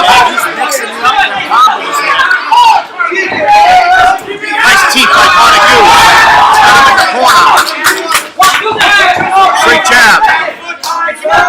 Calf kick. Little calf kick there. Joyce. Both guys clenched up. Referee about to separate.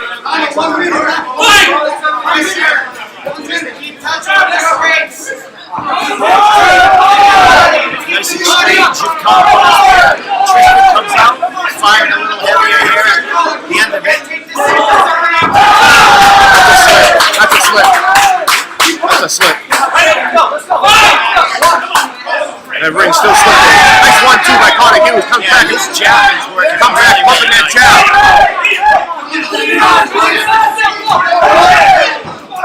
Nice work. He got him in the corner. Going to the body. Connor's mixing it up. Staying busy. Nice straight jab.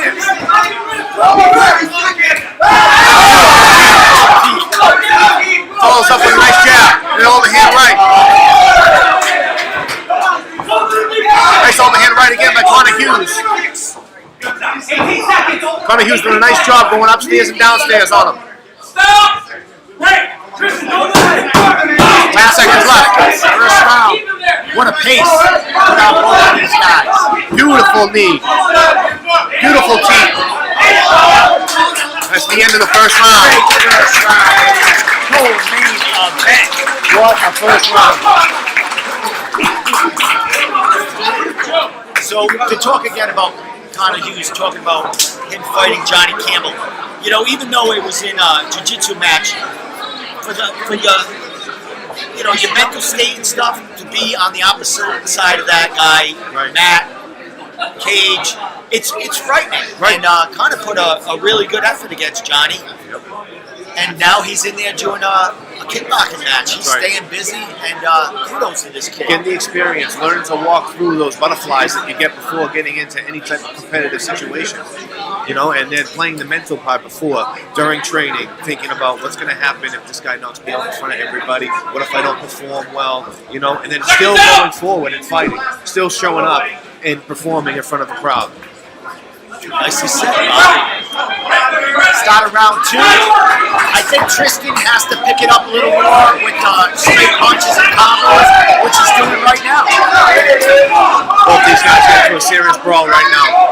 That technique is starting to go out the window. They're looking to brawl a little bit.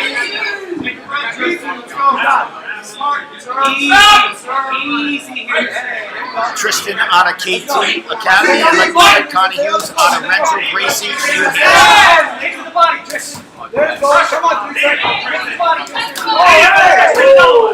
got him in the corner, going to the body on him. Connor working the body still, now going upstairs. He's doing a nice job mixing his stuff up. Connor's definitely staying busier and getting the combos together right now. I'm liking his head movement too as he's throwing the punches and coming in. He's evading some of them counters. Yes, his corner's going for knees, more knees. He's got to go upstairs and downstairs. It's a kickboxing match. Connor's got a real nice stiff left jab, man. It's really throwing off just inside. Connor's starting to switch stances on him too. Nick Fury told him to get his head off line.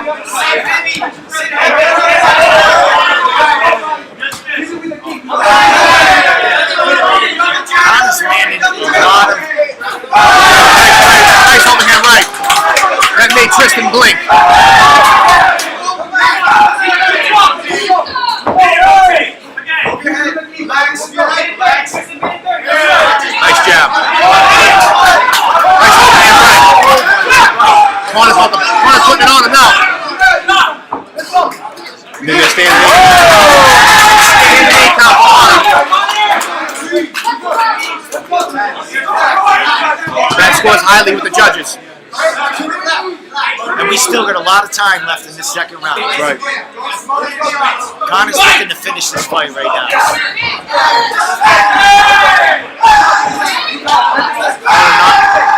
Connor keeps the pressure on. Both these guys slugging it out toe to toe.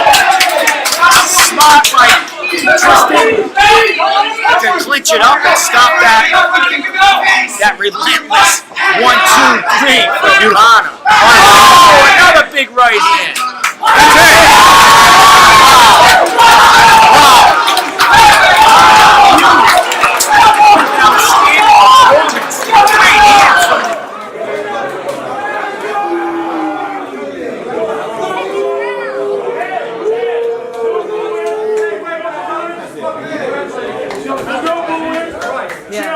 Yeah, goddamn.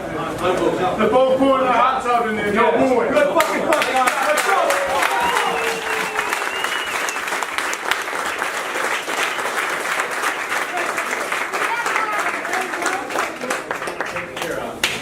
Good fight, guys. That was awesome. Good fight. Good fight.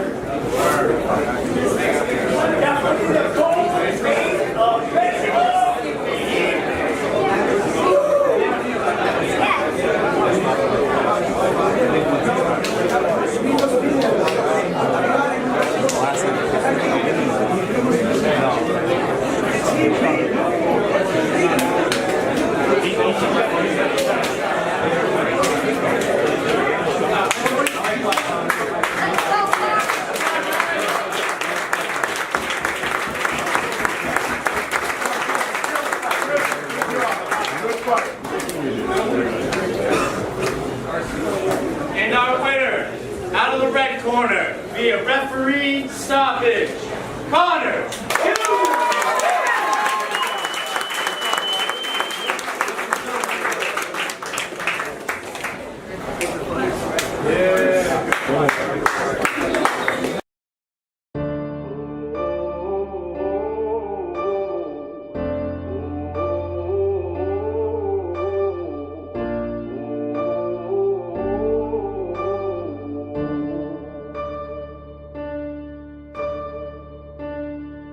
So welcome to the fire.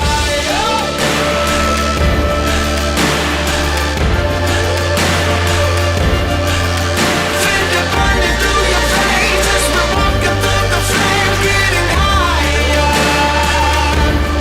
Welcome to the fire. Welcome to the fire.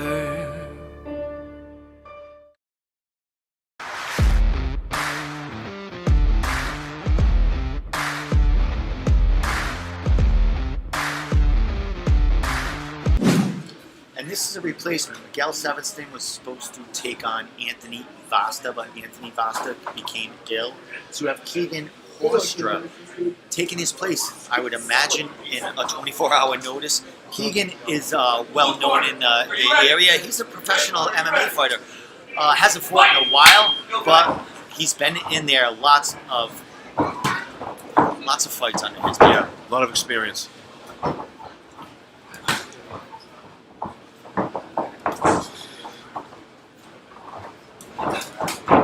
The feeling out process, different pace than what we're used to. Miguel, I've seen fight a couple of times, MMA and Muay Thai for Cage Titans. And I do believe he might be on their next card coming up, July 10th. So Miguel is getting some work in. Throwing some heat.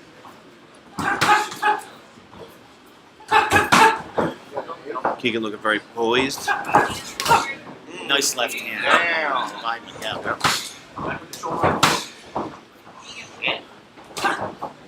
Miguel bringing a lot of volume. And as I said, Keegan is a veteran in there, so we don't know if this is a game face or what, but he's unaffected by anything Miguel is throwing to him right now.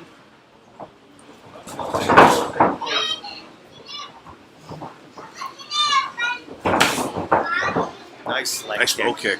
Keegan knew that. Miguel fighting right back. Hey! These guys are throwing. Slang. Great. Guys throwing some heat at each other right now.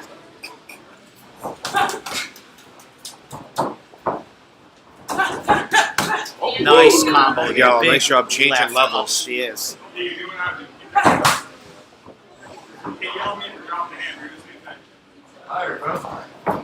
A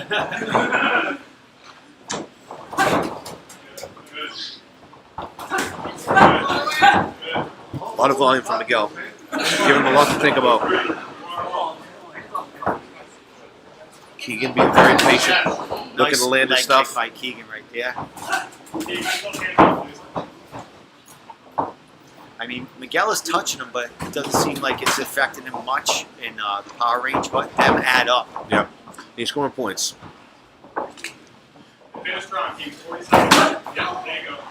And Keegan's been in there with some high level big names in his MMA career. I know he's done a lot of pad work and coaching for a lot of up and coming amateurs and pros in the New Hampshire area and beyond. So Keegan's well known, and dude, he's showing his pupils and family friends that he's a gamer. He's still in there.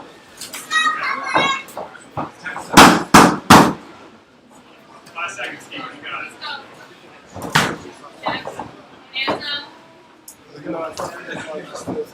Stop! End of the first round. Great first round, guys. Great first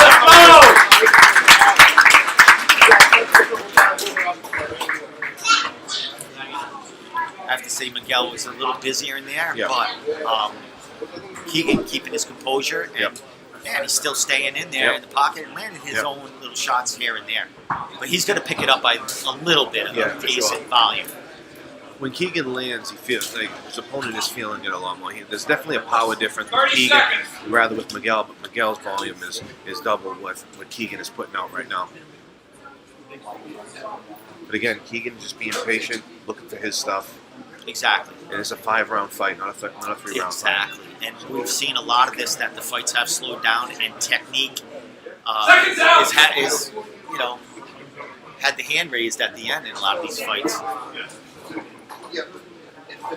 Miguel is composed, young, and hungry, and he's got a big future ahead of him as far as you know, his MMA and kickboxing career. Nice body shot by Keegan there, and another one followed up. Again, you see the difference in power.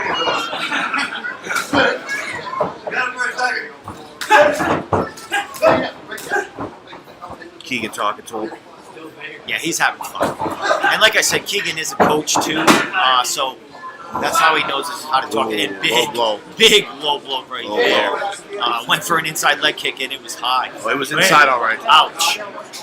Went for an inside leg kick, and it was definitely inside. A bit too inside. Took a second.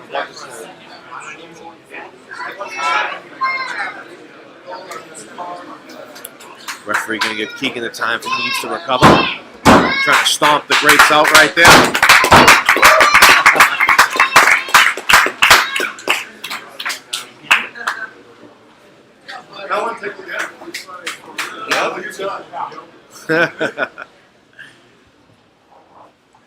Keegan let me know that was a good one. He felt that it. was solid. Yeah. That was echoed. Yeah.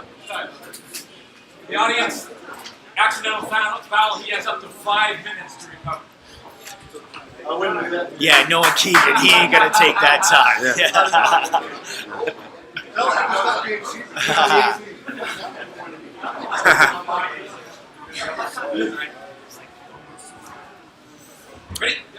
Ready? Fight! Back on. Just to let everyone know, this is your main event right here. 5 rounds. We're still very early in this fight. Nice uppercut by Keenan. Great exchange right there, man. There is some leather being thrown with them knees. Miguel mixing it up right now. There you go. Let his hands throw. What a series of combos right there. Scoring a lot of points here. Wow. Is that allowed? Spinning back fist. And it depends on where it hit. Maybe not. If it was his wrist or an elbow, it might have been too much. So far, Keegan's got a back fist and a kick of the balls. Keegan's looking hurt right now. Might have broke his jaw.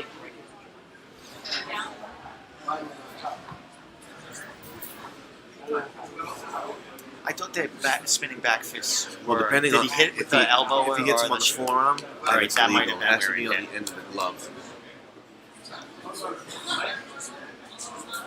I didn't get a clear shot of exactly what happened, but it might have been on the forearm that hit him in the jaw. And that is illegal. As far as our event today. Yes, as far as our event today. Keegan being a good sport in there, man. He's Yeah. I mean, I'm sure he's been hit left and right in sparring Oh, yeah. with some of his kids in there, so he knows what it's like. So I imagine that's a warning. Miguel's got to stay. He's got to stay careful. Yes. It's very early in this match.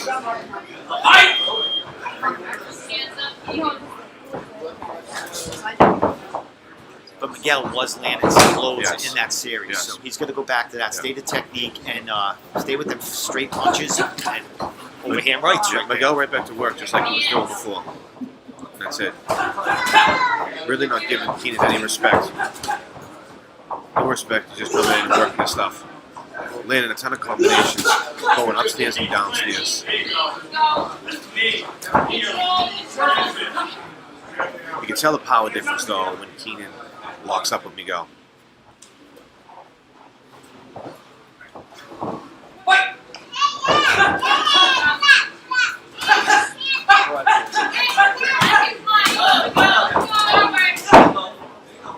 Nice exchange there. Yeah, Miguel's looking real sharp for sure. Real sharp. Miguel's lighting him up. And we have to say, this is basically 24 hours notice for Keegan too, or so, you know. So he had no idea he was going to be fighting here. Standing 8 count for Keegan. And Keegan could take punishment all day, but we gotta stay safe for the fighters. Correct. This is not a pro fight, not even an amateur fight going on your record. This is a smoker, an exhibition sort of style. So we gotta keep these fighters safe no matter what.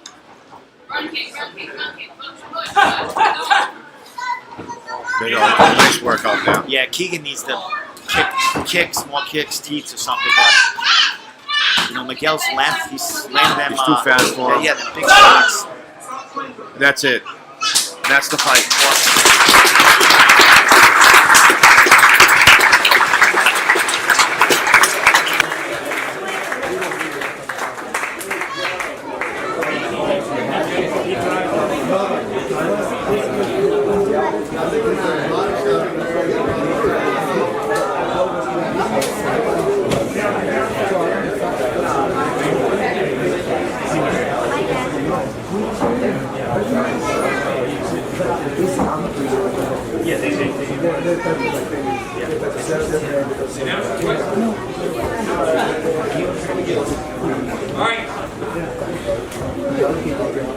The winner by TKO, Miguel.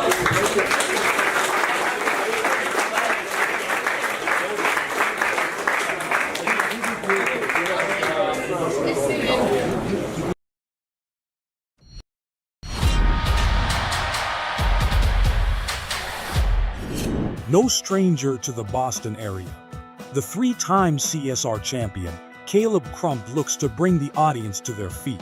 Oh man, honestly, Boston was great. Everyone, it was like electric.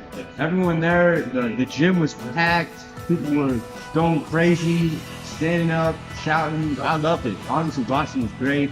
I'm excited to go back, and I just feel like it's my time. Yeah, I'm coming off of a national championship, and we're coming for everything. We're pushing ourselves in the gym. I got some stellar training partners. People really pushing me. Keeping me humble at the same time. So I'm really grateful for my crew here at Hayabusa. Coming into the bracket fresh off a national championship, the wily veteran feels he has both experience and momentum on his side. I understand the rule set, and I'm coming for the championship in October. I'm prepared. I'm doing everything I can, and I believe that my experience is going to pay off on those matches. On Saturday, October 18, Can Crump reclaim his CSR title along with the $5,000 cash prize?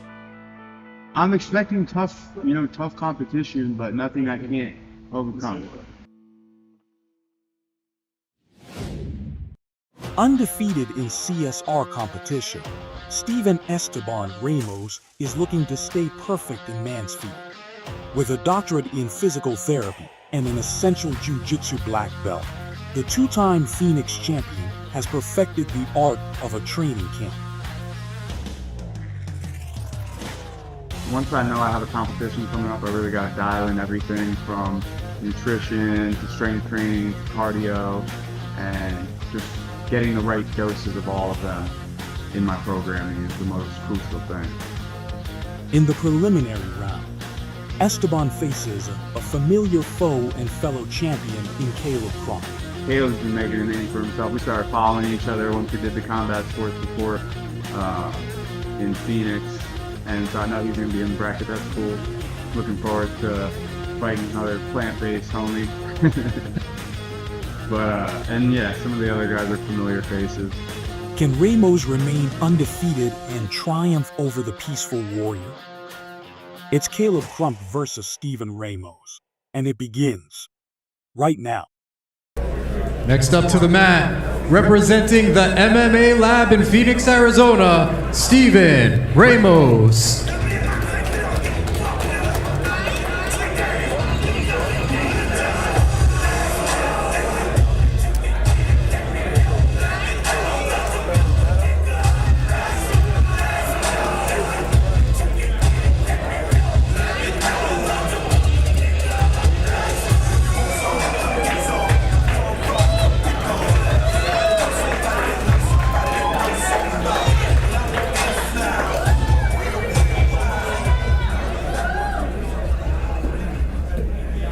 And his opponent, representing high altitude martial arts in Denver, Colorado, Caleb the Peaceful Warrior Crump.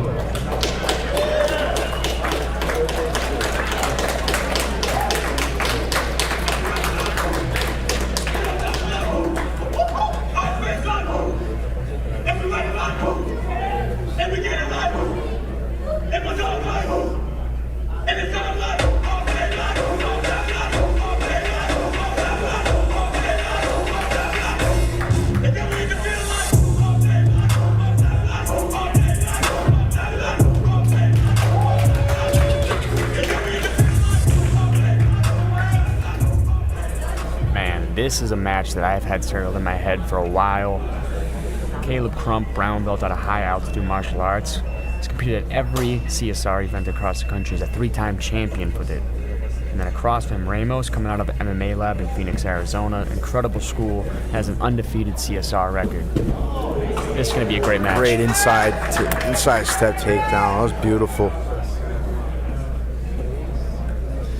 Yep, already trying to keep both his shoulders flat here early. He almost got that. Oh my goodness. Dangerous everywhere.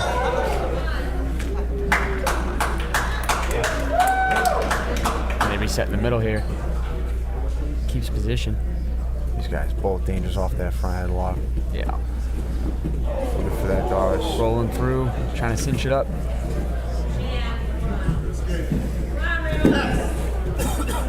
Constant movement from both guys. What a scramble. Finally ends up in a body triangle.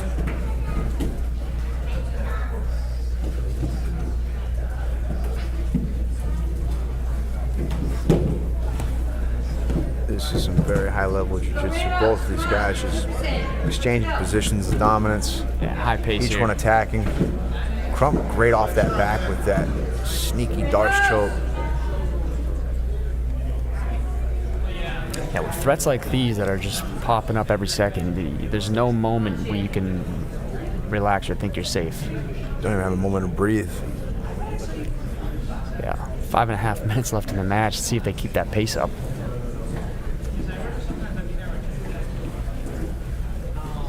I mean, as you pointed out, you got one that's been a 3-time champion, one that's undefeated, that's probably on track to be a champion himself as things continue to go his way. Both these guys in it to win it. Phenomenal pace so far.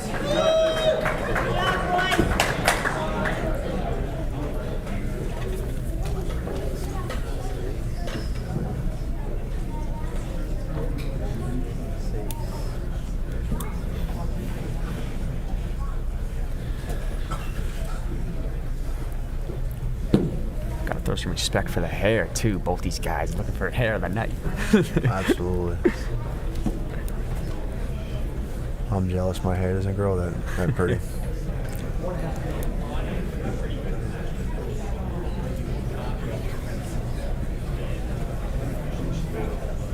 Pace slowing down a bit. You can get to see these guys getting a little more tactical. Yep, Crump's looking to unlock that guard.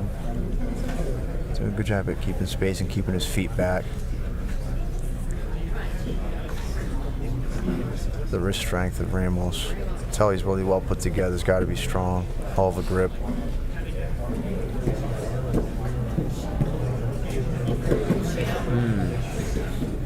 Just getting that swing like a pendulum. Yep, looking to sweep.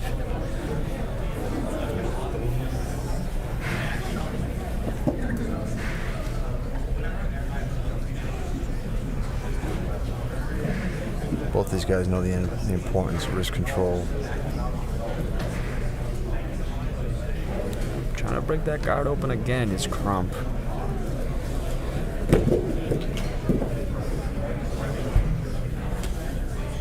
I'm trying to get that angle in, to your point, trying to get that guard broken up. Oh, Ramos. Oh, opening up now. Coming underneath. Yep, Ramos looking for a leg here.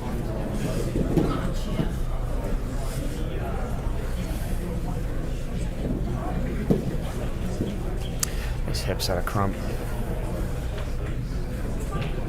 Ramos still staying patient and diligent.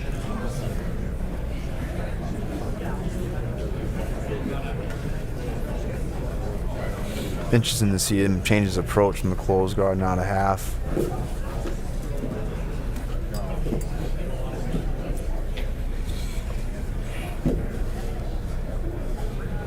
Crump's doing a good job at defending.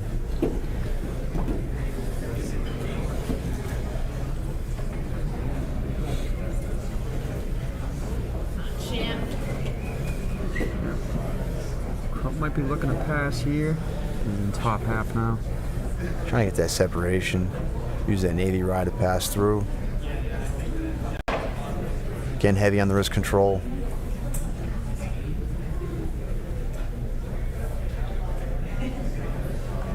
Good heavy pressure from Crump. Staying wide and based as well. I like the hips when he's in that position too. He keeps his hips very low. Both of them trying to fight their feet through to get that knee slice from Crump. But Ramos not letting it up.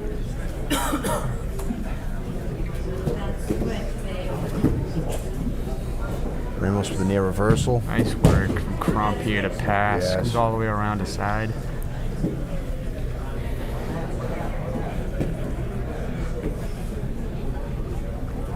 A minute and a half here in this match.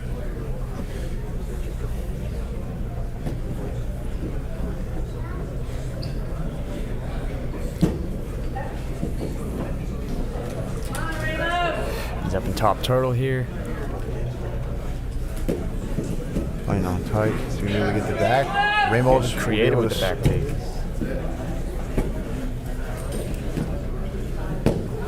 Way to hover back on top too. Great way to take the back for Crump. Dominant position. We'll see if he'll be able to get underneath the choke. Less than a minute here. Ramos doing a great job with the wrist control. He's not letting up. Yep, Crump getting close. Yep, he's trying to inch those fingers. Get that choke a little deeper. Oh. Might be the benefit of that hair. Crump with the submission.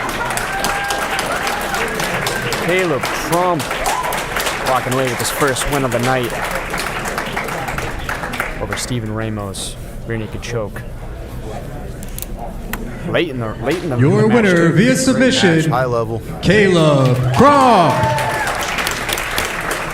Competed all the way through. He was patient, diligent, knew what he wanted. With just 26 seconds left in that match too. Great work. Well, when you've been a champion 3 times, you got that mindset. You know,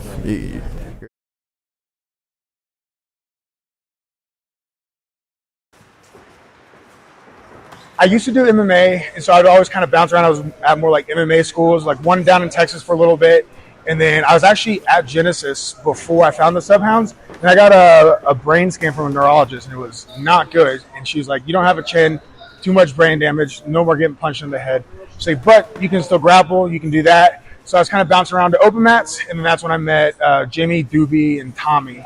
And then that's when we started the Subhounds, and just kind of like been growing ever since with them for 2 or so years now, 3 years.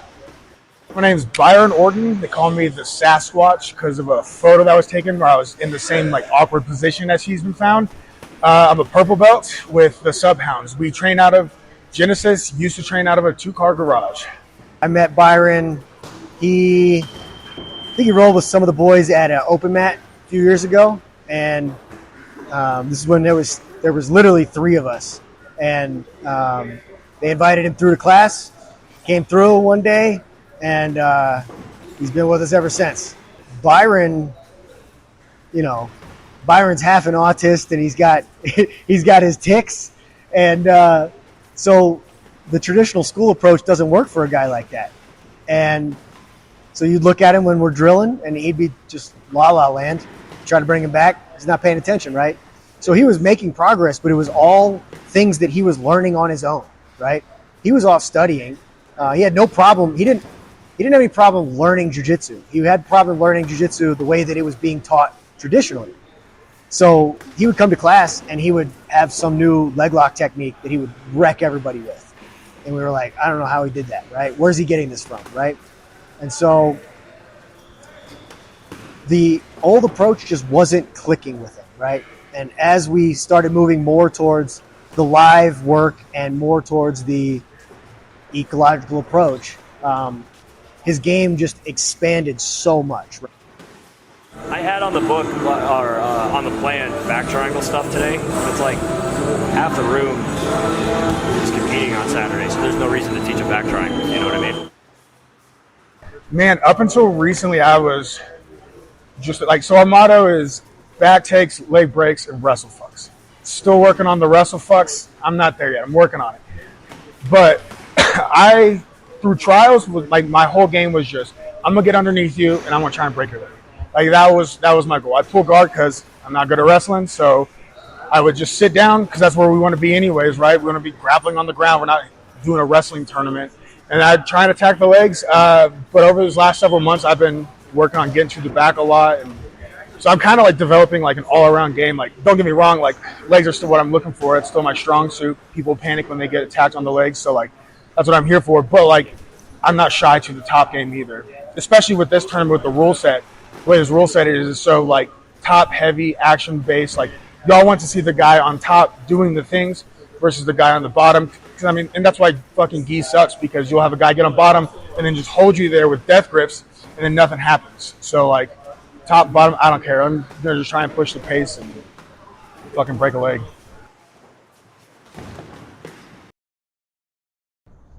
I guess I used to battle with like childhood asthma, so I used to have to use an inhaler a lot. And there was a time when I was wrestling where the ref stopped the match because I was turning purple.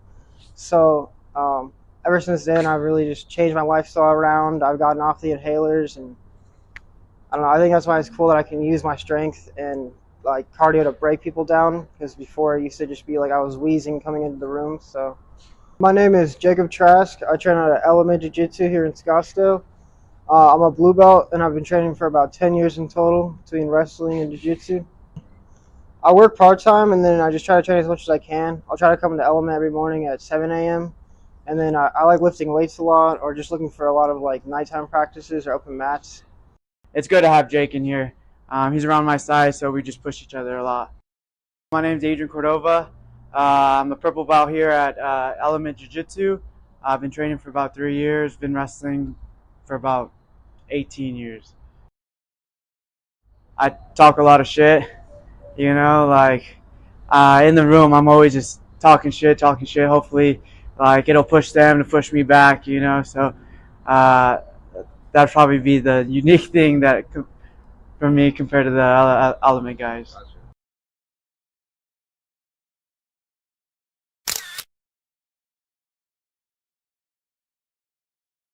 I roll with a lot of the black belts here, especially at this class. There's a ton of black belts here, really high skill level here. I'm used to training with the higher ranked people most of the time. So I'm excited to go into this competition, see how I do against all the other higher level competitors out there. I'm Damon Colon. I train at Gracie Baja Rio Rancho. I'm a blue belt. I've been training for about 2.5 years now. So I play more of like a bottom guard. Yeah, play more guard, definitely. I like no-gi more. Coming up into these other tournaments, I'm trying to work more of my top game, sharpen that up. I'm big into the leg locks and stuff, but definitely need to sharpen up my top game. I started in the teens class, and then as soon as I moved into the adults class, I was looking into the leg locks, just YouTube videos, just curious about what else is out there. And saw the leg locks, I feel like it works with my build, my style more. So I've been doing it since about, I started blue belt, so about almost 2 years now. My gym, Gracie Baja Rio Rancho, we have a great professor. His name's Professor Alfredo. He's great with the leg locks. That's where most of my game comes from. He hosts a great Friday class, teaches all about leg locks. So with our gyms, we don't really shy away from leg locks. It's not really like focused on a whole lot, except for that one class. But I love them. I work a full-time job. Actually, just started a job a few days ago. One thing I was looking for when I was finding a new job was making sure I could fit my training schedule in with my work schedule. That's really important for me to train at least 5 times a week, 6 times a week if I can. Always try to have at least one rest day in there. Just like to thank my professors, all of them, Professor Russell, Isaiah, Alfredo, Joby, for helping me get to where I'm at, pushing me to be better and get out there in these tournaments.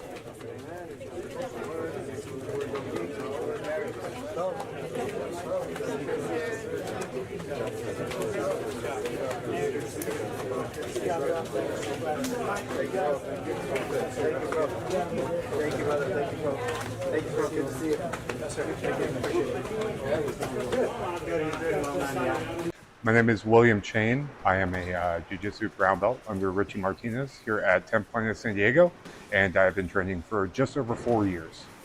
All of the classes combined really lend to building this this more complete art, which is really exemplified by not just me, but the more higher level Jiu-Jitsu players that we have at our school.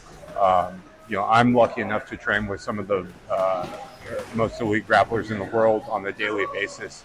We've got a couple going up for ADC, Creek Florian, Alec Grandi, to name a few. Matt Cox just competed. We've got some really high level grapplers in the room, and it is it's an honor and a privilege to be able to A, represent them, and B, learn from them on a daily basis. If there's one thing to take away from what I do as a 37-year-old man going out and competing the way that I do and coming in here and training every day the way that I do, I'm a family man, I'm a working professional. This is truly my hobby, but this hobby has enriched my life in a way. I'm not one of these jiu-jitsu saved my life guys. I am a jiu-jitsu enhanced my life by making me more calm, more centered. My business dealings go a lot more smooth. I'm able to approach problems with a much clearer head, and that's because these mats and the people that I am lucky enough to train with push me to limits that I didn't even know that I had. They make me better because they make me want to be better, and that, I think, is the most important part of the art form. And to be frank about it, that is one of the things that I most admire about my coach, Richie Martinez, because he has built an academy that fundamentally embraces those building blocks and fundamentally embraces self-improvement through group suffering.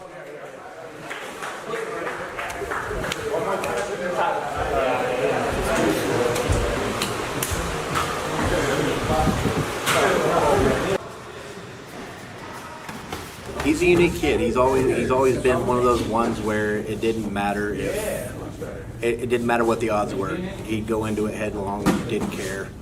I mean, you could tell him you're fighting a black belt, and he goes, "Okay, let's go." He don't care. He's in it for the fun.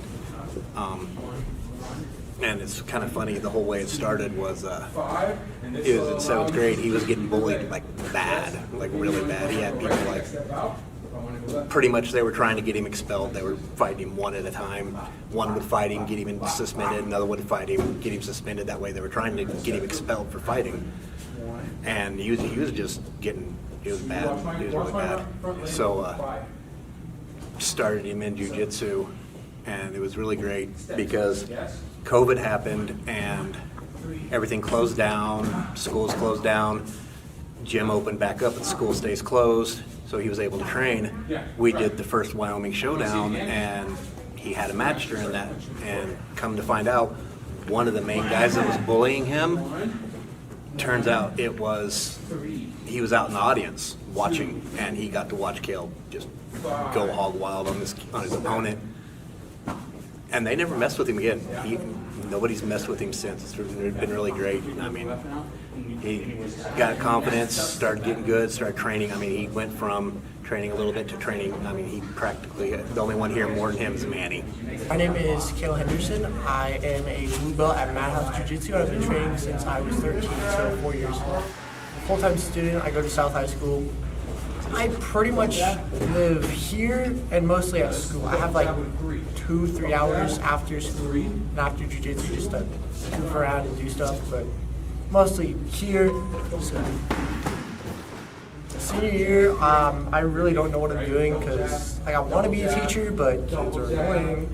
But mostly just do jiu-jitsu, probably get some more tournaments that give me money so I can keep a roof over my head, get out of my dad's cheeks, and, live. And he's a typical teenager in the fact that he likes to stay up till 2-3 in the morning, playing video games, goofing off, and he sits there, and he knows he's a teenager. He will sit there and, okay, push me, make me do it. And I'll go in there, drag him out of bed, 6 o'clock in the morning, come on man, it's time to train. He's just like, okay. And he'll get annoyed with me, but he'll go do it.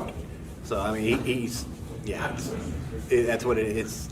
Yeah, I'm his biggest motivator, but at the same time, he's the one telling me to do it. So, expect the unexpected, honestly. And when I say that, I don't mean like, don't watch him go across the mat, but, expect me to throw a move that I don't usually do in there. Yeah, today was a pretty standard no-gi class. We started up normal warm-ups that we do every day, and then we went into just technique or takedowns where we have a really heavy get on top mentality, training. So we always start a takedowns, and then we've been training so we always follow a curriculum, and we've been working on the staple pass all week. And then so last week specifically, we were working on tripod sweeps. And then so this week, we did tripod sweeps, we did the headquarters function up into the staple pass. So it's linear. And then so after we technique for a little bit, we got to do a little bit of line training.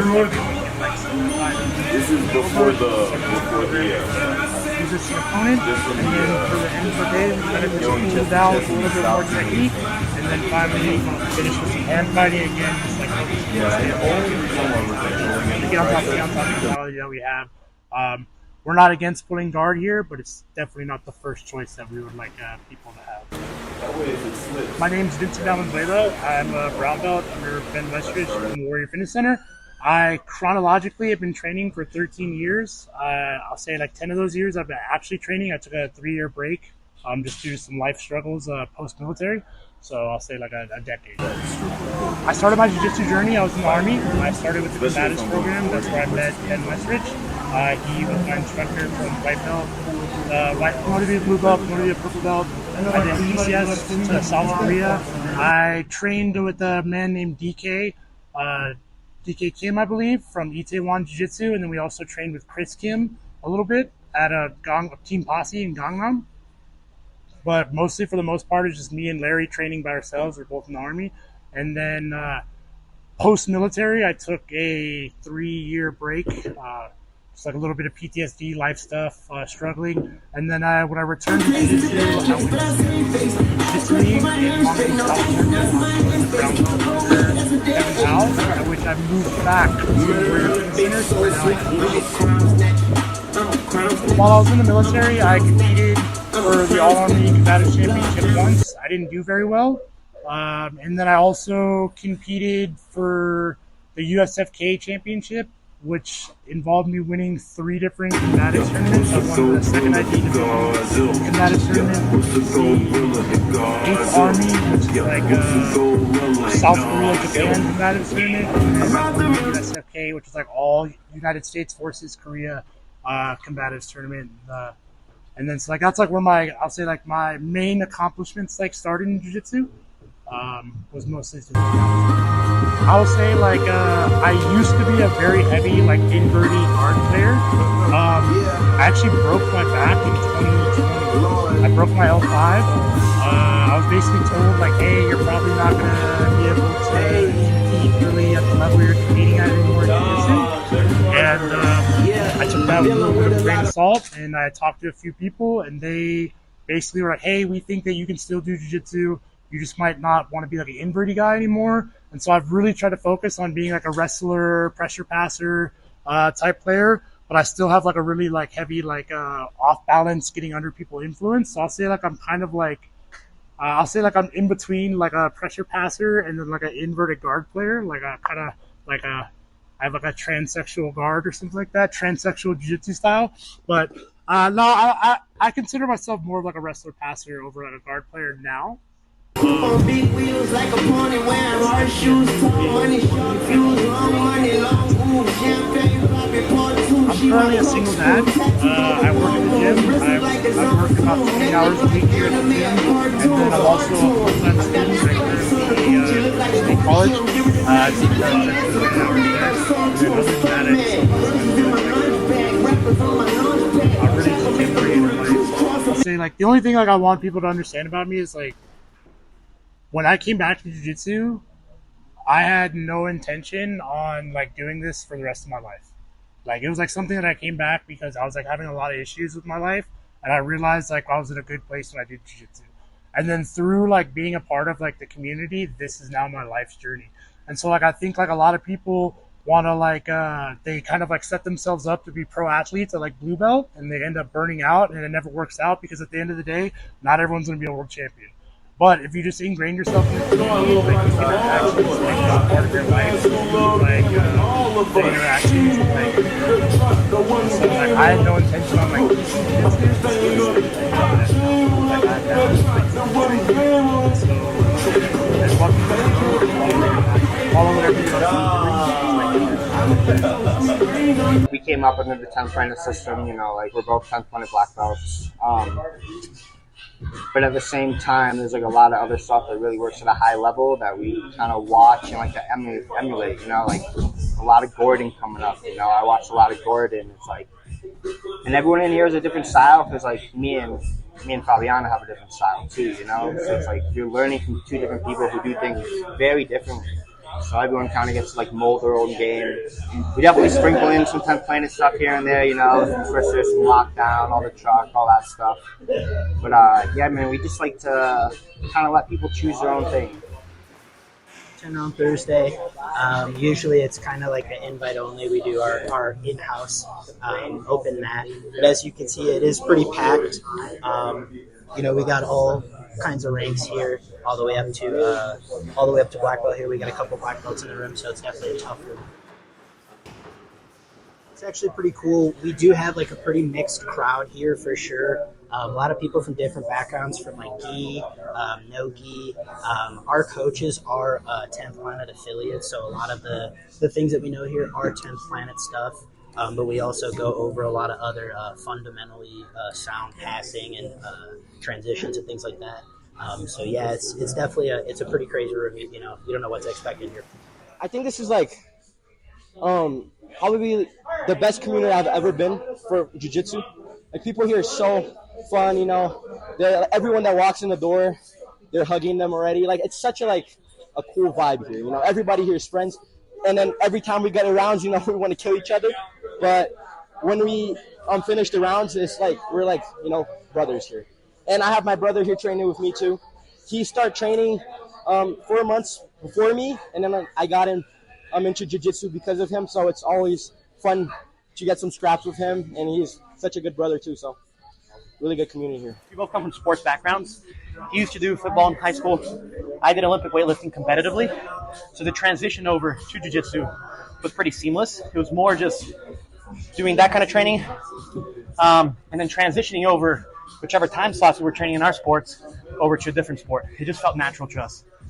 In that process, in those 2 years, in the seek of, you know, the best jiu-jitsu we could get, we went over to Brazil about a month ago. We were there at Melty Galvão School. If you weren't familiar with that, he recently just won both the 77 and the 66 kilo divisions at the ADCC Worlds with Mika and Baby Shark, and we were there for the whole training camp. It was an amazing experience, and now we're back in Colorado trying to put on a show. Man, we just feel like there's a lot of bullshit in jiu-jitsu, you know, a lot of politics, and like I've been around the scene for a long time, and like there's no bullshit here, there's no politics, man. We come, we train hard, we have fun, and like that's it. Like I think we have a good community. I really like what we're building here. It's very positive, you know, and it's like I said, we get after it and we have good jiu-jitsu, and I'm like, we're very proud of that. We have good fundamental jiu-jitsu. I've always trained in Novo and Yao. I started here like 2023, maybe late 2022. I would come here to hit the bags, and then, you know, the guys welcomed me to the mats, and I've been here ever since. My style is more pressure passing.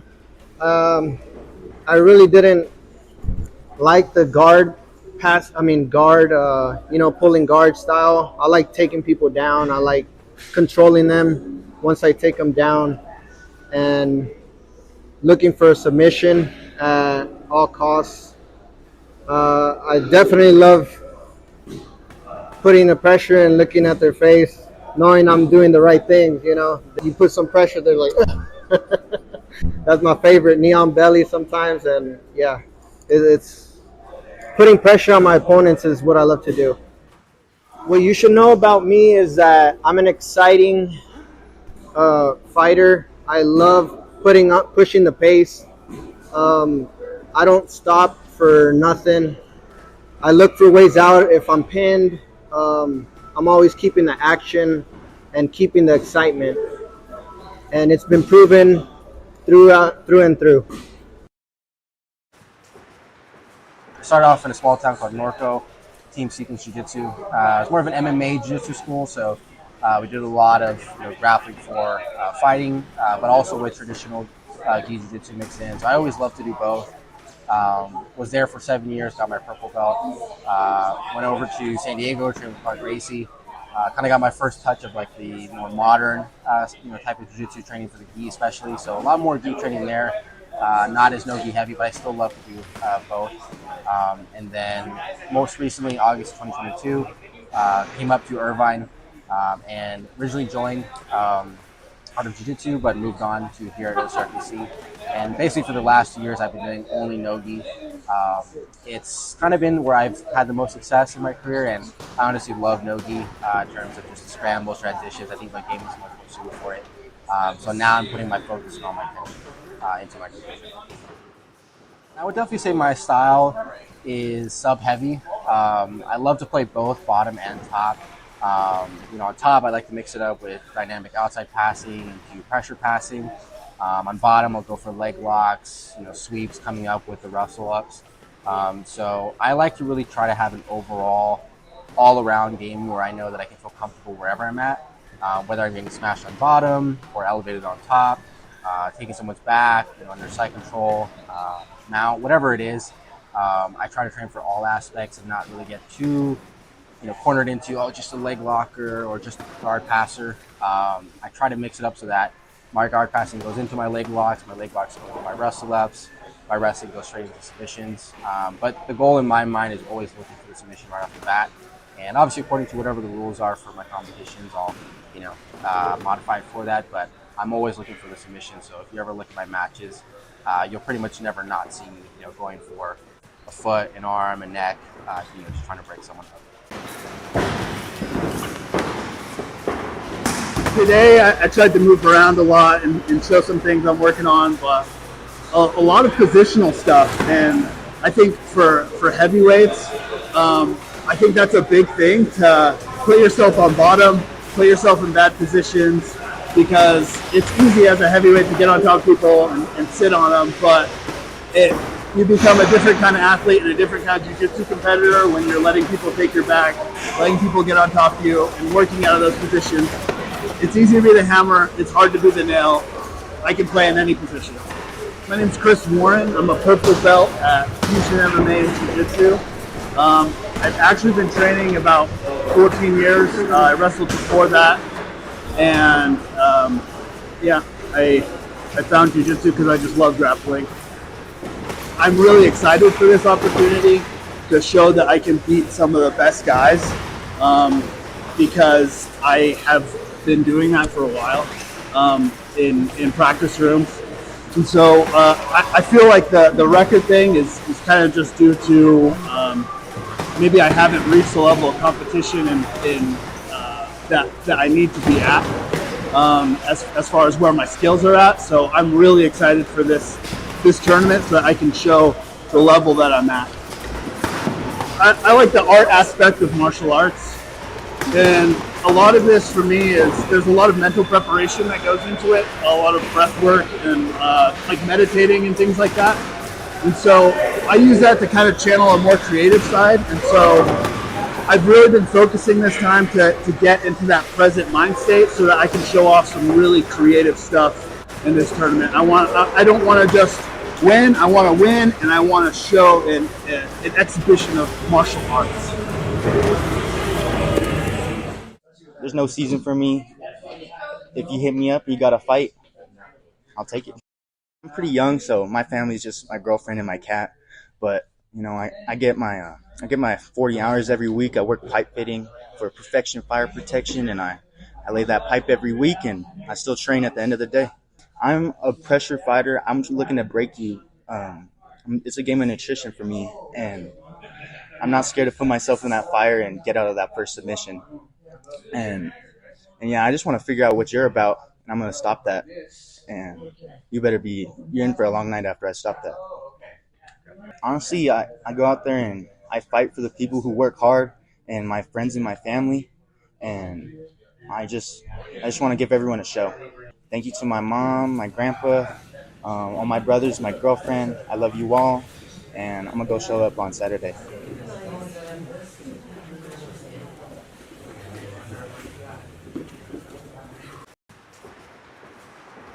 I used to do MMA.